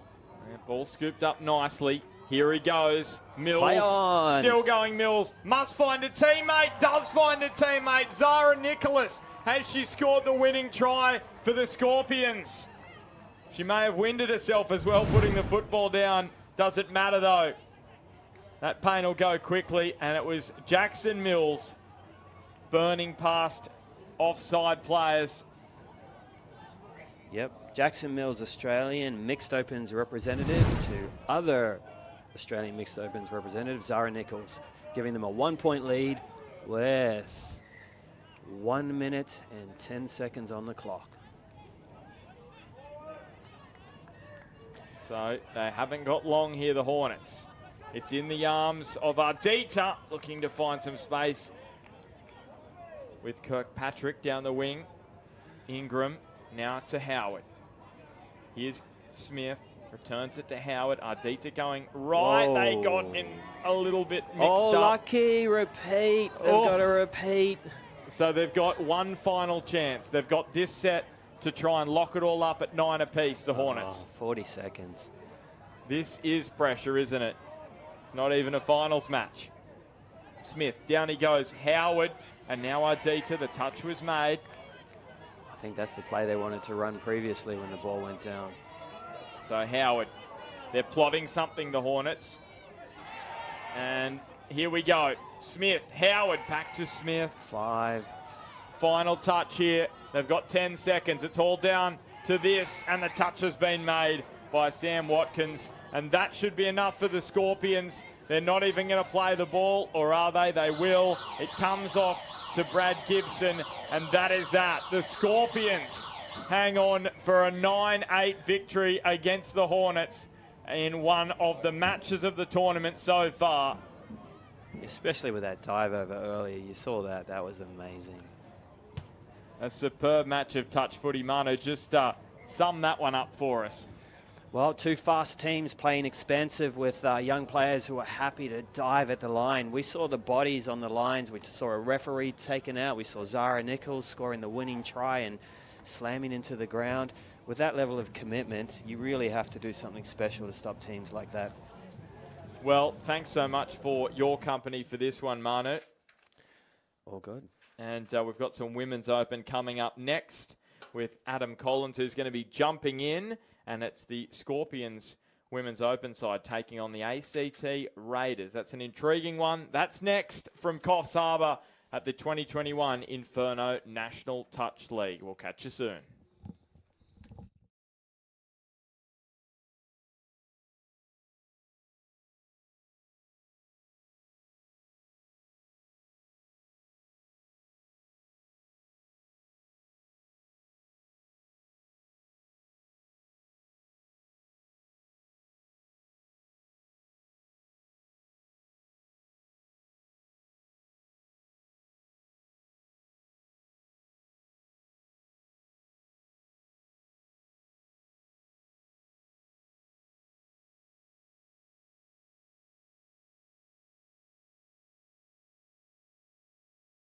We need to start moving again, Australia. Moving as though our lives depend on it. Every one of us needs to target at least 30 minutes of heart rate raising physical activity a day. Because if we don't move it, we'll lose it.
Welcome back to CX Coffs Harbour International Sports Stadium for the Women's Opens fixture. This time the Sydney Scorpions take on ACT Raiders. It's Adam Collins in commentary, joined by Lee Drennan. Lee, Women's Opens action. Where do we see this game going? The Scorps have been dominant over many years, but the ACT Raiders have also had a great tournament so far. Yeah, that's right. No, I'm excited to watch both of these teams. I've actually obviously not seen them play with the new sort of spectator laws that we've got in place this year. So I haven't got to watch either of these teams. I think it'll be reasonably exciting, that's for sure. Yeah, so the ACT Raiders get the first opportunity to attack the Scorpions line here with the tap-off to start the match. Have we got any intel on how both of these sides have fared throughout the tournament thus far? I don't, mate. It's like you. I've sort of been stuck up here as well and not able to get out. It's a tough gig, that's for sure. But young Elise Wilson there, the number 5 for the Raiders, she joined me in commentary earlier on. It was great to have her insight. Now to be able to see her out there, it's certainly one of the great aspects of this tournament. To get participants like yourself up into the box and just have that insight about what actually happens out on the ground. Yeah, it's nerve-wracking, though, I must say, because then once you have commentated a game, if you're sort of, you're sort of in the position of expert commentary, I guess you'd say. And then if people then get to watch you on the live stream and go, actually, this guy that's commentating is not very good, that's quite concerning. But I don't think you have any trouble there, my friend. And I wouldn't call you an expert. Nobody's an expert, really, mate. I've got you as a colour commentator. Colour commentator. Colour commentator, providing some colour to my commentary. And we see the Scorpions now, a penalty. I don't think there was a touch made there either, just quite remember. Yeah. On the 7-metre line. So number 7, Kiala Duff, one of the players to watch here. It's Macy Carruthers and Kiala operating together. Isabel Geros just loses the handle on that one, but the referee's saying that those players, the young lady right next to him wasn't moving at all. On his far right side, I think he was referring to all 3 defenders on that right side that were obviously set on the line, meaning that they dropped too early. Yep, so that 7-metre rule coming into play there. Probably done it again there, to be honest, as well, but knocked 6 down. to go. That's Elise there, knocking that one down. So basically, if the attacking line is outside of the 7-metre line, then all defenders are expected to walk up, must move forward to make the touch until such time as the touch is sort of about to be made or imminent, I guess they would say. And we often hear and see clearly the referees communicating that to the defenders, so there's really no reason for the penalty. But that's 2 of those. And if we have a third, well, then a player will drop out of the defensive line until a change of possession occurs. So now the Scorpions well on the attack here. This is enterprising, but nice defence there by the way of Alira Davis for the Raiders, getting outside to make that touch. Just to add to that previous point too, Adam, the actual the referee that's on field, he will probably actually control the 2 middles, particularly, and then either sideline referee, rather than just sitting there and having a holiday there. Actually, nice late switch there, really and then a great shift from Aaliyah Paki. Finds Sammy Rogers. But unfortunately for the Scorpions, the referees have found an infringement and called that one forward. Let's have a look at it here in replay. There's a beautiful late switch, and Leah Paki. Wow. It's just the end-over-end pass. It gives the opportunity for the ball, I think, to look like it's gone more forward. And it probably floats a little bit more. It floats so much more rather than the spiral technique, obviously, where it goes usually pretty flat and hard. I think that just gives the opportunity for it to look a bit worse than what it potentially was there. So an opportunity lost for the Scorpions, but nice enterprising play, especially from Aaliyah Paki, one of the really up-and-coming youngsters for the Scorpions outfit, as the Raiders on the attack now, really asking questions there. That's Keisha Kapea. There she is in half now. She picks up and goes, gets behind the line, finds a short pass, but unfortunately for the Raiders, that one goes to ground. But again, enterprising play from both teams. I know that when I was with you yesterday, Adam, we talked about that half runner and their ability to try and break the line first, to make your first instinct to try and get through the line. That's what the half runner did so well there. Yeah. It was pick up and really head down, and we see a turnover here, sorry. And then young Alana Slawinski hit the line hard as well and threw a body at it. So, yeah, great stuff in the opening minutes of this match from both teams. The Raiders here, that's Elise Wilson. I think the other thing that it does too is if you give those little cracks from acting half early, then you get to see what the team defending is doing and sort of the defensive policy, I guess you might say, that they're trying to run with. So it's a great way to test out. Nice shift there. Yeah, that's good too. Good footwork. Earns a penalty. So Elise Wilson there from acting half, the quick ball off the ground. You know, beautiful delivery for that sweeping player, and that earns the penalty there. Casey Drasizic it is. You say these names very confidently. That one was intimidating. I'm not sure how correct I was, but confidently. Say it confidently. Madeline Orr is the number 19 at half now. That's a nice shift to Wilson. Wilson will take the ball down for Drasizic again. There's Wilson, goes long, and that's a great pass. Elise Wilson, one of those expert inverted commas commentators that we had up here with this yesterday. Let's have a look. The quick pass off the ground again, the split out, she rolled the ball, and then that beautiful right to left pass, and finds Brianna Toes in the corner. And the ACT Raiders take the early lead on the Painaway scoreboard. Beautiful play there, Lee. Well, we spoke a little bit about sort of the floating, the end-over-end pass. That was the complete opposite, at the total opposite end of the spectrum. That was a bullet pass, spiralled, and hit the winger, as we talked about yesterday, at full speed, not breaking stride. We see a good short side crack there. That'll be a try too. A hit back straight away. Yeah, the Scorpions girls, we said, plenty of experience out there, and young number 22, Kate Ryan, gets that one. Let's have a look. She goes over, beautiful pass from Kate, and she finds Nicole Saldern.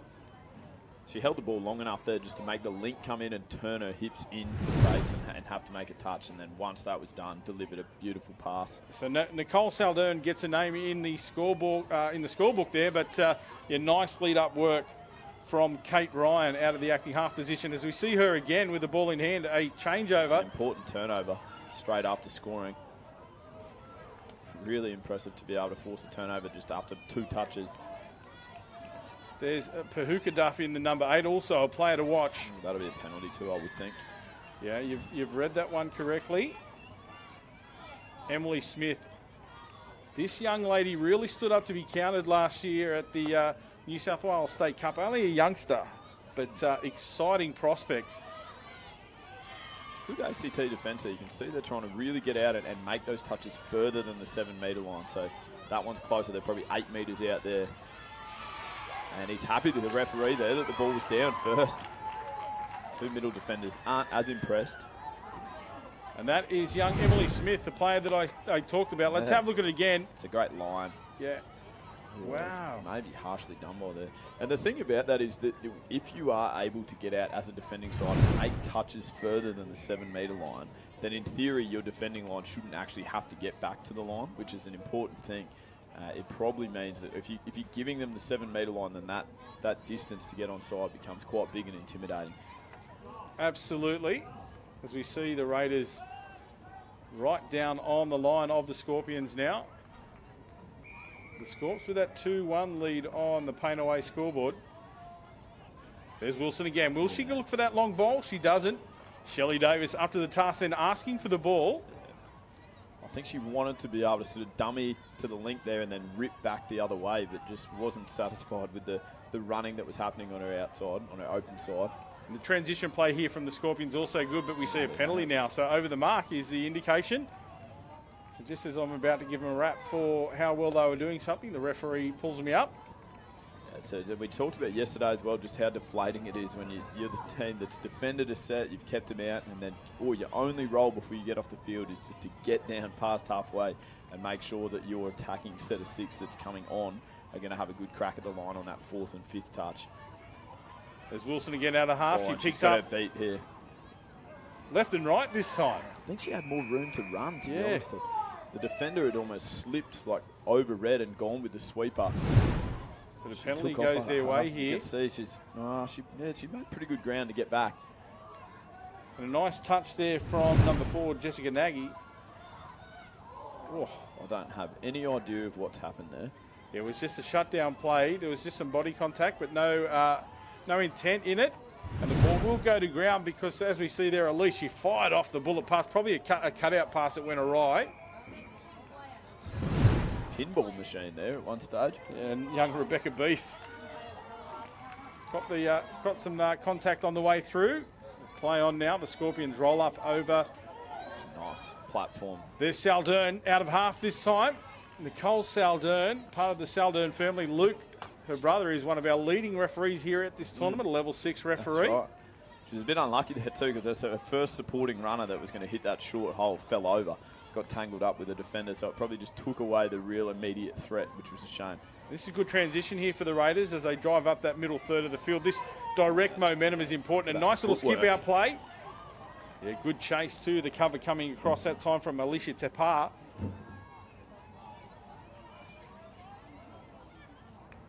So that's Slawinski there. She gets it down nicely. And a little show and go from the half was Alira Davis. That occasion. Sort of tried to beat her back on the short side there, but it was very well defended, well read. The Scorpions. So both teams really just probing here early on in this fixture. 10.5 minutes gone in the first half. So the Scorpions drive forward. Shelley Davis gets the job done there. Nice release. There's Smith on the wraparound play. She looks dangerous, Smith, doesn't she? Yeah, she's, as I said, just a young prospect that sort of came out quickly last year and has really stood up and made people pay attention. So we see Davis, that ball off the ground, the quick release. She's getting the ball off sweepers as well, which means that she's a live player with the ball. She can score and she's hitting it at pace. So she'll be very hard to defend if she gets the right setup. It really is end-to-end play here. The Raiders taking it forward. That's going to be a penalty too. I think you'll say that one's over the mark as well. It's become a real midfield battle this last sort of couple of minutes. We haven't seen that many do repeat sets at the line. It's been all ruck battle. Teams both trying to get strong in the ruck and assert their dominance through the midfield there. So now the Scorpions attacking opportunity here. 15 metres out from the Raiders line. That's Macy Carruthers trying to go through in the number 16 there. I think she was wanting the switch back too from Duff. 2 Duffs, isn't it? Yeah, there are. Duff sisters. Great touch football players, the Duffs. Also a great beer in the Simpsons, I believe. Now the Raiders up to the halfway line. This is good. Good field position here. There's those feet again. Number 4, Casey Drazizi. She's been outstanding. Yeah. Fast feet. There it is again. Yeah. Just probably tied herself up a little bit there with that one. I think also the Scorps have done so well to keep them so far out away from the line. It made, even though her footwork was good, it meant that the defensive line was pretty set and could chase down from there. Rogers gets that one back into Aaliyah Paki there. Rogers out of half. Area. Good meters here. Saldern pops out of the pocket, does well, goes down. Nice little colours pass there, a tap-on play. It's a nice setup now, good hole. Short ball, beautifully constructed try there by the Scorpions. That quick release from Kate Ryan. But it ends up looking really easy, to be honest, this one short ball and a good hole. But what was so impressive with a couple of touches before that, you can see they got both sides of the field up so that all 6 defenders were up and out of position. And it means that really to get back and make that touch for the link was just way too much to ask. The setup was done 2 or 3 phases earlier than that. But Alicia Tepar is the player that gets the name in the scorebooks. On the Pain Away scoreboard, the Scorpions now 3, the ACT Raiders 1. We see a penalty. Back over on the halfway line. Go the way of the Scorpions. It's had that twice, actually, where the last 2 touchdowns that they've scored have been, last 2 tries they've scored, I apologise, it's been turned over straight away by the ACT Raiders, which means that we spoke quite a few times about the importance of holding after you have scored, and that's just been a couple of donations, really. Good meters there. Firstly from Davis, then Smith. A nice pick up and release out of half. That one's away. Smith now with the ball, goes out to the right edge. Late switch. Sammy Rogers. There are not any better finishers in the game than Samantha Rogers. And that combination, we'll keep an eye on Smith. We'll see here. That's a nice release from half. Shelley Davis gets that one away. This is the crucial pass here. Let's have a look at the timing. She holds it up nicely. The ball was clearly gone. And Smith with the late switch. I think the point you make, Adam, is so important that she could have switched there a lot earlier, but what she did was wait until the link and the wing had both committed to running out and being scared about getting scored on their outside, then decided to switch, which is just the perfect timing, made it way too hard for anyone to help. Raiders straight on the attack there. There's Wilson, crucial in the earlier setup. Just probing all the time, Wilson. She's probing it and throwing that short hole. She's really trying to get that short hole, but it's been actually well defended by Scorpions. I think it's Claire Duff again in there. So now the Scorps will bring it off their own line. That's definitely not her first name. That's poor pronunciation. I need to go back and have a look at that. Kiala, thank you. There's Rogers, but a penalty. This time will go against the Scorpions.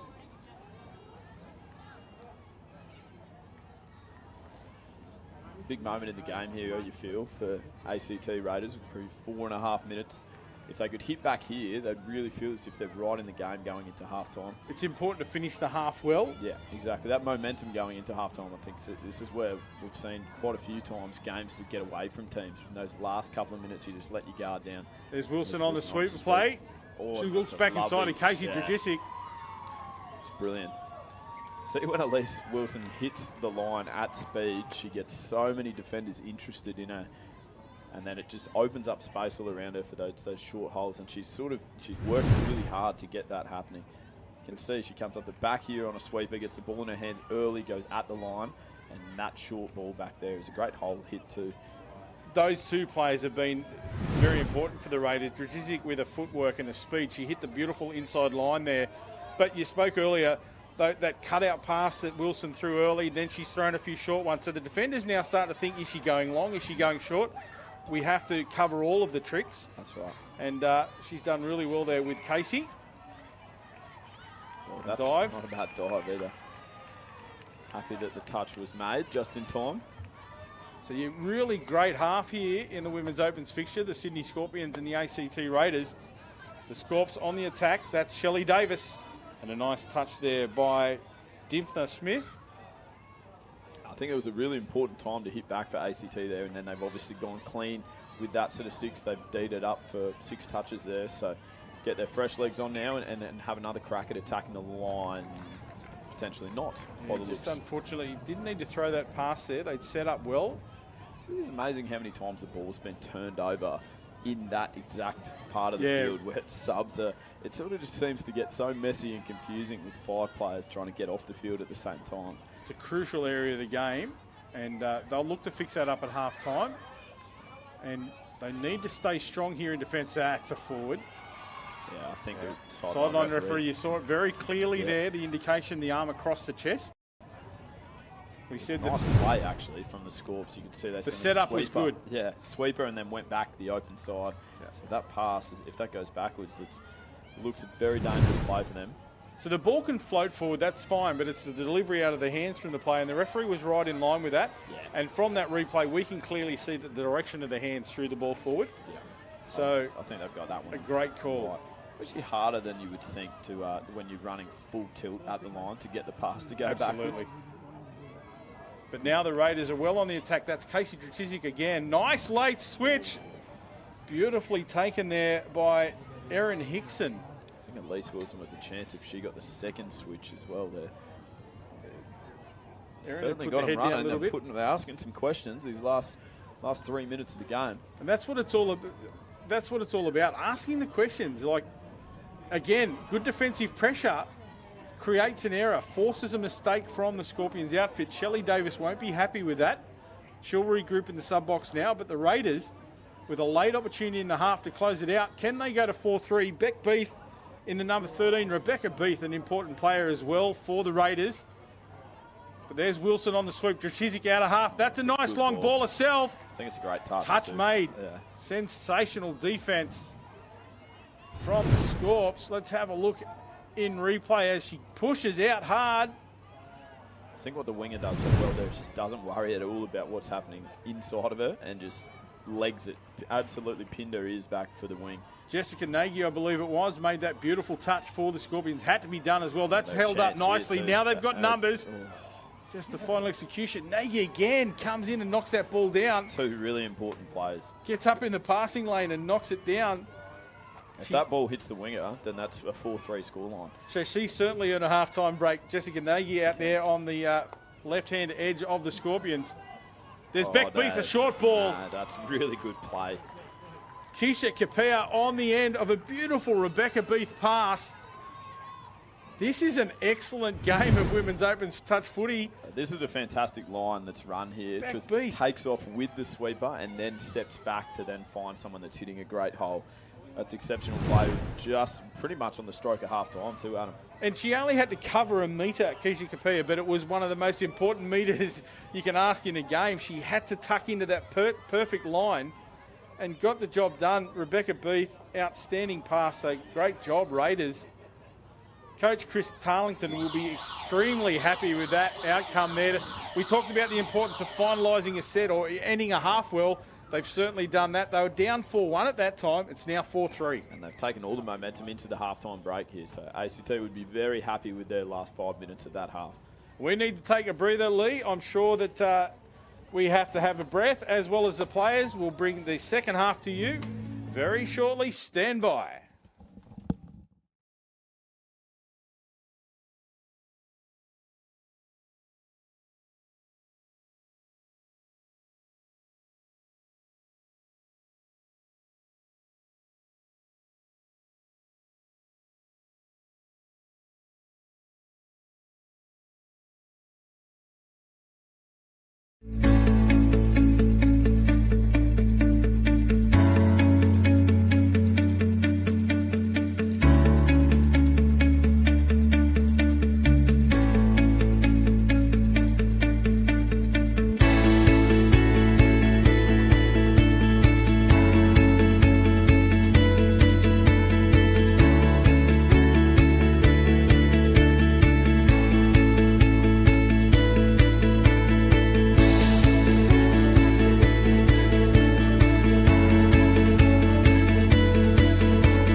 The world's sporting landscape has changed forever.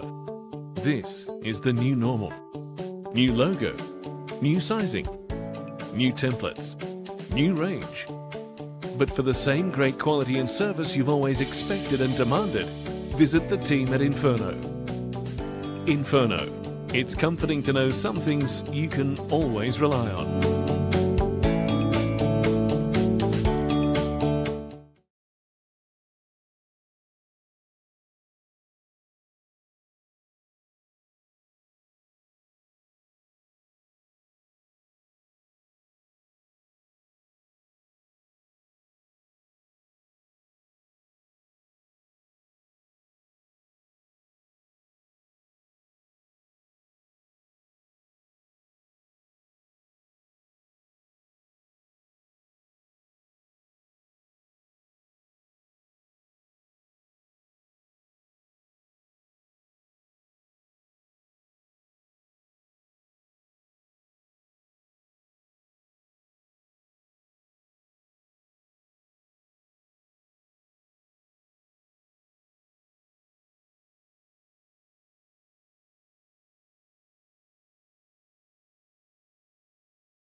So we are back for the second half here at the 2021 Inferno National Touch League.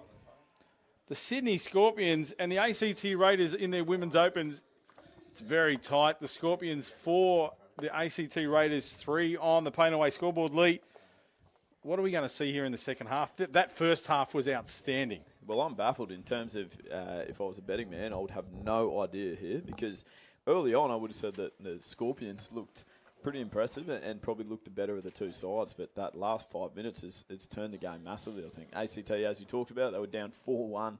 To come back and find themselves only 4-3 down is a huge result. I think they would have gone in pretty happy at halftime. So here we go. The Scorpions get the opportunity to commence the second half, and that is the young Sammy Rogers taking the ball out to the left-hand edge. Opens up the field now. Options to the right-hand side. It's a nice shift there. Smith on the sweep. Yeah. They step back and then tuck into that little inner channel. Smith looking to get over, but I think it's Aaron Hickson in defence. Yeah, fantastic work from Aaron. So now, it's not an easy play to defend. I can final touch. The referees have found an infringement there. Not square. There was a little bit of a body check in the touch there. Just put the player off balance. She didn't square up and roll the ball, so that is a changeover. So the Raiders off the hook early in the half. Nice wrap play. Good metres here for the Raiders up to the halfway line. Good penetration. They actually did well there, the Raiders, because they went away from their sub-box with the ball, but they still managed to get all of their subs on. Keisha Capea there, one of the try scorers in the first half. Yeah. I think that was last touch. There was a problem. They just missed getting that strike dump on the last there, so they couldn't have a good crack. Had sort of what we'd call a dead touch for that fifth and last, which is... For the final one, yeah. Which you really need some razzle-dazzle to try and score from that position. So the Scorps drive well up to the halfway line now there on the attack here. Sweeper play coming around, one-handed take. She did nicely there. That's Saldern with a late switch. Straightens up, finds a defender coming in hard. There is a clash there. You can see the immediate attention of the defender, just asking if the Scorpions player was okay. So Brianna Toes there, she had to come in as hard as she did. There was no malicious intent. All she was doing was looking to stop. So we see a nice release out wide, well taken. Yeah, that would have. Erin Feeney, I think that might have been. And there is some sort of penalty in turnover now. They just went a bit too lateral there, ACT, probably before they'd actually earned the right by going forward. They're going to get another penalty here as well for an offside. Yeah, just probing for the line there. She thought she might have had a play-through call. Yeah, this will be a big test for the ACT Raiders now. Full set of 6. There's Saldern, gets it to Alicia Tepar. Tepar hands off for Paris Mooney now. There's Tepar. Long ball left to right. Alicia Tepar, too powerful, too good there with that beautiful pass. Delivered nicely straight onto the chest of the Link player. Let's have a look at it. She looked to go left, stood up. This big left hand, dominant pass from left to right, beautifully executed. And that is number 4, Jessica Nagy. That's just reward for those defensive efforts there late in that first half. Exactly, and it's a little thing, but the ability of the half runner there to actually dummy the other way, so dummy to the sweeper, is just enough to make the defenders compress and go that way.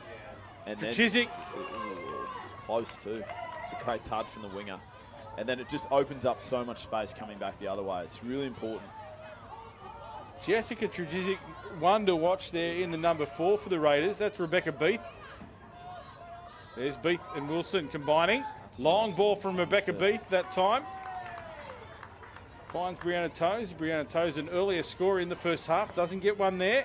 And the Scorpions come off their own line. 7 metres out, driving forward, coming to their sub-box, looking to get those fresh feet onto the field. Nice touch. Yeah, that's good wing defence there. Danny Crosswell it was for the Raiders. They've been happy to recycle the ball and promote it a little bit more in their rucking score. Davis with a nice ball, that one. There's Pihuka Duff there. Davis looks for the long pass, touched in flight, 6 more. Again, I think it had to be knocked down though. They created a serious overlap there. Full set now, in perfect attacking position for the Scorpions. Will their experience come to the fore here? That's Davis with the ball. Oh, they've not square. I think it's a voluntary roll. Voluntary roll ball. So a little fake from the defender. Yeah, she was just expecting harder contact, I think, and then the defender just didn't get in there and make it. Good meters now for the Raiders, but they're right on the edge of the field. So opens up that left-hand channel. Now they drive down the middle third, which is good. This is better. Alana Swalinski there gets the ball away. Oh, that's a strong touch. That'll be a penalty too. Slawinski was lining up to go into half at pace, and unfortunately when the play stopped, she tried to hold up. She copped some friendly fire here, I think, doesn't she? She does. Yep, she slipped as she tried to slow down and then kicked her teammate. No damage done. They're both young ladies are back on their feet. Jessica Crow there in half. That's Strachizik. She's been... No, that's Capea. It's a great dive. She's been called offside to the middle defender, so that'll be a try. So Jess Crow. Jessica Crow there. Playing that heads-up footy, listening to the referee, having a crack, and the referee called that player offside. Well, it's Emily Smith, I think, was the player that was called offside. And then just the ability to dive in low and just make sure that she, as you said, just listened to the referee's call, probably was aware of the fact that she was offside and called offside. And that's the thing, if you dive and have a go at the line, then you turn it into a real 50-50 decision for the referee, just particularly even when they're onside. So when they're off, it's a pretty easy one. So the Pain Away scoreboard now shows the Scorpions 5, the ACT Raiders 4. And the Scorpions back on the attack. Touch on the hair, I think. Yep. It all counts. Absolutely. Referee was right there. The touch was called and the referee sends a player back. No penalty for playing on. You can't really feel those touches on the girls with their long, flowing locks. That's right. Good wing defence there, good rear. And the ball hasn't been played square here again, or didn't step over it, I think, is the call that's cost them a turnover there. There's no acting half here, which will be nervous times for ACT. They've bailed out of it okay, and now they need to get a roll on out of their line. The Raiders onto the attack. Good meters here, pushing forward, but a changeover again. Just as give him a rap. I've done it again, the commentator's curse. Yeah, and just to remind you guys, on the Pain Away scoreboard that we have at the field here, it's actually 5-4 to Scorpions. Yeah, we do apologise. The coverage coming your way, courtesy of Bar TV. And, of course, some technical difficulties as we update the scores. But rest assured, we will let you know what's happening. The Scorpions leading 5-4 as a dive over there. Yeah, no. And a beautiful touch from Rebecca Beef. This will be the fifth and last. It's a dead play too, so they'll need some magic, and they've got something to look goose step. Yeah, we call them dead plays, but it really is never dead. The skills of these young ladies, as you can see there, quick hands and quick feet. That one, unfortunately, going to ground. I think it puts you on high alert as a defending team sometimes. Those fifth and last touches where you just know that they're going to try something and no one really has any idea what it is. It's probably the only time in touch football where it's completely unstructured. And that can make you be quite wary as a defending team. You're told really just to get up together, to present a flat line so that any time that even if a defender is beaten, they run into the next one. But sometimes easier said than done. So the Raiders now have another opportunity to strike back here. This is good for them. I'm not sure what the referee I think it just got knocked out of... It's just going to play the touch, I think, so the count will stay the same. That's a good call by the referee there. Slawinski drives it down, gets some good penetration. Something's happened here. Yeah, I think she pushed through the ruck there. Okay. So it's going to go against the offensive player? Yeah, definitely will.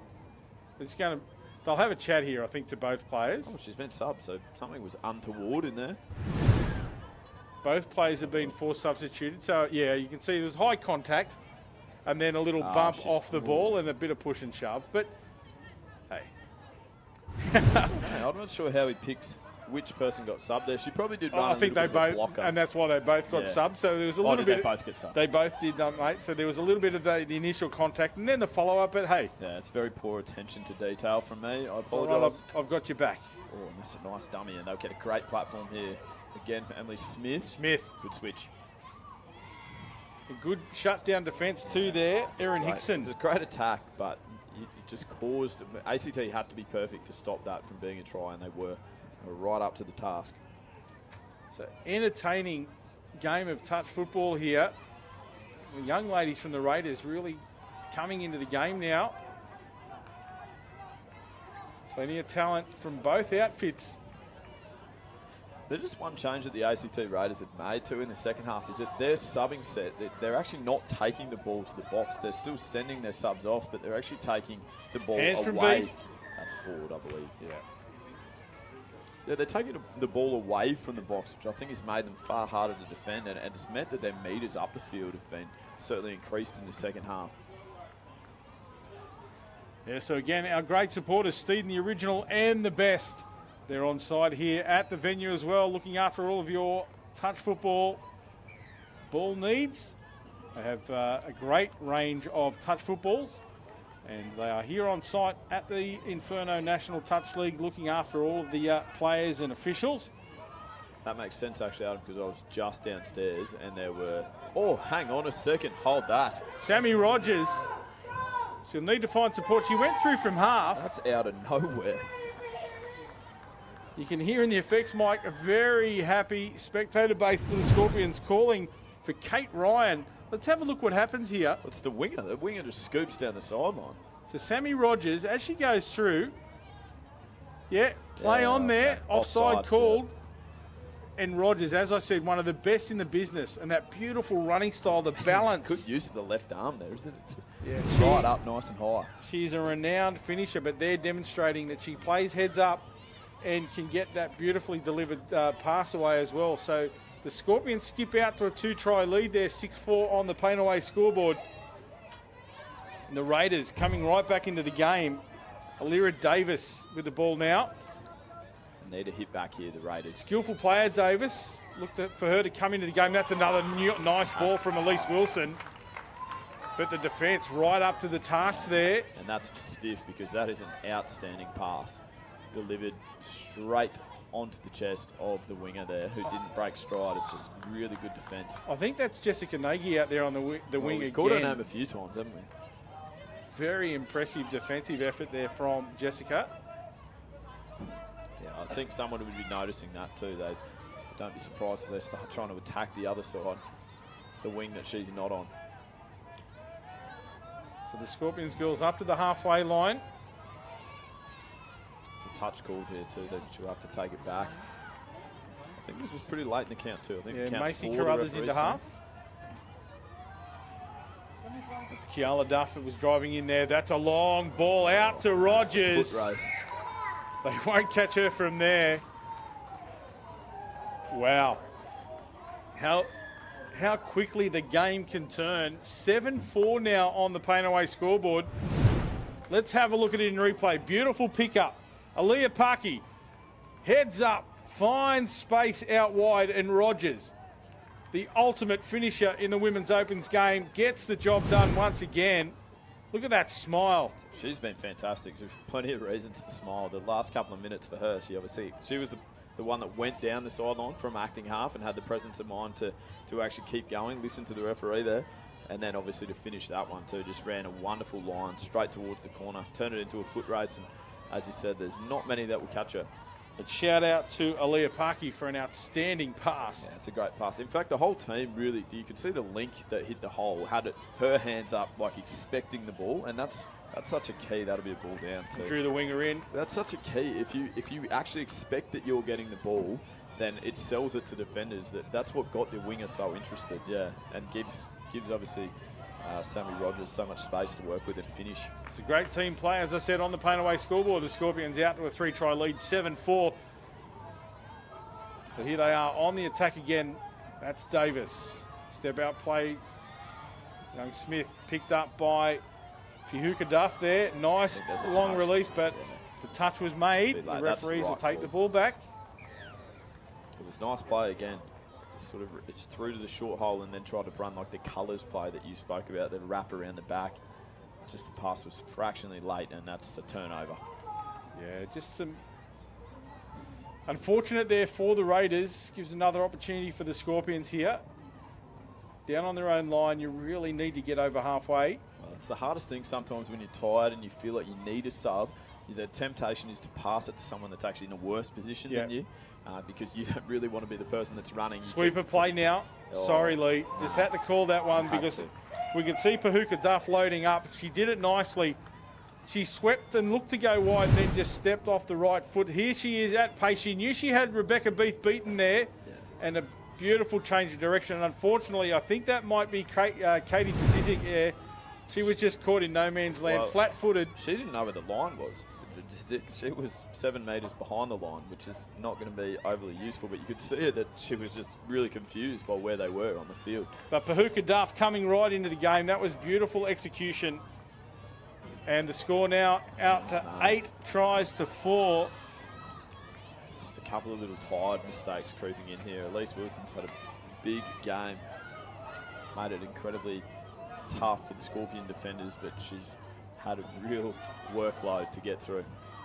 And they're back on the attack now.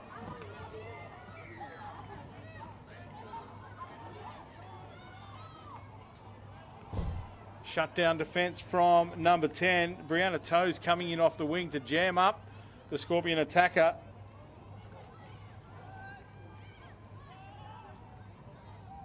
This will be the test for ACT now. They really need to get out of their own half and try and have a look. It's out to a 4-try lead now for the Scorpions. So still actually a bit of time, 5 minutes left. 4 tries will be hard to run down.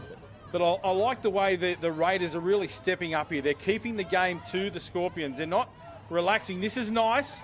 It's great defence. And a great defence. But, you know, Kylie Aylett there, as I was saying, they're still asking questions, probing, going hard into the Scorpions defenders. They're not resting. I think that was a far better set for them, Adam. And it made them really, as we talked about, ask some questions there and put the Scorps defenders under all sorts of pressure. Just that Sabre middle did such a good job to make that touch there in support. 4 tries so far in each half for the Scorpions. Their class has really stood to the fore here. As we see another opportunity, this time knocked down. Yeah, Alira Davis it was. It got up into the passing channel, knocked that one down. The lines that the Scorps girls have run for these last couple of minutes have been very impressive. Every time that they've got the ball running into the line, it's been at speed, it's been on the out. But every player in the outfit is doing their job. As you said, the links are hitting the holes. The links are their body language showing that they want to do something and creating doubt in the defenders' minds. So important, and the Scorpions have really executed that well, as we see Aaliyah Paki there. And they've really made themselves quite unpredictable here too. They've run a lot of different things. Nice little prop off the right foot, straightens up, goes for the line. It's a good touch. That's Kiala Duff, but beautiful shutdown defence by the Raiders. A touch that had to be.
See really starting to hit their straps.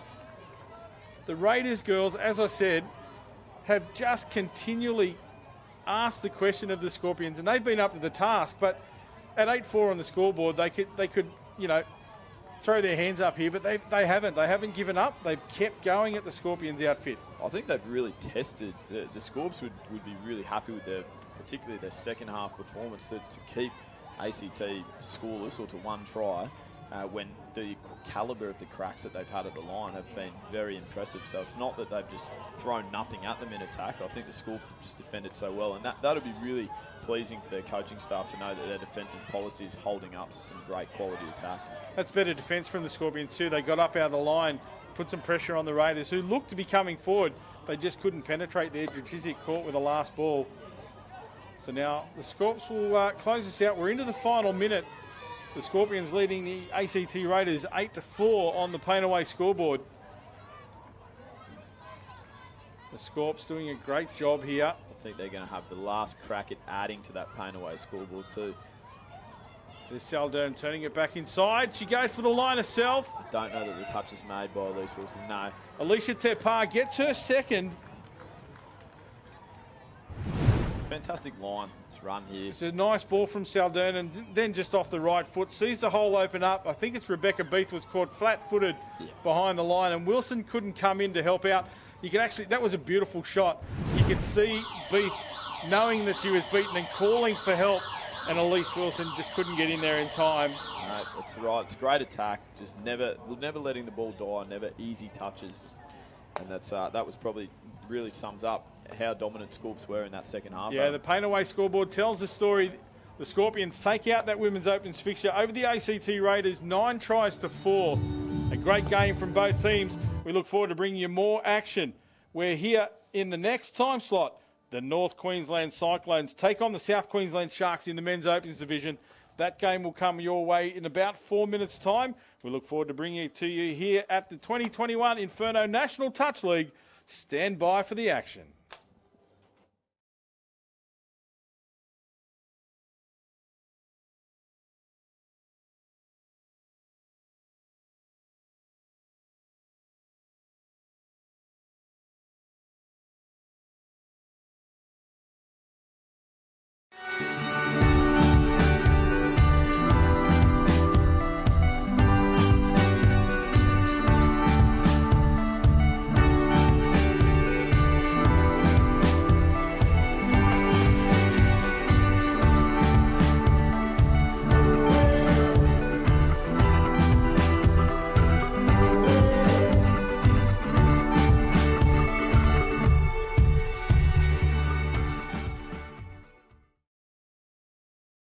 The Templetons are a fourth-generation ginger farm. We've been working with Budgem Ginger since about 1941 when they first opened. My grandfather actually bought the first vat for Budgem Ginger to be able to crystallise their first lot of ginger. So, yeah, we've got a long history with Budgem Ginger.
We are back live here at the CX Coffs Harbour International Sports Stadium for the 2021 National Touch League, the Inferno National Touch League, where we have a men's opens game coming your way. The North Queensland Cyclones taking on the South Queensland Sharks. And I am very happy to be supported in commentary here today. I've got two young men ready to bring you some colour commentary. Tom Taylor and Ryan Potts. Thanks, gentlemen, for joining us. Great to have you on board. What are we looking for out here today? I think it's just going to be a good game between these two Queensland teams, and just happy to watch it. So, what's your expectation? Who are you going to tip? Give me a tip early on. I'm going to go Sharks. Yeah, Sharks. Sharks. Adams. Yeah. Sharks, there we go. The Sharks early call from both. But hey, don't worry. the Cyclones with the long bomb. On reflection, I'm going to go Cyclones. You can't call it. It was recorded. We find Jackson Luke over in the corner. Let's have a look how this happens. Number 14 with the ball in hand, Jared Townsend. He's well known for that beautiful pass and perfectly timed there. Jackson Luke on the stripe gets that one. Opening try the way of the Cyclones. They take the early lead 1-0 on the Painaway scoreboard. Beautiful pass there, boys. Yeah, Potsy, what do you reckon? It was a nice ML play. Oh, it's very nice. And as we speak, there's another nice try. Try after try here. Yeah, that importance of the 60 seconds after you score, you've got to really step up in defence. Yeah, defence is key, eh? Defence win games. Certainly does. You see the high price from the Sharks. They know that they can always strike back. Plenty of strike power in this outfit. Let's have a look. Beautifully held up. Committed that link defender to come in. And, of course, try time there. For number 15, James DeVere, a known try scorer for the Sharkies boys, and it's all tied up on the Painaway scoreboard, 1-1. So they feel each other out for the opening, 5 minutes or so. Just continue asking questions, see what comes their way. Will we see it settle down, or is this frenetic pace going to keep up here, Ryan, do you think? Well, even in our game just before, it was sort of try after try in that start. So hopefully, it will calm down a bit and the defence will come into the game a bit later. So a nice touch there from Corey Russell. A little flick pass out the back. Quick hands, keeps it alive, the final touch there. So a good finish to the set, deep down into enemy territory. The Sharks boys have to drive it off their line. See the transition play coming now. So you played earlier yourself. What are you playing up here this year? Playing in the mixed open, and Tom here is our manager as well. So there goes a try. Assistant coach. Assistant not a coach, sorry. Stop calling me a manager. It's all he's good at, being a manager. So a driving, probing run there from the Sharks. Just the speed of the play there was what was important. We'll have a look at it. That's Jesse Curtis. It gets his name in the scoreboard. But there's Pete Norman. Stands up that defender. And beautiful lines from Curtis. Just direct. Big front rowers run right there. Straight through the guts right there. Good. Yeah, it gave Peter Norman that option. Beautifully timed pass. And just great footwork there for Curtis to get across the line for the second try for the Sharks to take the lead now. For the first time in the game on the Painaway scoreboard. The Sharks stand up. There's Townsend again. Beautiful pass. Simple but effective. Yeah. So Jared Townsend, the importance there, we saw him earlier with that beautifully directed long bomb. So the defender's now thinking, is he going to go with that pass again or does he go short? But the importance of this runner here that pops out of the line, number 13, and holds that narrow channel and gets the try. That is number 13, Seamus Edwards. How important is that tight run there to commit the defenders? Well, it's very important because if you hold up that middle line there, it'll suck in all them other players. But obviously the defence there wasn't right for the NQ boys, and the short hole was open, and obviously a try.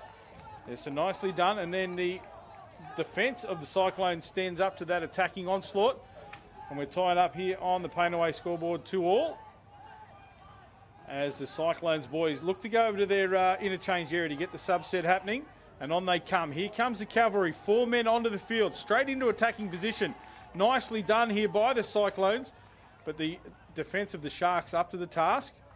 They repel that attacking raid. They're causing some troubles in that midfield there, Ryan.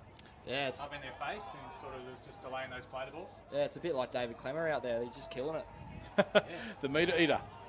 So here we go now. The Sharkies boys come off their line. Here they are driving towards the right-hand edge of their line out, trying to get the men onto the field. They've been able to do that. This is better. More direct play now. Picked up one-handed. Corey Russell, long ball left to right, finds a man on the outside, but beautifully defended by the winger. He was the earlier try scorer for the Cyclones. Shut that one down. Yeah, good defensive pressure there getting up, but held nicely by the Cyclones player. They tuck him behind the defensive line now. Good pressure from the Sharks up out of the line. This is a good pick-up now for the Cyclones. A little show and go. Andrew Searle, that was. It got him behind the line, but wasn't able to execute and get across. So the Sharks hold tight. It's been a good start. Very quick pace here to all. Ryan, what are you thinking? Are you sticking with your earlier call about the Sharks? I think I'll stick to it at the moment. Unless NQ get in front, then I'll change it. There's a lot of class in both outfits here as we see Norman drive in. That's a good pick-up. I think that's Jacob Hall it was that picked the ball up at half. The forward pass, but knocked. Oh, wow. It's too easy. Nathan Beaton just playing heads-up touch football there. He saw the player had committed was offside. We might have missed the call of the referee just calling the player off. Let's have a look. A quick tap by Norman. He shifts it out. Yeah, we can see that player had never retreated to the line. The referee called. He just gave himself up, basically. And Beaton. That's going to probably be the easiest try he ever score in a game, I'd reckon. Oh, you'd think so, wouldn't you? It made it looked like an amazing sidestep, too. Immaculate, you could say. Yeah, immaculate. It's a sidestep, but it's no Ryan Potts. No. Wow. It's all happening up here. The thesaurus has come out, and the little byplay between the boys with the sledges. We'll keep that to a minimum as the Cyclones go on the attack again. But a nice touch there this time. Oh, and he's flopped. Penalty. Be penalty for that flop. Should be. That was disgraceful. So Dave Marr made that clutch defence there. So as they roll forward now, the Sharkies boys need to get up and over the halfway line with 3, which they've been able to do so here. So 3 attacking options or opportunities here in enemy territory. That's a nice pick-up. Good direct pace there. Picked up by Russell. Player was offside. No advantage call. So the Sharkies get a full set here on the 7-metre line. Their flow in the midfield on the Sharks is just really, really good. The Cyclones, they're just lacking that intensity, just getting off the line in their face. Yeah, I agree with you there, Tom. So sweeper play, Jermaine Doberg-Muir with that big left foot, steps back, can't get underneath the touch.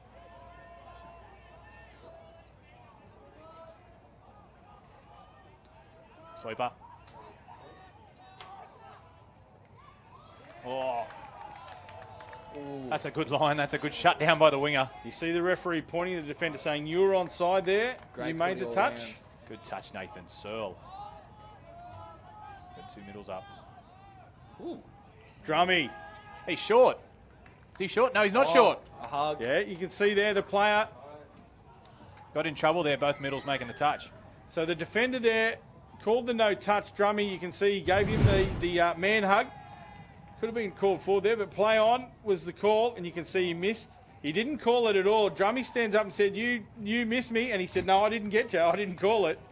And Drummy says, thank you, young man. Great call. The honesty in this game is so important, Ryan.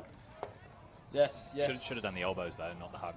Sorry, should have done the elbows? Yeah, because we're in a time where it's COVID, but hopefully, it's COVID-free at the moment. So the Cyclones boys are back into the action. We're at 4-2 on the Painaway scoreboard. Cyclones, nice quick pass off the ground. A diving pass there affected as well. So it's been a great opening 9 minutes of the half here. The pace has been electrifying. The Sharks 4, the Cyclones 1. There's Dave Marr on screen. One of the senior players, one of the veterans in this outfit. There we go. Certainly standing up to the task. Murray, again, really working hard to get those fresh legs onto the field here, boys. So important as we see Norman sweeping into the play. He'll go around. Nice late wrap there. Oh, there he is, Norman, the little dummy. And you cannot give Pete Norman any space. I was talking about the importance of those transition players coming on at pace and really just getting themselves into attacking positions. And that's the perfect example That of is straight out of the 1999 playbook, the old rap. The late rap. The rap. And there it is. Oh, stop it. Mum would be proud. Debbie Potts, she would be very proud. Yes, the beautiful Debbie Potts. An outstanding player in her own right, Ryan. She goes all right sometimes. Second best. Maybe on the field, not off the field. So now the Cyclones boys with it all to do. 5-2 down on the Pain Away scoreboard.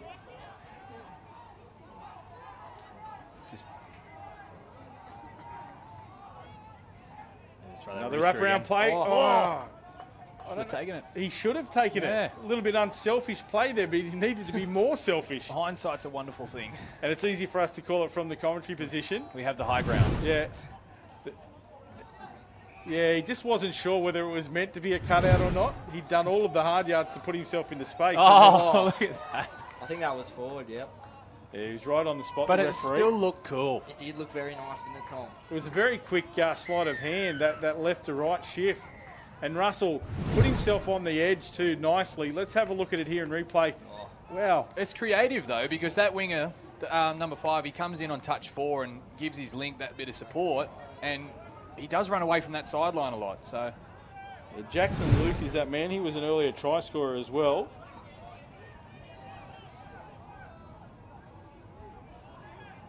Think they can score here, Ryan? A rooster? No ML? try. No try. No. They have looked dangerous leading up to this. That's a nice ball. But again, the defence right up to the task. They just pushed out. And that'll be the final touch of that set. So the Sharkies boys will come off their line once again. They've got the job done here previously. Good call, Ryan. It was no try. The Cyclones will want to push up. Being able to do that. Here comes these fresh legs again. Yeah. They load up. And they're direct. That's nice. Pick up one-handed. Russell. Quick release. Oh. Could have dove there. I reckon he was in. Yeah. But he sort of committed to looking for that inside pass. But nice cover defence coming across. He had to get in that passing line. And knocked that ball down. You can see he was committed here, the defender. Yeah, well done. Even though they've called that pass forward back for that try now, when they're sub on, the winger's staying on the edge, and it's making it a lot easier for them to get some flow. Yeah, good shutdown. The inside man saying no touch. Well, I didn't touch it, but the man that came in to shut it down certainly did. It's Russell. Drummy, nice release. Quick hands. And that makes it rain. Literally. Very literally. My Phillips, as the rain comes down here for the first time today. Beautiful pass. Let's have a look at it. The quick dish off from the ground. Corey Russell to Jermaine Dayberg-Muir. And then the excellent shift from Tristan Wagg. Finding My Phillips in the corner. That's a beautiful team try there, Tom. Like I was watching Ryan Potts. Yes, It just looked like Ryan Potts. Bit of Ryan Potts that called Dita, I reckon. Oh, maybe it's 7. Right, the Mutual Appreciation Society. I'm going to put a stop to that. And we are back here live with the action. The Cyclones trailing on the scoreboard.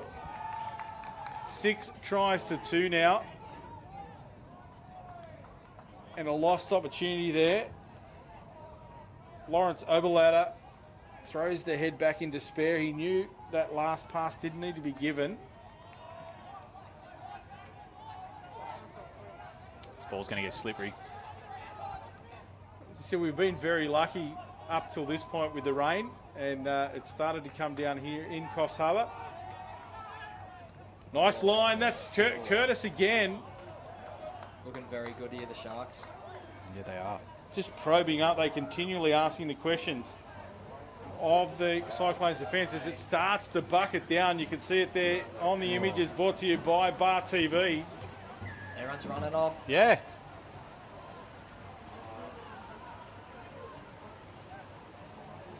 Who does the rain suit, Ryan? Cyclones or Sharks? Well, it's in the name, isn't it? Cyclones. Yeah, but the Sharks, it's Sharknado. water. Sharknado. Yeah. It is monsoonal type rain too at the moment. It's come out of nowhere. As we see a diving Sharks, Jermaine Dayberg-Muir, one of the best low divers in the game. I think that'll bring it in. This rain will bring in a lot of diving at the line and less sort of the elaborate slide. passing. Yeah, the sliding and just it's more safe to keep possession. The grounds have been holding up really well, so this will bring a whole different mindset to both of these teams. So 5.5 minutes remaining in the first half here on the Painaway scoreboard.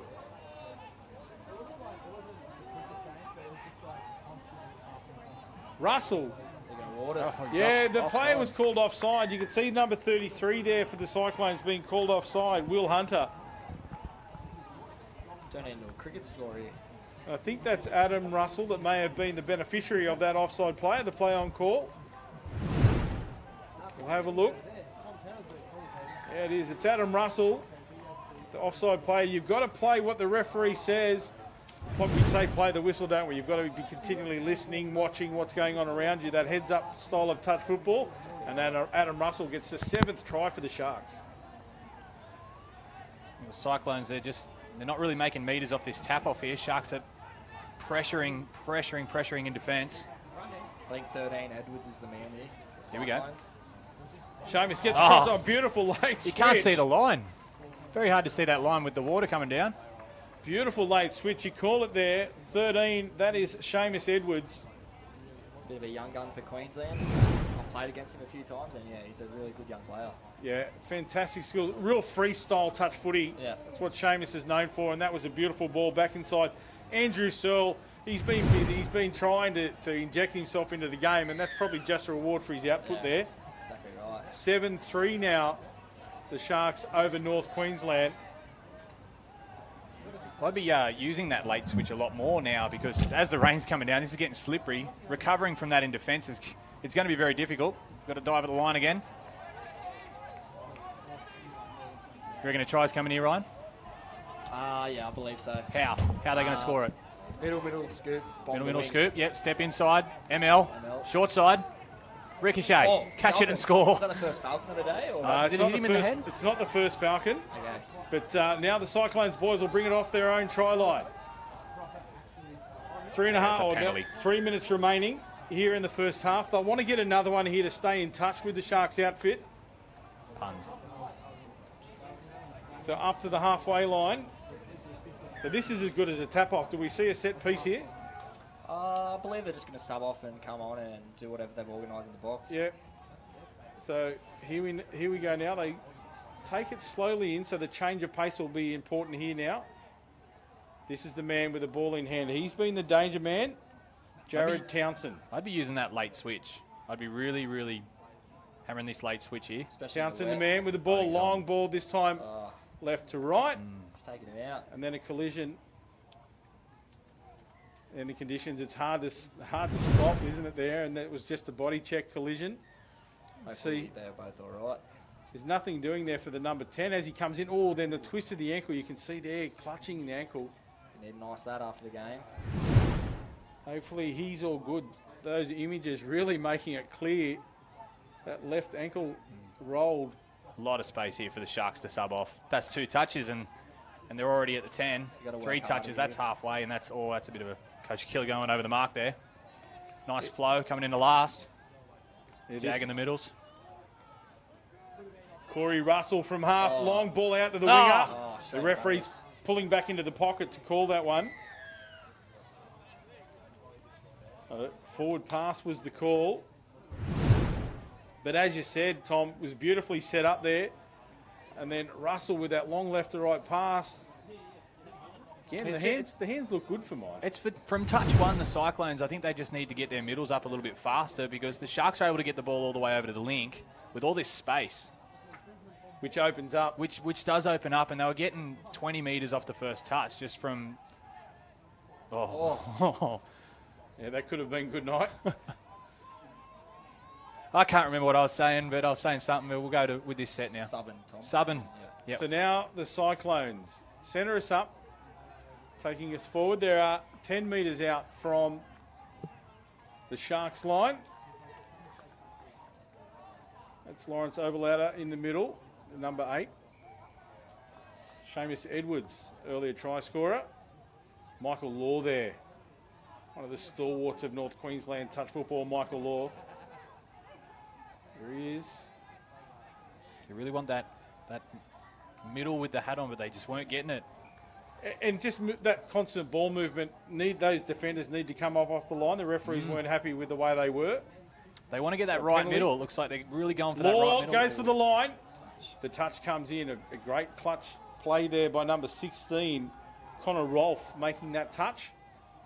Really standing strong in the middle. They're just going to waste the time here for half time. It's going to suck and not make the touch. So the Hooter sounds in the background as Oberlauder goes over the line. Seamus Edwards, my apologies, that is. He's ran out. Discussions. A lot of finger pointing. And the referees call a halt to the first half with that Hooter. Let's have a look at it. Goes over. Not sure what he was saying happened there. I don't know. Looked okay. It looked okay to me. The referees seemed to be indicating the sidelines, but it was nowhere near the line for mine. Yeah. But the Hooter has sounded. The referees blown the whistle. The scoreboard for Painaway remains at 7 tries to 3. The second half coming your way in 4 minutes' time. We'll have a wrap-up from the boys as we go into second half. Stand by for all the action.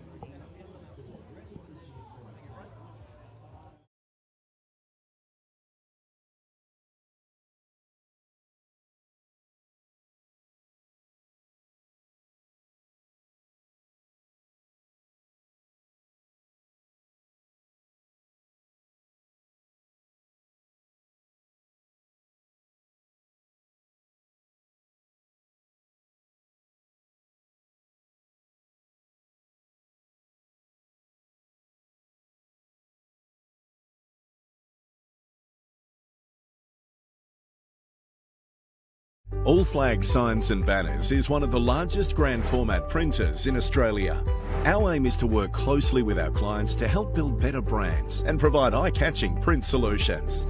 With 30 years of local production experience and the most advanced printing technology available in the world today, we're able to produce the widest range of quality print and signage with the Australian-made certification.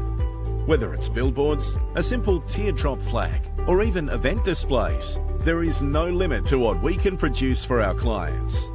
Our 2,500 square metre facility can produce more than 55,000 square metres of print per day, giving us some of the shortest turnaround times in the industry. Our product range and fast turnaround times is why All Flags is the preferred supplier of many professional sporting teams in Australia. Right from the start, our focus is providing the best service for our clients, from art support to custom sign manufacturing and installation. We work closely with your business to provide your complete print and signage solutions. Hey guys, my name's Justin Costello. As a young kid, I've always had a passion to play touch footy, as well as becoming a qualified plumber and a tradesman. If you're unsure of what you want to do, check out myskills.gov.au and look at doing a real skill for a real career. Now, don't underestimate a vocational education and training qualification. It could be what you're looking for. That's real skills for a real career.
Welcome back live to the CX Coffs Harbour International Sports Stadium for the 2021 Inferno National Touch League. This men's opens fixture you see on your screens, the South Queensland Sharks dominating the North Queensland Cyclones, 7 tries to 3. Tom, what have you thought about the Sharks outfit, mate? They've been slick. Yeah, very slick. And if I was the coach, I'd be just saying this ball's naturally going to go down that end. Keep the intensity up in the midfield. Cyclones will never get down your end and never threaten that try line. So no penalties. Work hard in the midfield. And basically we'll just hang on to this win. Keep doing what you've been doing. Don't absolutely. change anything. You know, if anything, like you said, you know, stop the penalties, stop those sorts of things. Ryan, if you're in the Cyclone sub box, what do you think you're hearing from the coach? Well, I think when the Sharks are trying to sub off, the Cyclones need to press a lot harder because they're just rolling on too much. And obviously, the reflection scoreboard was 7-3 of the Sharks. So I just think defensive pressure is the key for them. Yeah, great insight there from both young men. I have in the boxing commentary with me Tom Taylor and Ryan Potts. From the Hunter Western Hornets, they've been involved with the mixed outfit this week. You've had plenty of experience in the commentary box with me here today, as we see the Sharks on the attack. Shut down defence there from Jared Townsend. He stays strong, standing over the top of Adam Russell. Brutal. That was a big hit. Yeah, the body check, putting it out there on the line as we see now the Cyclones. That's a good release there on the wraparound play. Yeah. So the fresh legs comes on. That's the try scorer, Jackson Luke. Pop ball out the back. Start of that set was pretty good from the Cyclones, a little bit of shift. Like really slowed down when the fresh men came on. It did. They anticipated the early press on touch one. They got it. They sort of faked like they were going to go back to the middle with the wraparound. And then, yeah, it just all fell apart. I think they need to shorten up their passes here in the wet a little bit because that might be... yeah, change for the conditions. Do you think the ground will become slippery or just sort of the ball? The ground's holding up quite well today. Yeah, I think the ground will be all right. But even when it's sunny, it's the sweat and everything on the ball, so the ball's always going to be a little bit slippery. Oh. See, Connor Wilson is back on his feet out there, the number 10 for the Cyclones. There was some concern when the rain started where he twisted his ankle that we all saw quite clearly on the screen, but he appears to be back out there and functioning quite well. So thankfully for Connor, he's all good. And now the Sharkies. They seem to be trying a few sweepers this half. We didn't see many in the first half. Yeah, the defence up to the task there. There's Norman. Goes long, tap on play. Did it get away in time? Jackson Luke had gone in hard. And I think we're going to see play on call. And that will be try time for the Sharkies. They open the scoring. Let's have a look at it. Norman. That link defender had come in. The winger had to commit. Jackson Luke in the number 5 was claiming that he'd made the touch before the tap on happened. But it's all she wrote because number 14, Mike Phillips, gets his second try of the game. And that's 8-4 now. 8-3, my apologies, for the Sharks. Taking too many touches to get to the 7. Whoa. A barrel play. And slips over. But as you said there, Tom, those sweeper plays you saw just set that up then and allowed Normo to go out of half and get that long ball away. Yeah, over-reading it in the wet. They know that it's going to be slippery, so it's going to be hard to naturally recover. So they're over-reading that sweep play and just leaving that open side unmarked. So do it a few times, ask a few questions, and then starts to put that defence in two minds. So the Sharks roll into the line once again. Here comes that long pass and a tap on play. Beautifully executed in the conditions. And what about that finish from Nathan Cook? That is for the TV. That was for the TV. That'll bring the crowds back. Let's have a look at it again in replay. We can see it. Nice shift. Russell goes out of half. Gets the cutout pass and then the tap on. Beautifully executed. And the finish, again, he looked like momentum would have been taking him out. He was right on the line. And you see that day in, day out in the NRL, but whatever you boys can do at the professional level, we can do just as well. A nice finish there. So this is halfway through the set already. Cyclones 15 out. They need to get up the ground faster. This is 4 with a sweeper. Oh, that was a nice idea, but good channel defence. They need to throw a bit more out on. What would you do touch one here, Ryan? I'd probably have a crack within the middles or spread them out one and set up. So crack in the middle.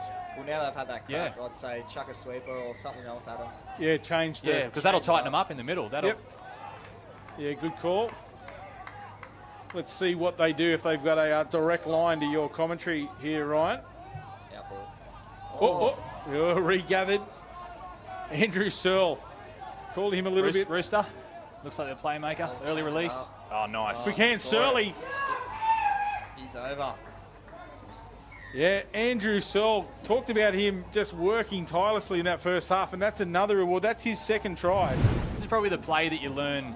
It's the first ever play you learn in juniors, the old Rooster. It's just very simple wraparound. But effective, Tom. Yeah, it's just like a 4-on-3 platform, but the guy with the ball can score, so you've got to crash on it. Yeah, exactly right. Yeah, well done to the Cyclones. Maintaining some contact on the scoreboard now. 7 tries to 4 is showing here, but it is 8-4.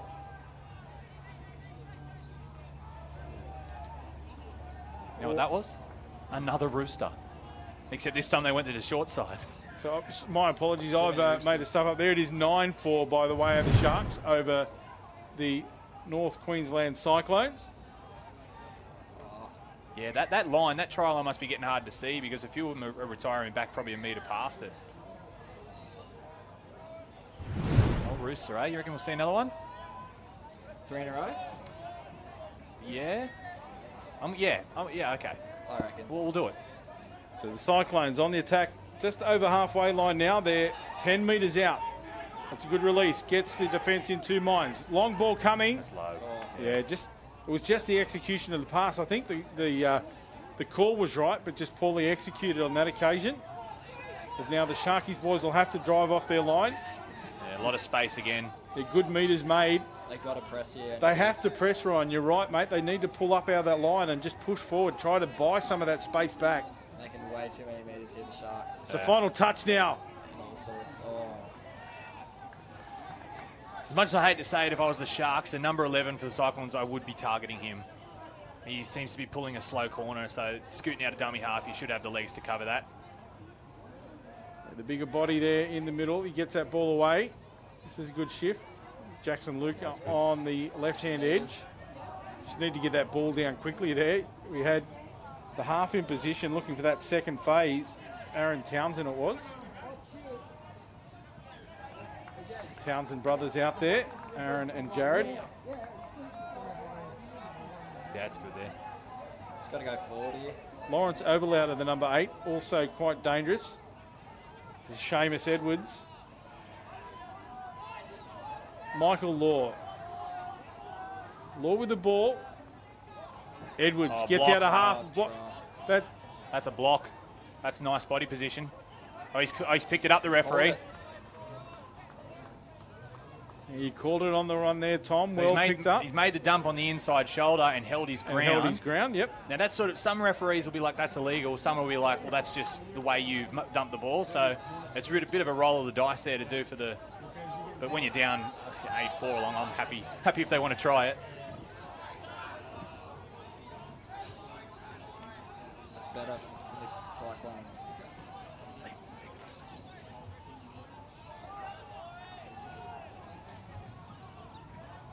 we go. 4 on 3. Oh, there's your Falcon. There's your Falcon. That was some heavy contact there. That was almost deliberate.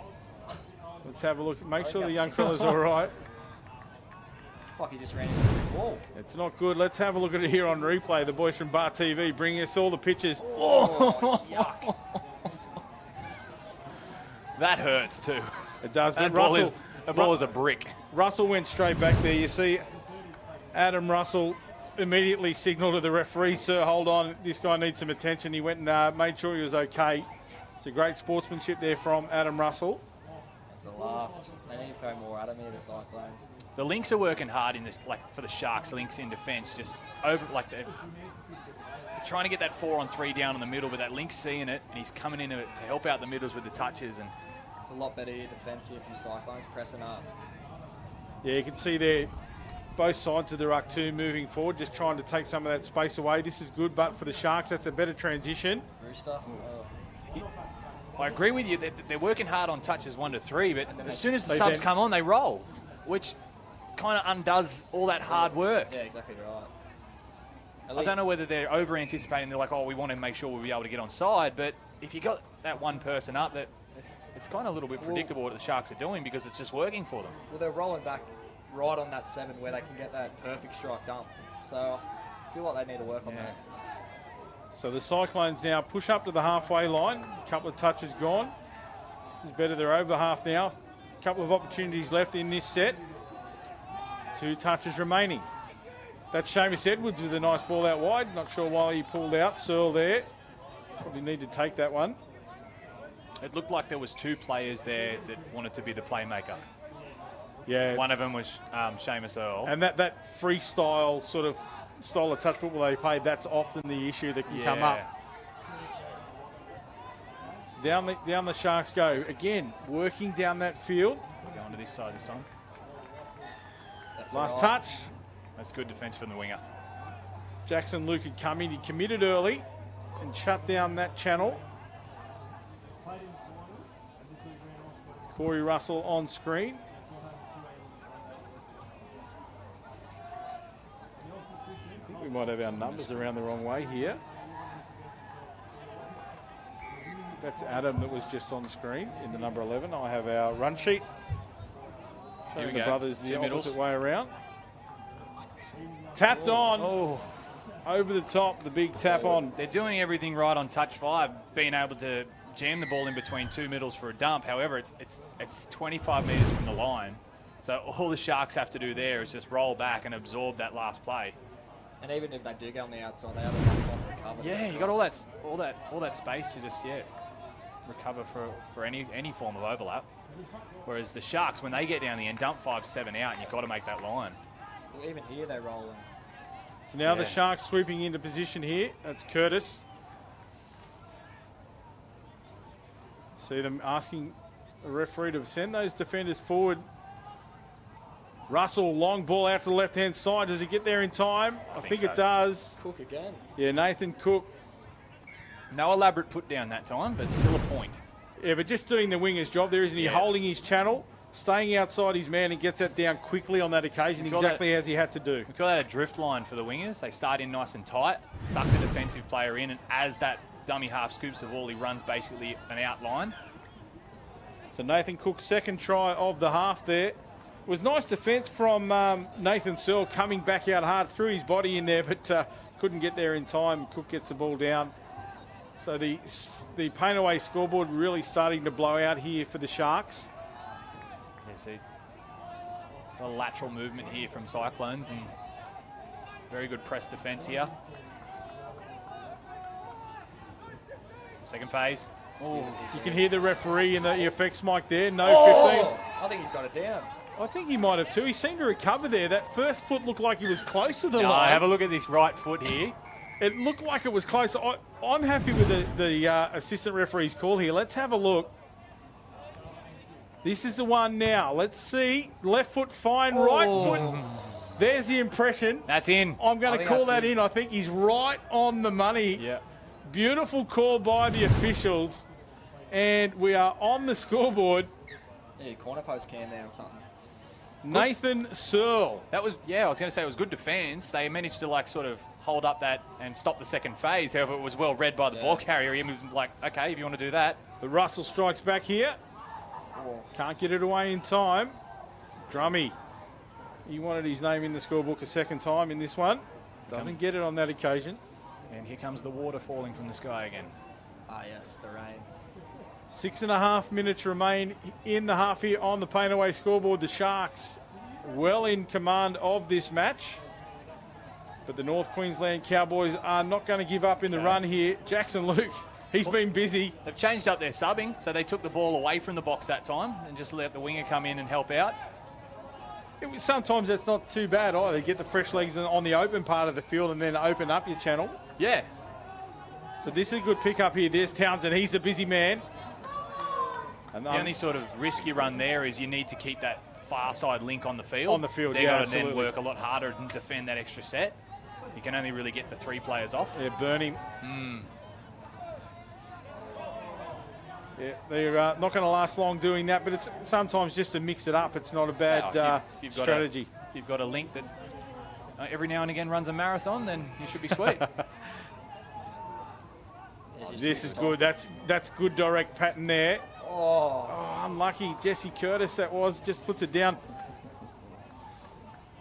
But they were moving the ball left and right there and then just straightened up hard. That just brings the defenders in. Opens up opportunity, but unfortunately for Curtis, he puts that one down. The referee's going to blow a penalty here against the Sharks defender. I believe it was for pushing. So the hard contact in that exchange goes the way of the Cyclones. No touch. Oh, coach killer.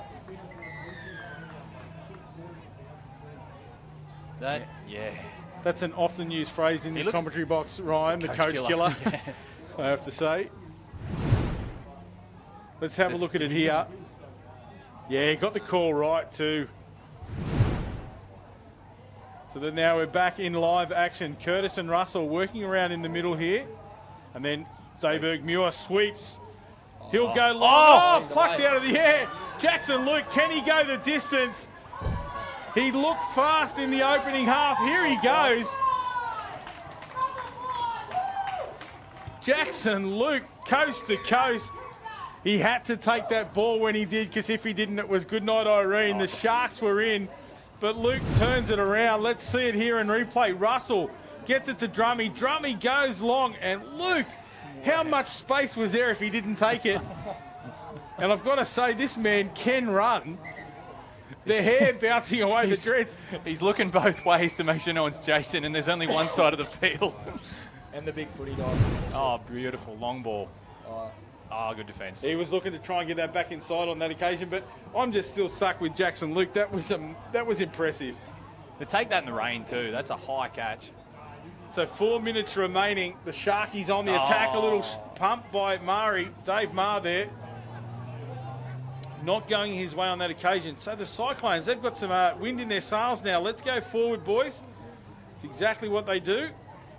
Again, that play, Tom, you were talking about, keeping it on the right-hand edge. They load up now and they go back to their numbers. I don't think anyone subbed there in that set. 2 touches remain. He's subbing now. That's not a good time to sub. Yeah. Unfortunately, he lost his footing then too. Christian Kongu. Little flick ball back inside. That one goes down. All red. Yeah, Pete Norman. Not much gets past him. He knew exactly what was happening there. Just realised there, this first time I think in the game I've called Christian Kongu. He usually stamps his authority for this Cyclones outfit, so not sure what's been going on. Maybe I've just missed him in the play. But another one. There's another one. He's on the treadmill. Yeah. He looked up and said, I ain't running the 60 metres, boys. Where's my winger? Set for the next phase. So now the Cyclones, they go up over halfway. There's Townsend. Jared, that is. And then just unfortunately lose his footing, so they'll need to reset here. Lawrence Oberlauder gets it away. They're way too far out. Oberlauder in half gets it. So a bit of byplay between Oberlauder and Townsend now.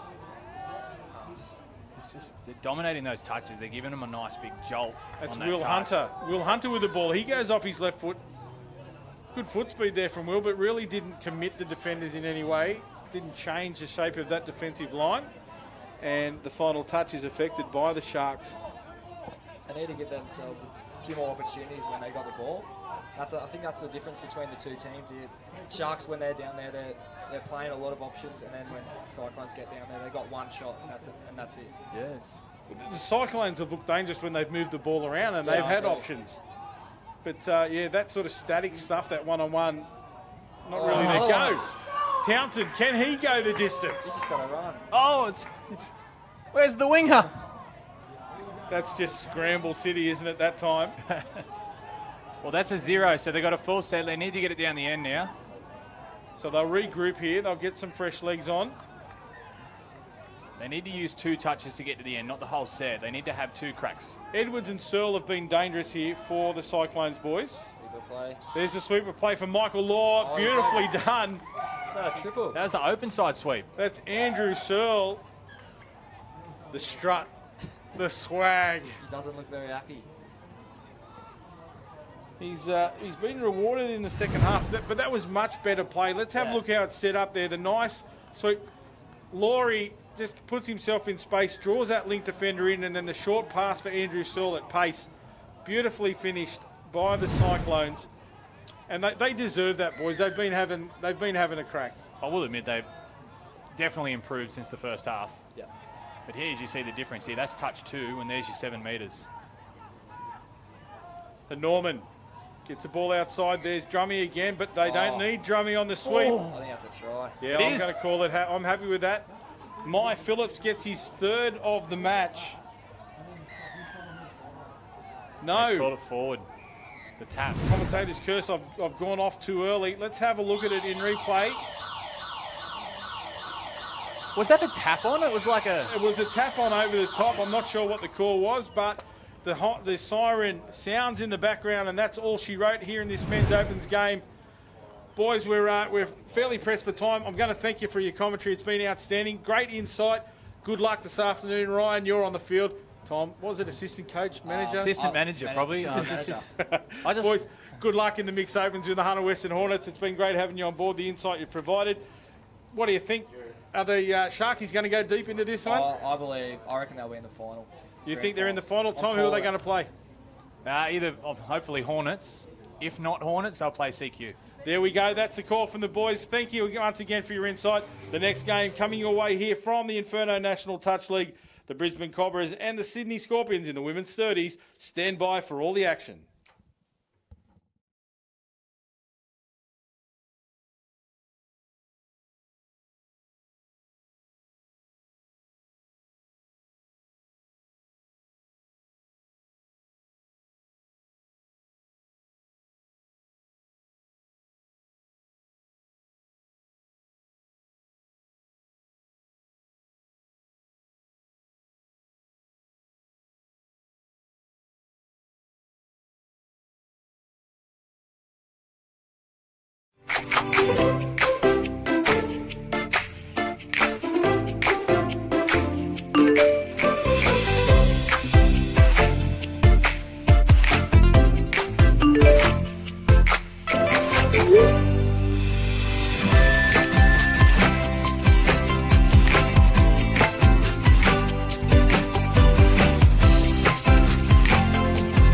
Indomie, flavor favored by the world.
the...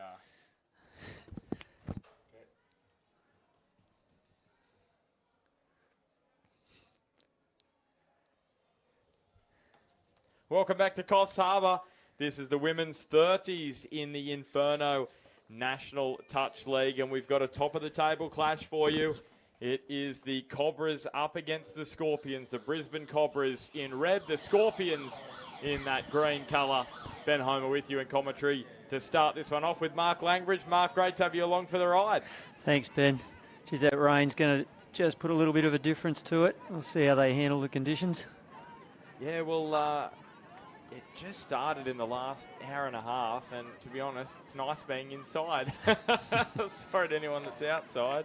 Just came in out of field 4, and it was teeming. So, yep, nice to be here. Yeah, very nice. Very nice to be up here, definitely, as the Cobras in possession. As we know with touch, that it doesn't constrain them a lot, though, even with the wet, does it? They'll still go at it. Yeah, it just might be a couple of loose balls here and there if it gets a bit slippery. But yes. I don't think they won't go away from anything that they're doing. A little bit of pressure put on there on the Scorpions as they look to move it forward. The dump there from Nikki Kennedy. And now in the arms of Clancy. And here is Withell. And Kim Solomon now pushing forward. And that is 6 touches. So just in terms of how these sides performed coming into this one, the Cobras with a 12-1 win against the Rebels, 5-3 against the Tropical Cyclones, and 6-1 against the Sharks. And for the Scorpions, beat the Hornets 6-4, lost to the Sharks 8-3, and beat the Storm 11-0. So you'd say the Cobras heading into this one as favourites, but Scorpions could test them. Solomon making the touch there on Stowers. And just evading the touch there was Amy Milburn. So final touch, and the ball in the arms of Eels. She turns it back on the inside. The attempted cutout pass is going to bounce in front of Zoe Parker. Great tournament. The 3 days really gives the teams a chance to sort of get some combinations, doesn't it, and work on different things. They might have a bad game, and then, the next day they'll turn up and they'll, turn it all around because they've had a talk about it overnight. And do you also feel like with this rain that we're seeing this afternoon, Mark, that it's going to just make things a little bit closer? True, Ben. Yeah, exactly right. Some of the speed might come out of that ball play. Work within themselves a little bit. Here's the run from Amy Milburn. She's got the ball in hand at the moment. Eels hands it on to Bila Cruz. And putting it on the turf is Vincent Torrio. There's the dump. Bo de la Cruz, she's almost all the way through, and a good touch from the Scorpions last minute to ensure that they get the ball back. And it's not a try for the Cobras. So 3 minutes gone. The rain pretty steady here at Coffs Harbour in the Inferno National Touch League. It's the women's 30s in action right now. And it's the Scorpions who are looking to make some changes. Just heard the whistle, so against the side in possession. Just trying to pick up what the call was there. Maybe off the mark, I think. Anyway, the Cobras have the ball. Owensworth, and now shoveled on from Gallen. That's knocked down, so 6 again for the Cobras.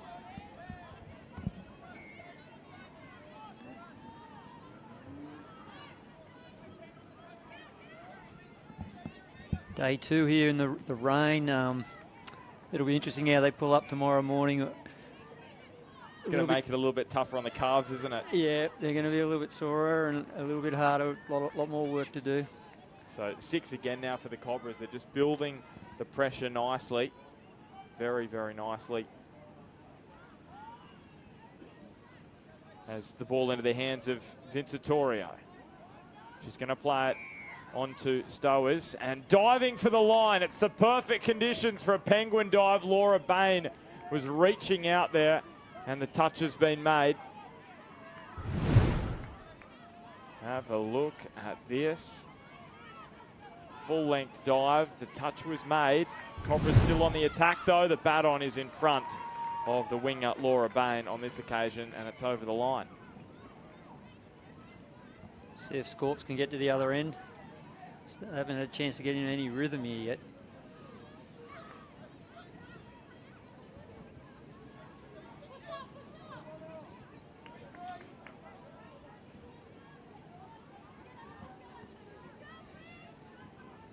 So here's the Scorpions in possession. And they look to bring it up and over the halfway line. Of course, some headaches now for the Cobras. That long ball's just going to bounce in front of the run of Barlow. And it's a penalty. So the Cobras are going to take the tap.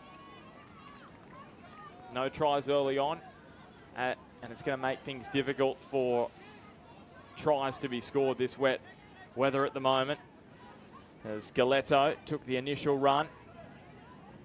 She's going to pop it up now into the neat little run around there into the arms of Thomas. Back it comes now for Owensworth. Picked up at dummy half by Albert. Forward run now from Milburn. And now Eels. She's got all the way through. The touch was made, and the official saying that the Scorpions were back onside. Well covered on the inside. Katarina Withell there making the last-ditch touch as the ball comes wide to Solomon.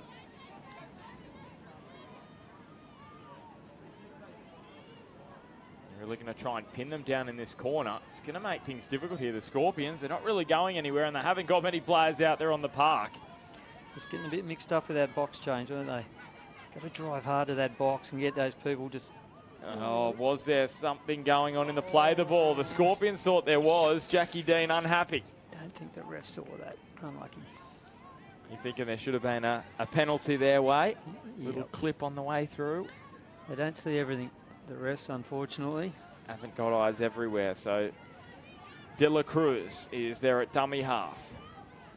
Nikki Fields turns it on to Gallon. And De La Cruz is in there at dummy half. She's taken off. She's all the way through. Can she set up a teammate? Yes, she can. And it's Vincitorio who scores the first try in this top-of-the-table clash in the women's 30s.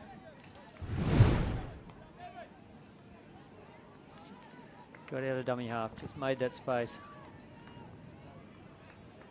And the link was just able to get away, get that distance from a defender. Again on the back of just that change over there at halfway. So good start for the Cobras. They are unbeaten in the NTL this year. They're looking to continue that. The ball in the arms of Chloe Butcher. Putting it on the turf. Out it comes to McLeod and slipping through the fingers. And maybe this match just slipping away from the Scorpions if they're going to make errors like that.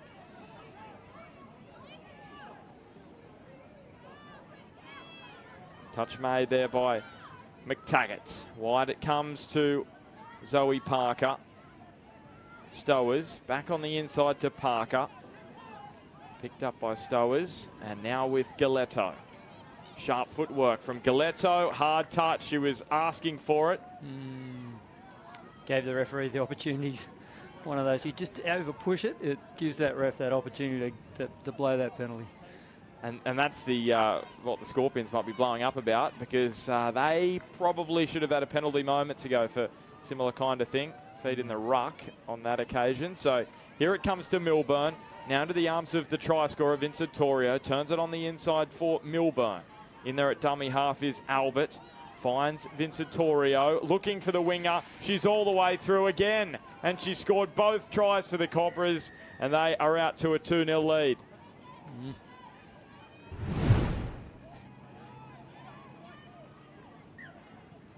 Got to control the ball and get out of halfway, over halfway, don't they, the Cobras, the Scorps.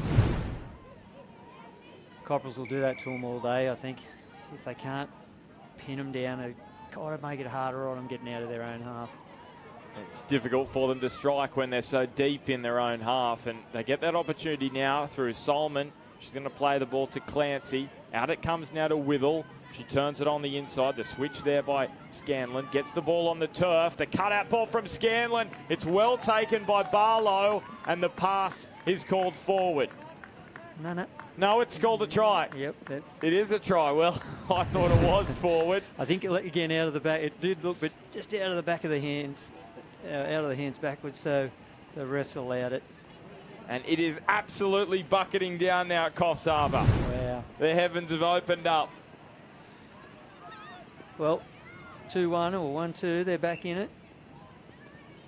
Yeah, so the Scorpions, this is the thing. You get decisions go your way and go against you, and maybe they could have had a penalty earlier, but the Cobras could be saying, well, it could have been a forward pass. That's the way it goes. You get decision go your way and some go against you. Here they come through Dela Cruz. It's going to be interesting in terms of passing the ball. Yeah, well shut down, but very difficult to attack when it's teaming down, making the ball pretty slippery.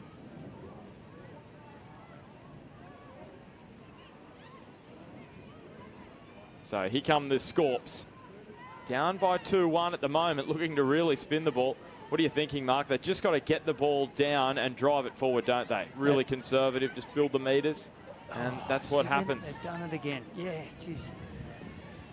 It's a coach killer, isn't it? It is. The Cobras are loving this at the moment, that's for sure. And exactly, the coach is just pulling his hair out. Come on, girls, he'd be saying. We need to get over halfway. No errors. So Gallen playing the ball to Fields. Out it comes now to Galetto, who's trotting forward. Albert at dummy half. Turns it back to Galetto. Good touch. Rushing up there was Shuso. Vincitorio. She scored both tries for the Cobras. I hope our cameraman on the roof is going all right at the moment. Be difficult conditions up there. So on for the last. See where they go. McTaggart was playing the ball. Vincitorio, that pass just behind, gave Amy Milburn a little too much to do. So over the halfway mark in this first half. The Scorpions in possession. Second on the table up against the Cobras, who are unbeaten thus far. Had a great tournament. Shusko, and now it comes across the field, and a great chink and a step, and almost all the way through was Nikki Kennedy. It's now in the arms of McLeod, and that is 6 up. This fixture with the 20 minutes each way, it gives, you don't have to rush at everything, do you, Ben? You've got a bit of time, wear the other team down sort of thing and get into your rhythm. So it's different to that 30-minute type game where you're end for end and that sort of thing. So there's plenty of time. Yep, just ability to work into the match. Eels is playing it. Stowers picked it up. Dela Cruz returns it to Stowers. There's some open space through the middle. She got the dump down. Dela Cruz scampered onto it. Looking for Eels. Finds Stowers instead. Gets it out wide and spilled by Laura Bain with the line wide open there. Unlucky. Great little footwork in the middle. You can certainly see the talent of the girls, can't you? Here she goes. Steps. Holds them up. Nice. There's that ball out of the hands. And it was a pretty good pass, I'd say. I don't think catchable. Too many complaints there, Bain, about the pass. Anyway, Butcher. And played to Dean. And now in the arms of Withell. Returns it to Butcher, who plays it to Withell. So Butcher and Withell linking up through the middle. That's the final touch. They just weren't to know there. They weren't aware that it was the final touch. Otherwise, they would have tried to be a little bit more, taken a little bit more of a risk on that final touch. Anyway, Eels driving forward, scooped up into the arms of McTaggart, who's made about 20 metres there, right through the middle. Back it comes for Parker. Dummy half is Thomas, and the ball, well, that is 6 up. She just, little slipped bobble, over. Yep. Little bobble, I should say, from Parker. So popped into the arms of Solman. There was no touch. She was allowed another 10 metres there, Kim Solman. Playing it away to Barlow. This is where Cobras have done well. They're there for 4. There for 4. Yeah, good swerving run this from McLeod. Now, what is the decision here from the referee? It's a penalty to the Scorpions. Signal there in the ruck, probably. Not in the ruck, but just gotten away. So McLeod. See what they can put on the back of this Scorps. They've got 6 here in this zone. Turned on the inside to Waddell Scanlon. The ball comes free again. Referee saying, let's put it down for 2. Butcher. Difficult conditions for both sides. Waddell Scanlon scooped up to Clancy. Clancy gets it down, and now the pass is just too far behind Waddell Scanlon.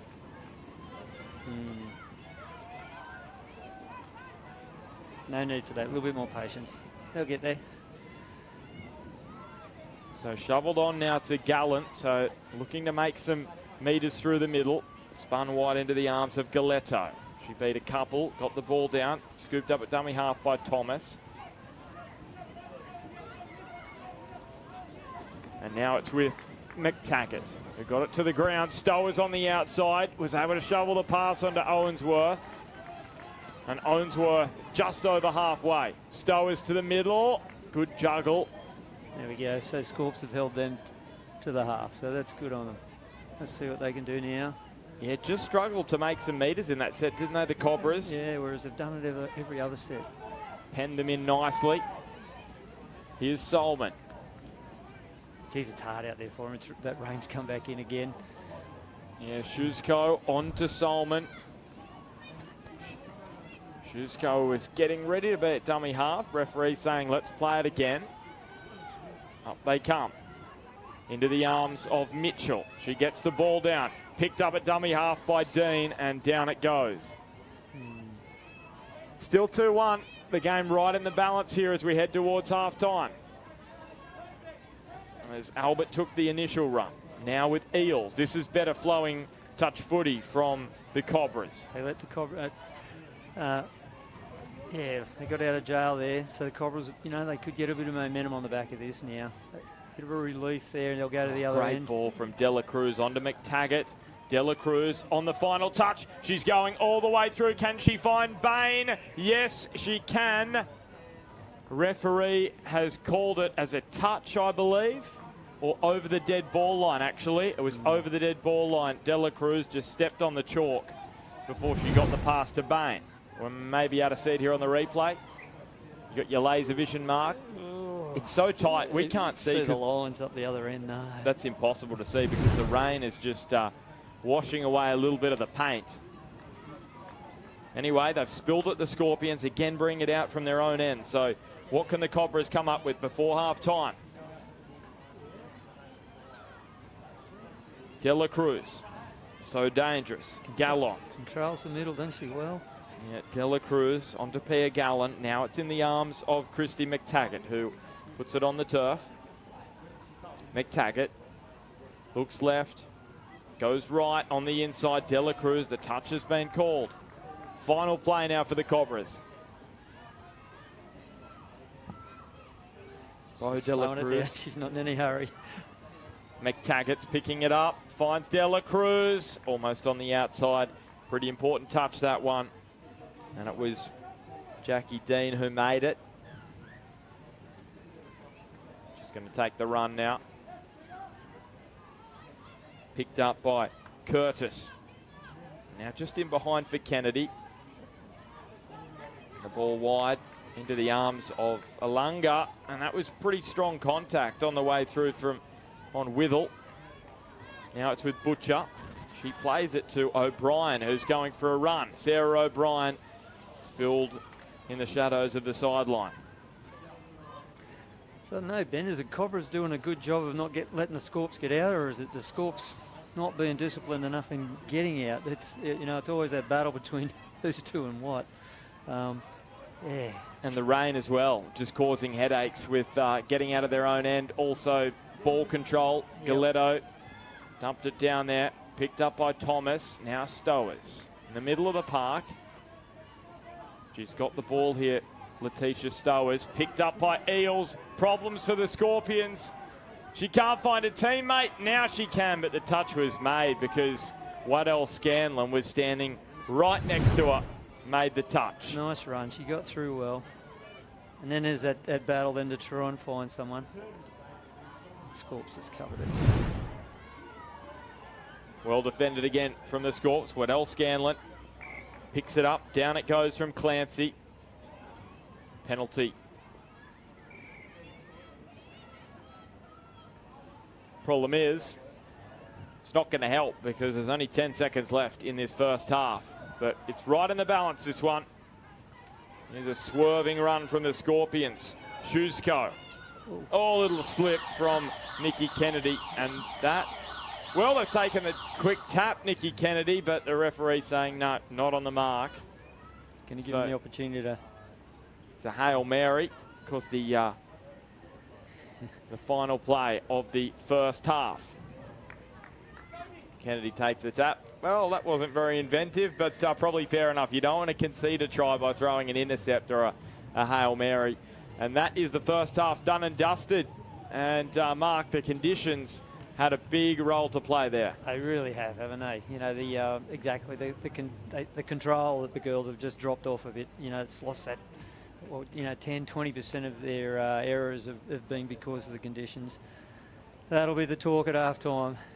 Cut down the errors, roll up the field. We'll be back in a couple of minutes with the second half. It's the Cobras leading the Scorps by 2-1 in a match between first and second. See you soon. Crown Performance, Recovery and Pain Relief Partner of NRL Touch Football.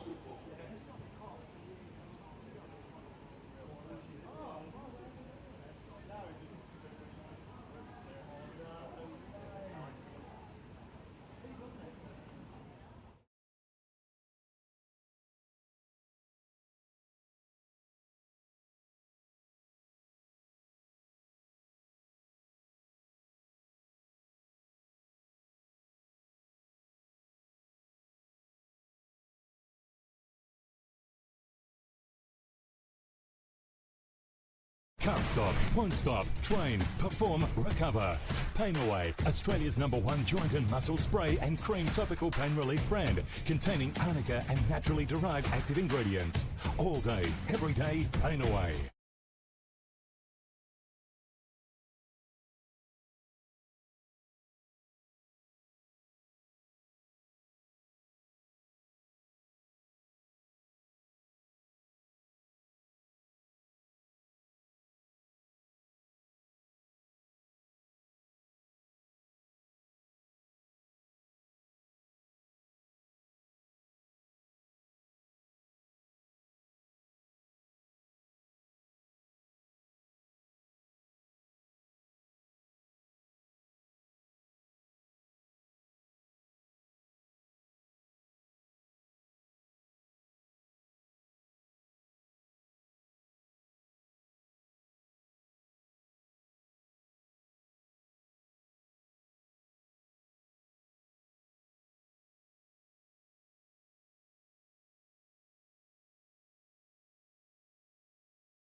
So 30 seconds left until we're back underway for the second half. And you've just joined us at a perfect time because it's the women's 30s competition. It's the Sydney Scorpions against the Brisbane Cobras. And the Cobras are first on the table against the Scorpions in second place. And it's a really tight affair at the moment. The Cobras just in front. Cassandra Vincentorio with 2 tries. The sole try for the Scorpions scored by Alana Barlow. Stadium field, time has started. So time has started and the Cobras are a little bit slow out onto the park. So I don't know how pleased the Scorpions will be about this because we're already 30 seconds deep and they're behind in the match. And now the ball just gets thrown onto the field. They're probably feeling all right, the Scorps. They're one behind. You know, if they cut those errors out, they can certainly, grind away and get themselves into the game. Yeah, so we've had about 36 seconds or so chewed out of the match. The Cobras thought they were on a Sunday afternoon stroll. And having said what I just said, Cobras will, they'll put them to the sword if they don't sharpen up. So McTaggart took the touch, scooped up by Eels, Bo de la Cruz, and that pass just at the feet of, it was the number 16 out there, Thomas. Solomon scoops it up now and into the arms of McLeod. Here she is, Solomon again, looking for an option. Putting it on the turf. It's picked up nicely by Alaga and scooped up to Kennedy. Alaga's there again. She finds Withell. Short pass, the touch is made, and that's 6 up for the Scorpions. Played by McTaggart. Ball on the ground from Serena Albert. Here goes Eels. Albert's there again. And referee saying you're off the mark. Big moment here. Start of the second half. Cobras have got a set start right on halfway. They're 2 fairly evenly balanced teams, aren't they? They're not going to go away either side. So, yeah, it's a tight game. So Withell now in possession. Curtis was alongside her. She's got the ball in hand now, Nicole Curtis. Now into the arms of Clancy. Is that a hard touch? Didn't look like there was too much in it. So Clancy's going to take the run. In there at dummy half, Kennedy scoops what they it can up. do with their set. Withell. It's gone all the way through. She thought she could score there, but the player in question was back on side. Clancy. What's their go-to? Have they got a trick play or something? Now Withell back to Clancy. Where are they looking to go here? It's difficult to fire a long pass in these wet conditions. The rain has stopped though, which is good news for the players. Kennedy, here is the long ball. Just didn't come out of the arms right. And it's so difficult, isn't it, when the ball's slippery. It's like trying to throw a cake of soap. Exactly.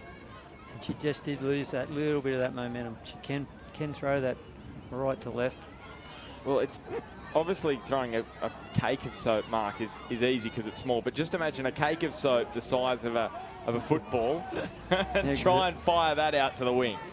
Yeah, difficult. Stowers picks it up. Is able to find Fields. Stowers at dummy half. Good take that from Milburn. Final play for Eels. Where is she looking? She looks and finds Milburn. Touch is made. A good touch from Jackie Dean.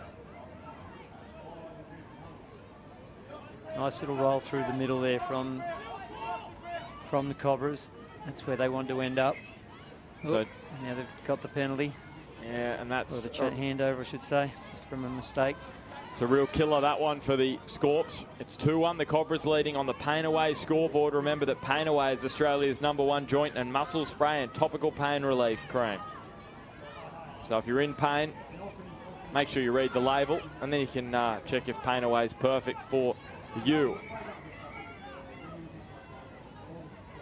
Down it goes. Now De La Cruz slips through the fingers, and it will be a Scorpions ball. They just let them off the hook there.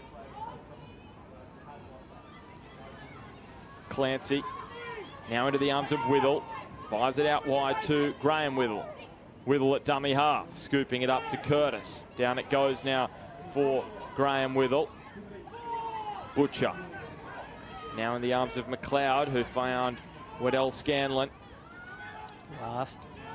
And Waddell Scanlon. Oh, she thought there were numbers to the left, and there were, and it's been knocked down. So, big moment again for the Scorpions. Again.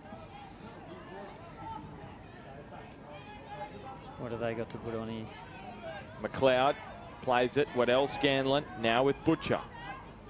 Slowing things up here. The Scorpions. Waddell Scanlon gets it on the turf. Now the run from Butcher. Back to Waddell Scanlon. Great hands. Beautiful try. And we're all locked up. Play on. There you are, on the back of the error.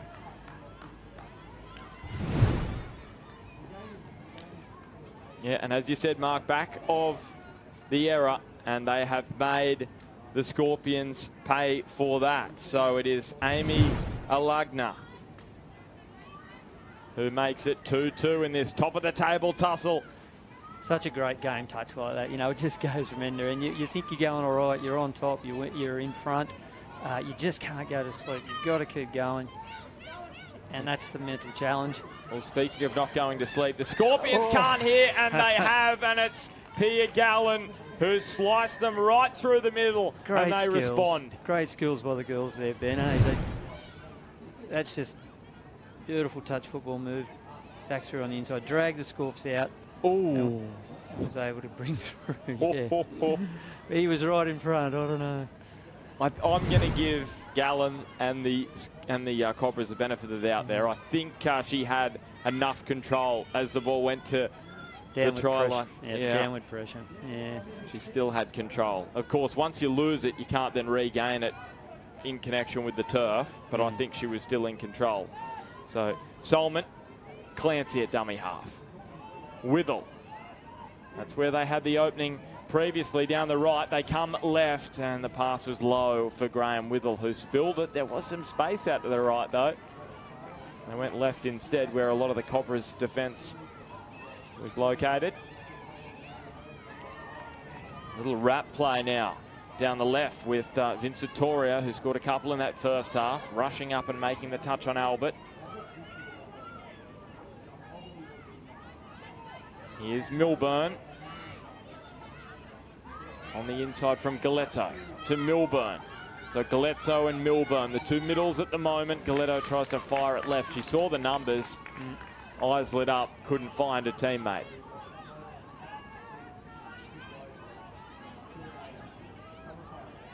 Talking to a few of the players, and again, this 20-minute half format. At half time, it's like, oh, out we go. We've got to go again. Another 20 minutes of just non-stop running. It makes it a great tournament. So Kennedy has put it down there.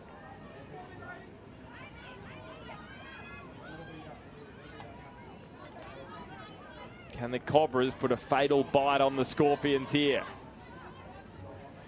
Galetto plays it to Stowers.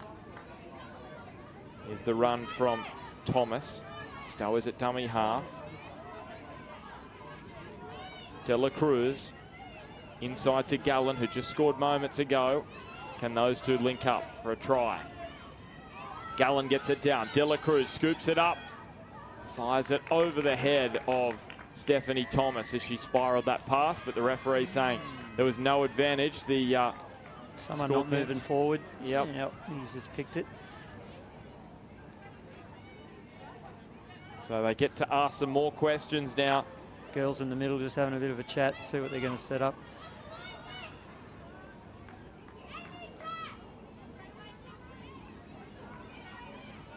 Bit of a conversation going on between Butcher and the referee. That's Chloe Butcher just to the left of the official. So the touch taken, or the tap taken by Gallen. De La Cruz. Gallen goes left, finds Eels, space to the left. She decided she'd run and not pass, and the touch was made. Got some pace, yeah. Albert scoops it up to Eels, now into the arms of Gallon. She finds De La Cruz. Touch was made, was it, as Owensworth dived for the corner. Yeah. Well covered. Good attack. Yeah, just. It's a tight run thing. So Eels gets it down. Dela Cruz back into the middle for Dela Cruz, who got it down. But that was the final touch, was it? No. Oh, no one knows what's going on. Dela Cruz out wide. Important touch by Waddell Scanlon. Now it's the final touch. And they go left. Good pressure put on there by Alana Burlow, the right winger for the Scorpions, who's going to play it now. A little bit of indecision there. Well, no one knew what was happening. Scorps girl got off the line, but I think the ref then called play on and had to touch the ball. They would have got it back. Yeah. Anyway, doesn't matter now. Waddell Scanlon puts it on the turf. Picked up by Alagna. And now inside pass finds Graham Withell. Scooped up by Dean. And now into the arms of the run of Kennedy. That pass from Mitchell looked a little suspect. Kennedy, good hands, especially in the wet. And then let it down with the pass. Just push that last one. Beck Schusko.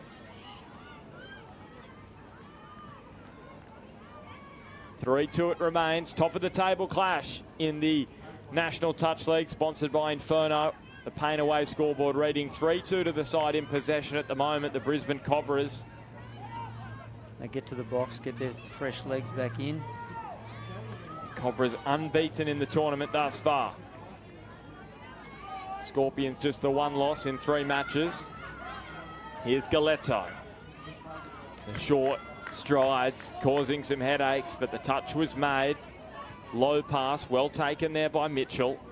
Comes to the middle for Schusko. Now to the left for Dean. Finds Alagna with the pass. And here she goes again. Amy Alagna gets it on the turf for Solman. The shooter was onside. No, she wasn't. Yep. Pulled up. So Clancy going for a trot, just sauntering forward. Waddell Scanlon scoops it up. Pass is returned to her.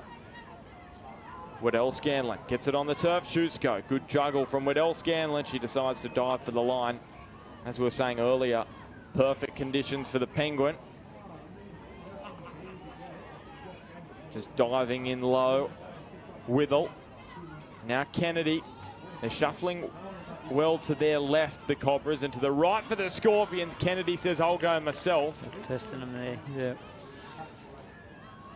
They're up for it. We're deep in the touch count here. 7.5 remaining. They're down by 1. Kennedy pointing out who she wants.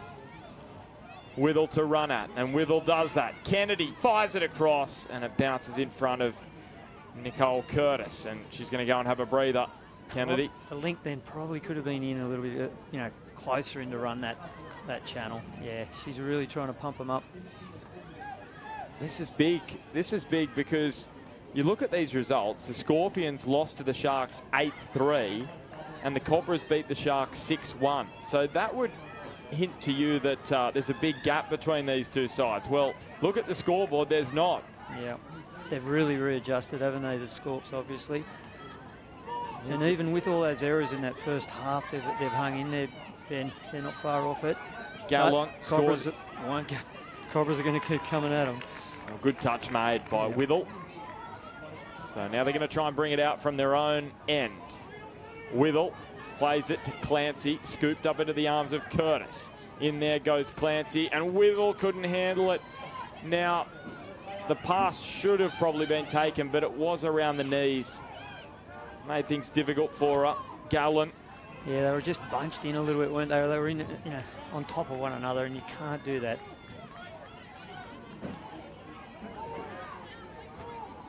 So here they come. Dela Cruz turns it on the inside for the run of McTaggart. Moving the ball around, good play. So Dela Cruz and McTaggart just exchanging passes. Forward now, it's taken by Vincetorio. Penalty. They've drawn the penalty there, exactly. Not moving forward. Certainly got some experience by the look of them, Cobras. They just know how to do that. These 3 out there at the moment. So they're being asked to walk it up to the edge of that 7-metre zone. Forward they come. De La Cruz looks to find the winger in Owensworth. De La Cruz, she's gone all the way through. Nice. Oh, she's tuckered. She worked hard for that. She's been one of their best, Bo De La Cruz, and she gets a deserved try there. They set that up nicely. Everyone from the Scorps is coming across. There had to be space back on the left. Just enough to... Well done. No one tracking across from the inside, and that has really hurt them. So Solomon was playing the ball. Now it is into the arms of Butcher, who gets it down, scooped up, attempted to be scooped up by Kennedy, and she just pushed it along the grass. That's a knock on. Final 5 minutes. The Scorpions have fought hard, but they're down by 2. A third would kill them off if the Cobras are good enough. The ball floated out wide. Owensworth back on the inside. Zoe Parker took the touch. Now Galetto. Kennedy missed her. Still going Galetto. Davina Galetto, that pass in front of Gallon, and she's put it down. See what they can do here from this position on the field with this set of 6. They need to do something, don't they, if they want to get it back level. Challenge it. The run coming from Mitchell, scooped up to Solomon. And Kennedy again. Literally, if you wanted to have a moment of deja vu, well, that's it right there. Literally, it happened 1 minute ago, the same blade of grass and the same thing. Kennedy just sort of bumped it along the ground as she looked to scoop it up. And the issue is that they're so used to just scooping and going. And here's another mistake, it looks to be the case. She's trying so hard, wasn't she? I think she just overcooked that previous one. Thought there was a knock on there, but there was a collision also, and Pia Garland is going to head from the field. I hope she's all okay. Eels. And Nikki Fields scooping it up. McTaggart got it down for Fields, and here she is. McTaggart to the ground. Eels going for a scamper, looking for an option, finds an option, and the pass was knocked down by Graham Withell, and she had to knock it down. The referee saying that it was 6 touches up anyway, and there was no intent in the knockdown. 3 minutes to go. So they really have to score ASAP. Schusko. Withell gets it down, and Bain looked to be offside. There were players offside everywhere, and Waddell Scanlon is going to go all the way, and she was the half. She ran out of room along the dead ball line. I was wondering what... She'd gone through and the runners had all stopped, and they just couldn't get there for her. Well, here it is. Of course she is the rest called acting her half. Ref So saying play through, and then no teammate. And credit to Brianna Eels for never giving up there. Yeah, that was what shut her down, wasn't it? And that was the moment. Swings and roundabouts. Great talent from both sides, though, isn't it, Ben? The girls. Yeah, great match of touch footy in the conditions as well. Really difficult, the conditions to play. Women's 30s competition. Top of the table clash between the Cobras and the Scorpions, and it's the competition leaders, the Sydney Scorpions. I should say the Cobras, the competition leaders, who are winning this one. Scorpions in possession at the moment, though. Kennedy just lobbing the basketball pass up and over the top to Mitchell. Final touch. Kennedy looking for a teammate. They'll get another 6 here. They still have a puncher's chance, maybe. There's a minute left. The Cobras lead by 2. It's not impossible. They need to score this set, though. Are you saying it's impossible, Mark? Oh, I'm not a betting man, but yes. Clancy with the ball in her hands. And diving for the line. And the touch was made on Georgia Clancy. Yep.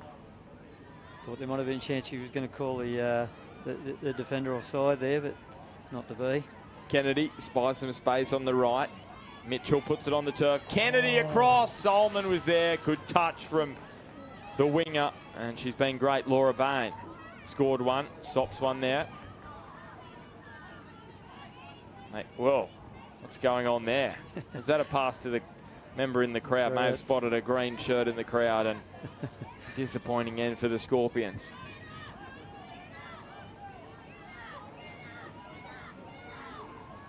They never gave up. They're still yelling in the box.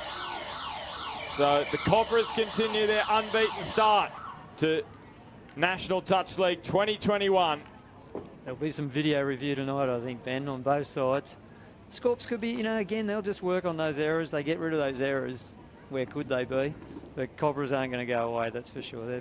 They're good across the park. Yeah, 4 from 4 for the Cobras, and they see off the Scorpions. And that one finishes 4-2 in favour of the team from Brisbane. Thanks to Mark Langbridge for his commentary on that one.